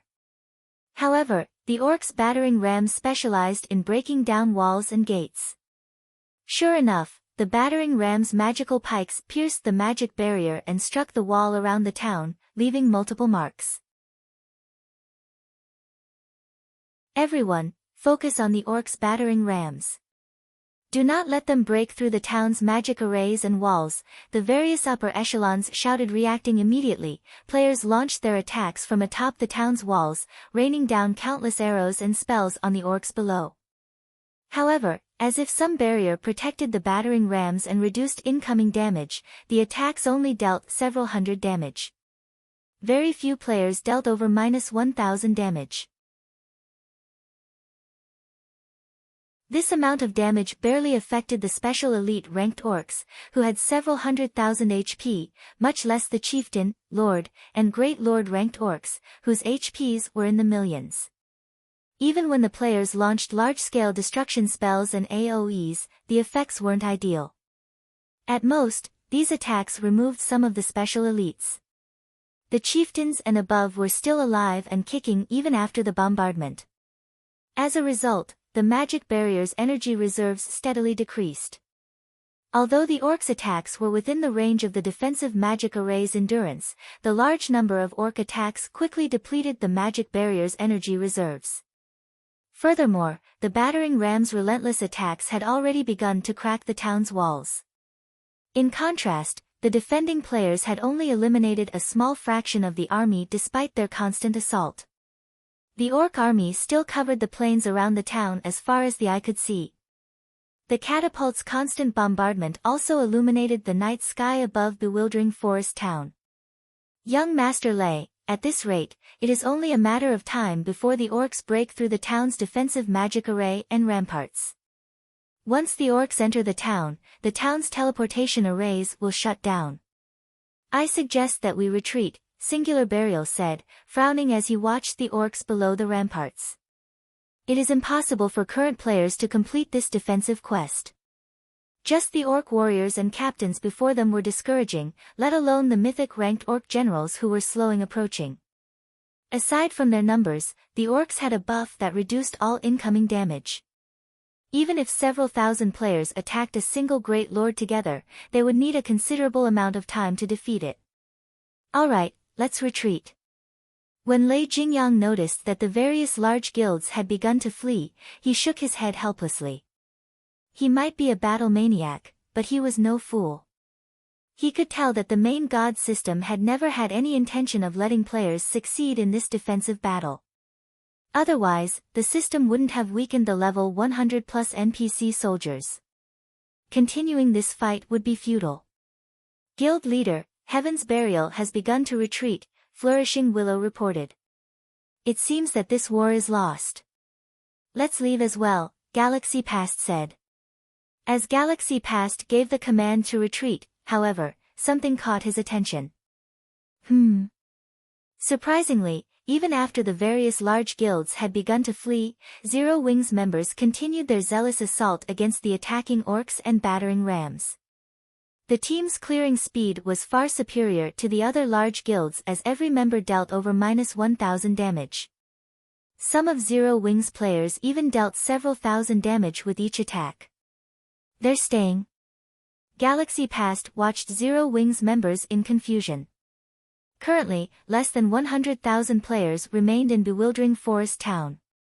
Moreover, more players fled with each passing second, yet Zero Wing's members had chosen not to retreat and continued to attack even though the town's defensive magic array and walls could shatter at any minute. Zero Wing still acts so tough even now. Lei Jingyang, who currently stood below the town's walls, revealed a contemptuous sneer as he watched Shifeng, who remained on the ramparts. Just for the sake of keeping up appearances as the #1 guild, he's ordered his guild members to throw away their lives. It seems that Zero Wing isn't as impressive as they say. In his opinion, Zero Wing was merely trying to maintain its reputation as Star Moon Kingdom's #1 guild, being the last guild to leave the battle. Do they really think they can perform some miracle with just 1,000 players? Young Master Lei, let's leave. Singular Burial laughed as he moved towards the town's teleportation hall.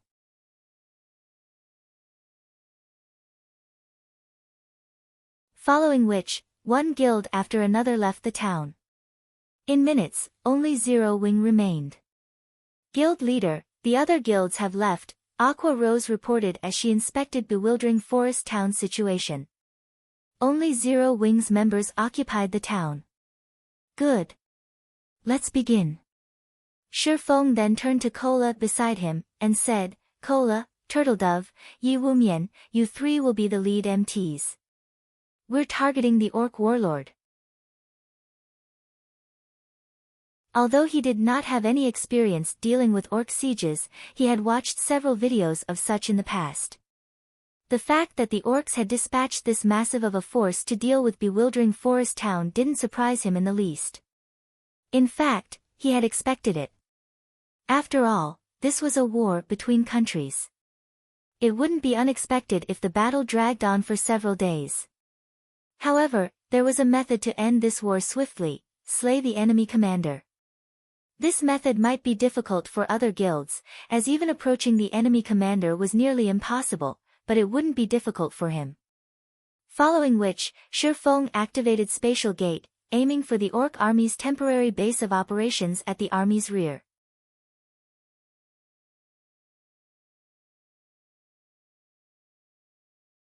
Chapter 1531, Kingdom Upheaval. Chapter 1531, Kingdom Upheaval. After the various large guilds and adventurer teams had retreated from Bewildering Forest Town, players heatedly discussed the Orc siege on Star Moon Kingdom's official forums. The uploaded recordings of the siege war shocked everyone in the kingdom. Although the various large guilds frequently clashed, with some even waging large-scale wars against each other, there was simply no comparing those battles with the Orc army's assault. The difference between them was like the difference between heaven and earth. The recordings were enough to showcase the Orc army's intense bloodlust. With so many orcs in that army, it seems Bewildering Forest Town is doomed. I wonder if the orcs will continue on and attack another location. I doubt that. This should be some kind of system event. If the Orc army goes on to capture other towns in Star Moon Kingdom and weakens those NPCs, Star Moon Kingdom is doomed. You can't say that for sure. As soon as the Empire's Rise expansion pack took effect, the Orc Empire invaded and took over a portion of the several neighboring kingdoms and empires' land as well. I guess so. If that is the case, the neighboring towns are in trouble. What guild could possibly hold off so many orcs? I've heard that every guild in Bewildering Forest Town has retreated. Not even a 300,000+ elite army can stop the orcs now. No, that's not entirely true. I've heard that Zero Wing is still fighting in Bewildering Forest Town right now. Zero Wing. Don't get your hopes up. Zero Wing's only sent 1,000 players to the town. They're simply trying to put on an act. There aren't even enough of them to serve as a snack for the orcs. Who knows? They might have retreated by now. No. Based on what I've just heard from Zero Wing's members, the team is still there. Moreover, the players Zero Wing dispatched are members of its main force. Maybe they're trying to grind EXP. After all, there are plenty of orcs there. A single large-scale destruction spell could easily damage over 100 orcs. Also, among those orcs, even the weakest is a level 40 special elite. From what I've heard, they seem to give a lot of EXP. The only problem is the buff they have that reduces the majority of the damage they receive. Some players were excited about the orc siege, while others were anxious. On the one hand, the orc invasion meant more opportunities to earn contribution points. However, to the players operating around the towns close to Bewildering Forest Town, the town's fall meant that their towns could be the next target. If their towns fell to the orcs, then all of the effort they've put into building the town's foundations would go to waste. This was especially true for guilds that occupied these towns. Zero Wings members are still there. Singular Burial, who had returned to Starmoon City, revealed a confused expression when he heard the report from his subordinate. In his opinion, Zero Wing had been putting on an act. After all, the orc siege simply wasn't something current players could defend against. Guild Leader Singular, just ignore Zero Wing. Although we didn't gain many guild honor points or guild influence, it doesn't significantly affect our plans. Our main priority now is the recently discovered Ancient Rock City. Once we take down the Orc Empire's Ancient Rock City, Heaven's Burial will dominate the several neighboring kingdoms, let alone Starmoon Kingdom, Lei Jingyang said, laughing. Didn't you mention that Flame Blood's team is ready? When will we take action? Flame Blood's side is ready, but we don't have enough guild honor points. With the amount we have, we can only hire 5,000 mercenaries. Had we successfully defended Bewildering Forest Town, we might have been able to hire 8,000 mercenaries. It would have been enough to guarantee our success in capturing Ancient Rock City, Singular Burial said, sighing. Due to the Orc Empire's rise, the Empire had taken over neutral maps in its neighboring kingdom.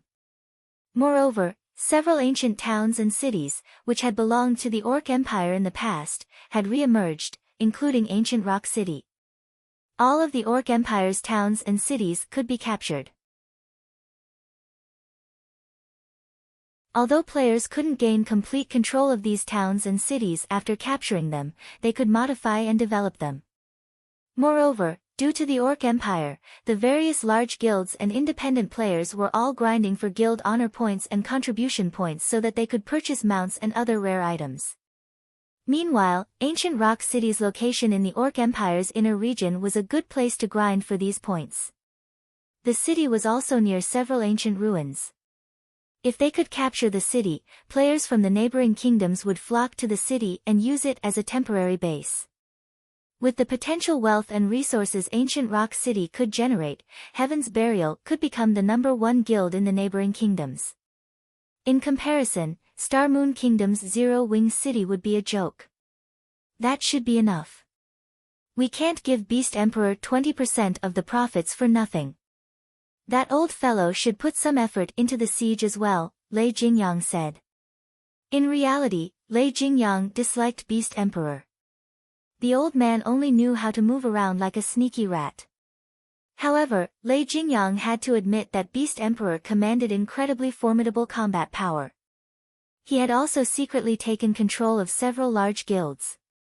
He even had the support of several major corporations. Recently, he had gained the support of the Dragon Phoenix Pavilion's 9 Dragon Emperor as well. Although their goals in God's domain didn't necessarily align, they wouldn't clash either. Alright, then.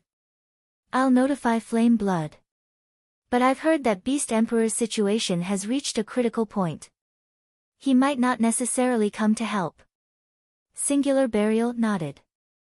Although he had allied himself with Beast Emperor, they focused on their own matters. Had Beast Emperor given him full support, he wouldn't have had so much trouble gathering contribution points in the first place.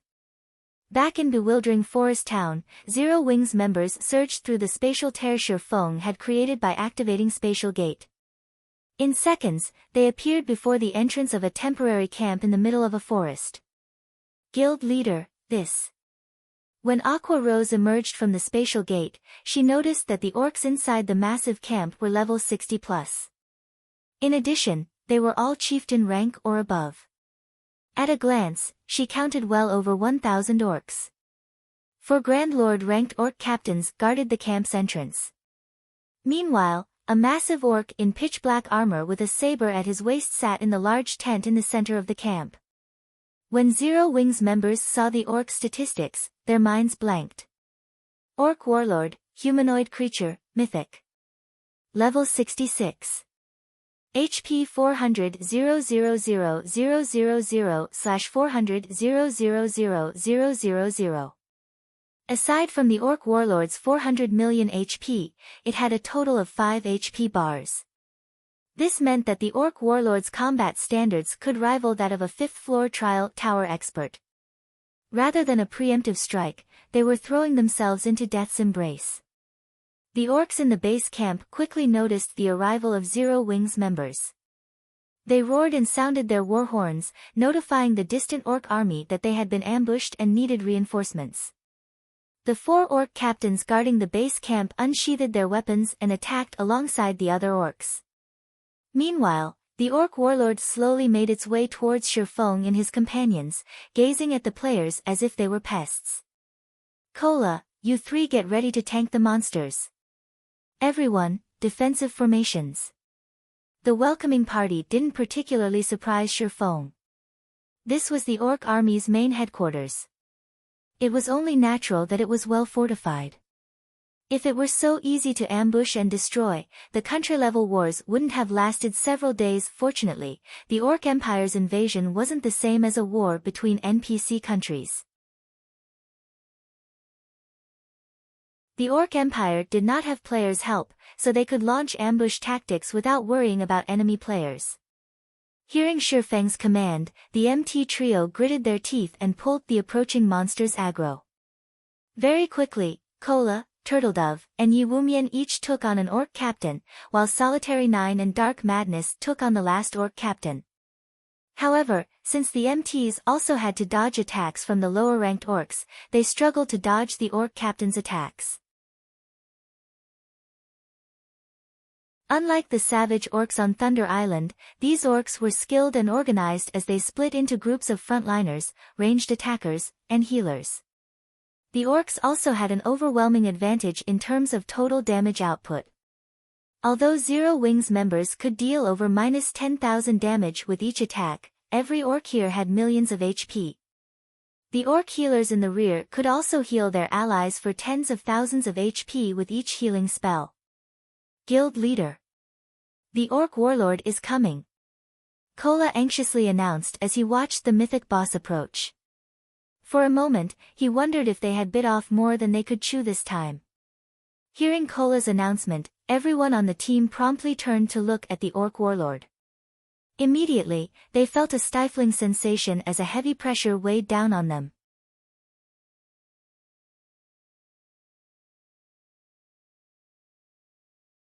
Chapter 1532, Might of a Tier 4 Existence. Chapter 1532, Might of a Tier 4 Existence.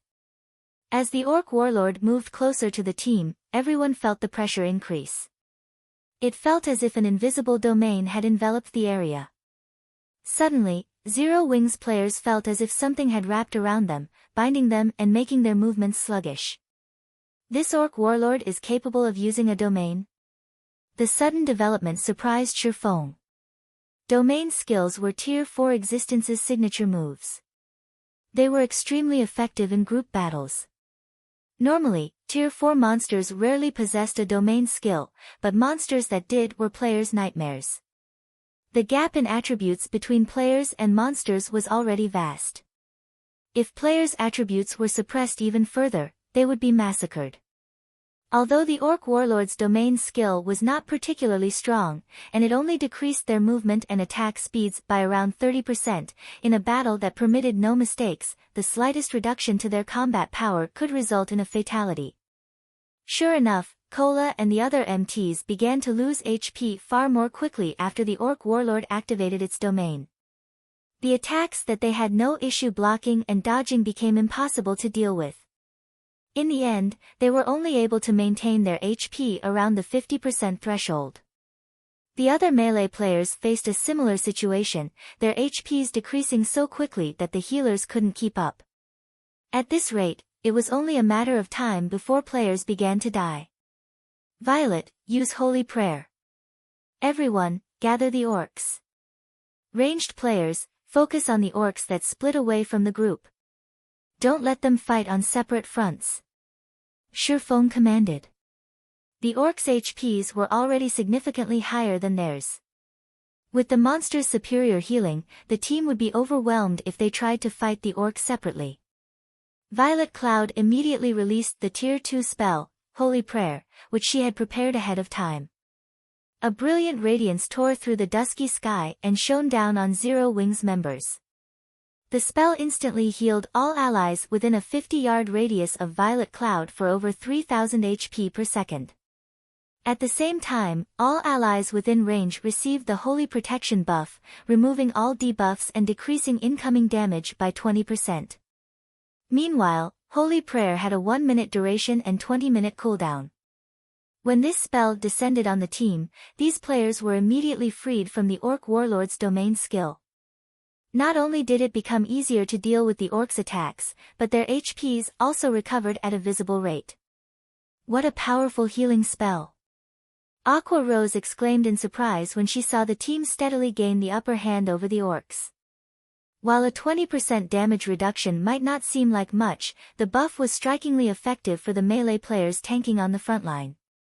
Moreover, as the pressure on the healers lifted, they could focus on healing the MTs. The other melee players lost their fear of insufficient healing as they herded the orcs into a single group. Guild leader, we've gathered most of them. Fire Dance shouted after pushing the last few great lords into the group. Good. When Shifeng saw that his allies had cornered the majority of the orcs at the base camp's entrance, he used the Aura of Time's Forbidden Domain. Suddenly, black mist covered 500 yards around Shifeng, enveloping every orc in the base camp. In turn, the orcs could no longer use skills or spells. Everyone, attack with everything you've got. Shifeng shouted. Although the Forbidden Domain was not as useful against monsters as it was against players, Zero Wings' team could use large-scale destruction spells to their maximum potential as long as it stopped the orcs from healing. However, as everyone prepared to cast their large-scale destruction spells and AoEs, the Orc Warlord in the camp released a furious bellow. It then unsheathed the saber from its waist and swung the weapon in a downward arc before anyone could react. An arc of energy shot forward, extending up to 200 yards and gouging the ground. Any player in the beam's path died instantly. It's too strong. Zero Wings players gasped. There was no way to fight the Orc Warlord. Not only was the Orc Warlord frighteningly powerful, but it was also far faster than these players could react. So fast. When Kola saw two of his fellow MTs and a large number of melee players die to the Orc Warlord's attack, he was shocked. If that attack had hit him, he had no doubt that he would have suffered a similar fate. He would have likely only survived if he had activated his life-saving skill and blocked the attack with his shield in time. However, the Orc Warlord's attack speed was too high. It took everything he had just to keep up with the mythic boss's saber with his eyes. After the Orc Warlord's ranged attack, it dashed towards the base camp's entrance, leaving behind an afterimage. Guild leader, the Orc Warlord is coming. Aqua Rose reported anxiously. She was still in the middle of casting a large-scale destruction spell and couldn't react to the mythic boss's charge. If the Orc Warlord ran amok in the middle of their team, it would do as much damage as releasing a tiger into a flock of sheep. Although Kola and the other MTs wanted to stop the Orc Warlord, they had plenty of trouble dealing with the orcs before them. If they allowed these orcs to get past their blockade, the consequences would be unimaginable. Sure enough, Forbidden Domain is barely effective against a mythic monster. Shifeng revealed a bitter smile as he watched the frenzied Orc Warlord. Following which, Shifeng took a magic scroll from his bag. The moment he did so, the surrounding mana changed. As if the magic scroll were a black hole, it sucked in the area's mana.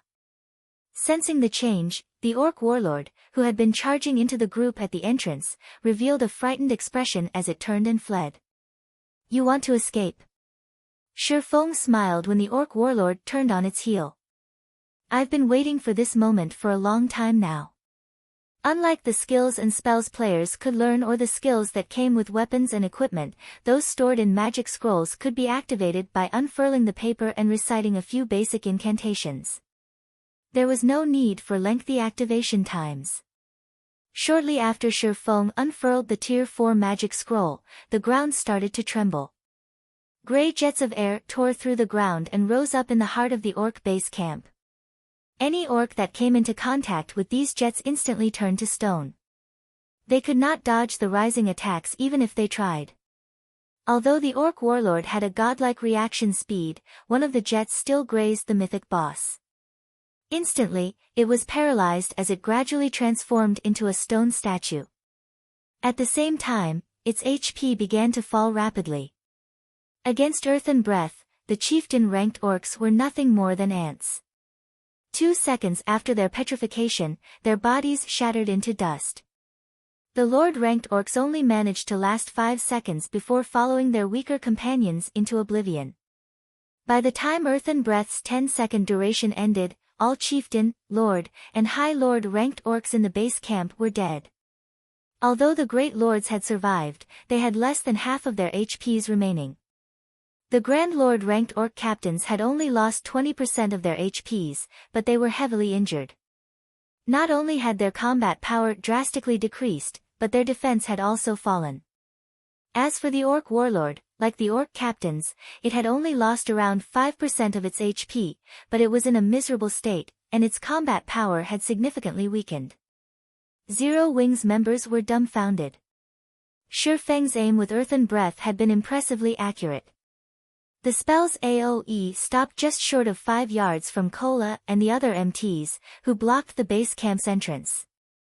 With just a single Tier 4 large-scale destruction spell, he had turned the tide of battle. Only now did they understand why Shifeng dared to assault the orc army's base camp after Earth and Breath ended. Less than 30 orcs remained. Among them, over 20 were injured great lords with less than half of their HP remaining. With their 1,000-man team and without the other orcs' harassment, they could easily deal with the surviving Grand Lords and Great Lords. Use this opportunity to clear out the orc warriors. Kola, distract the orc warlord.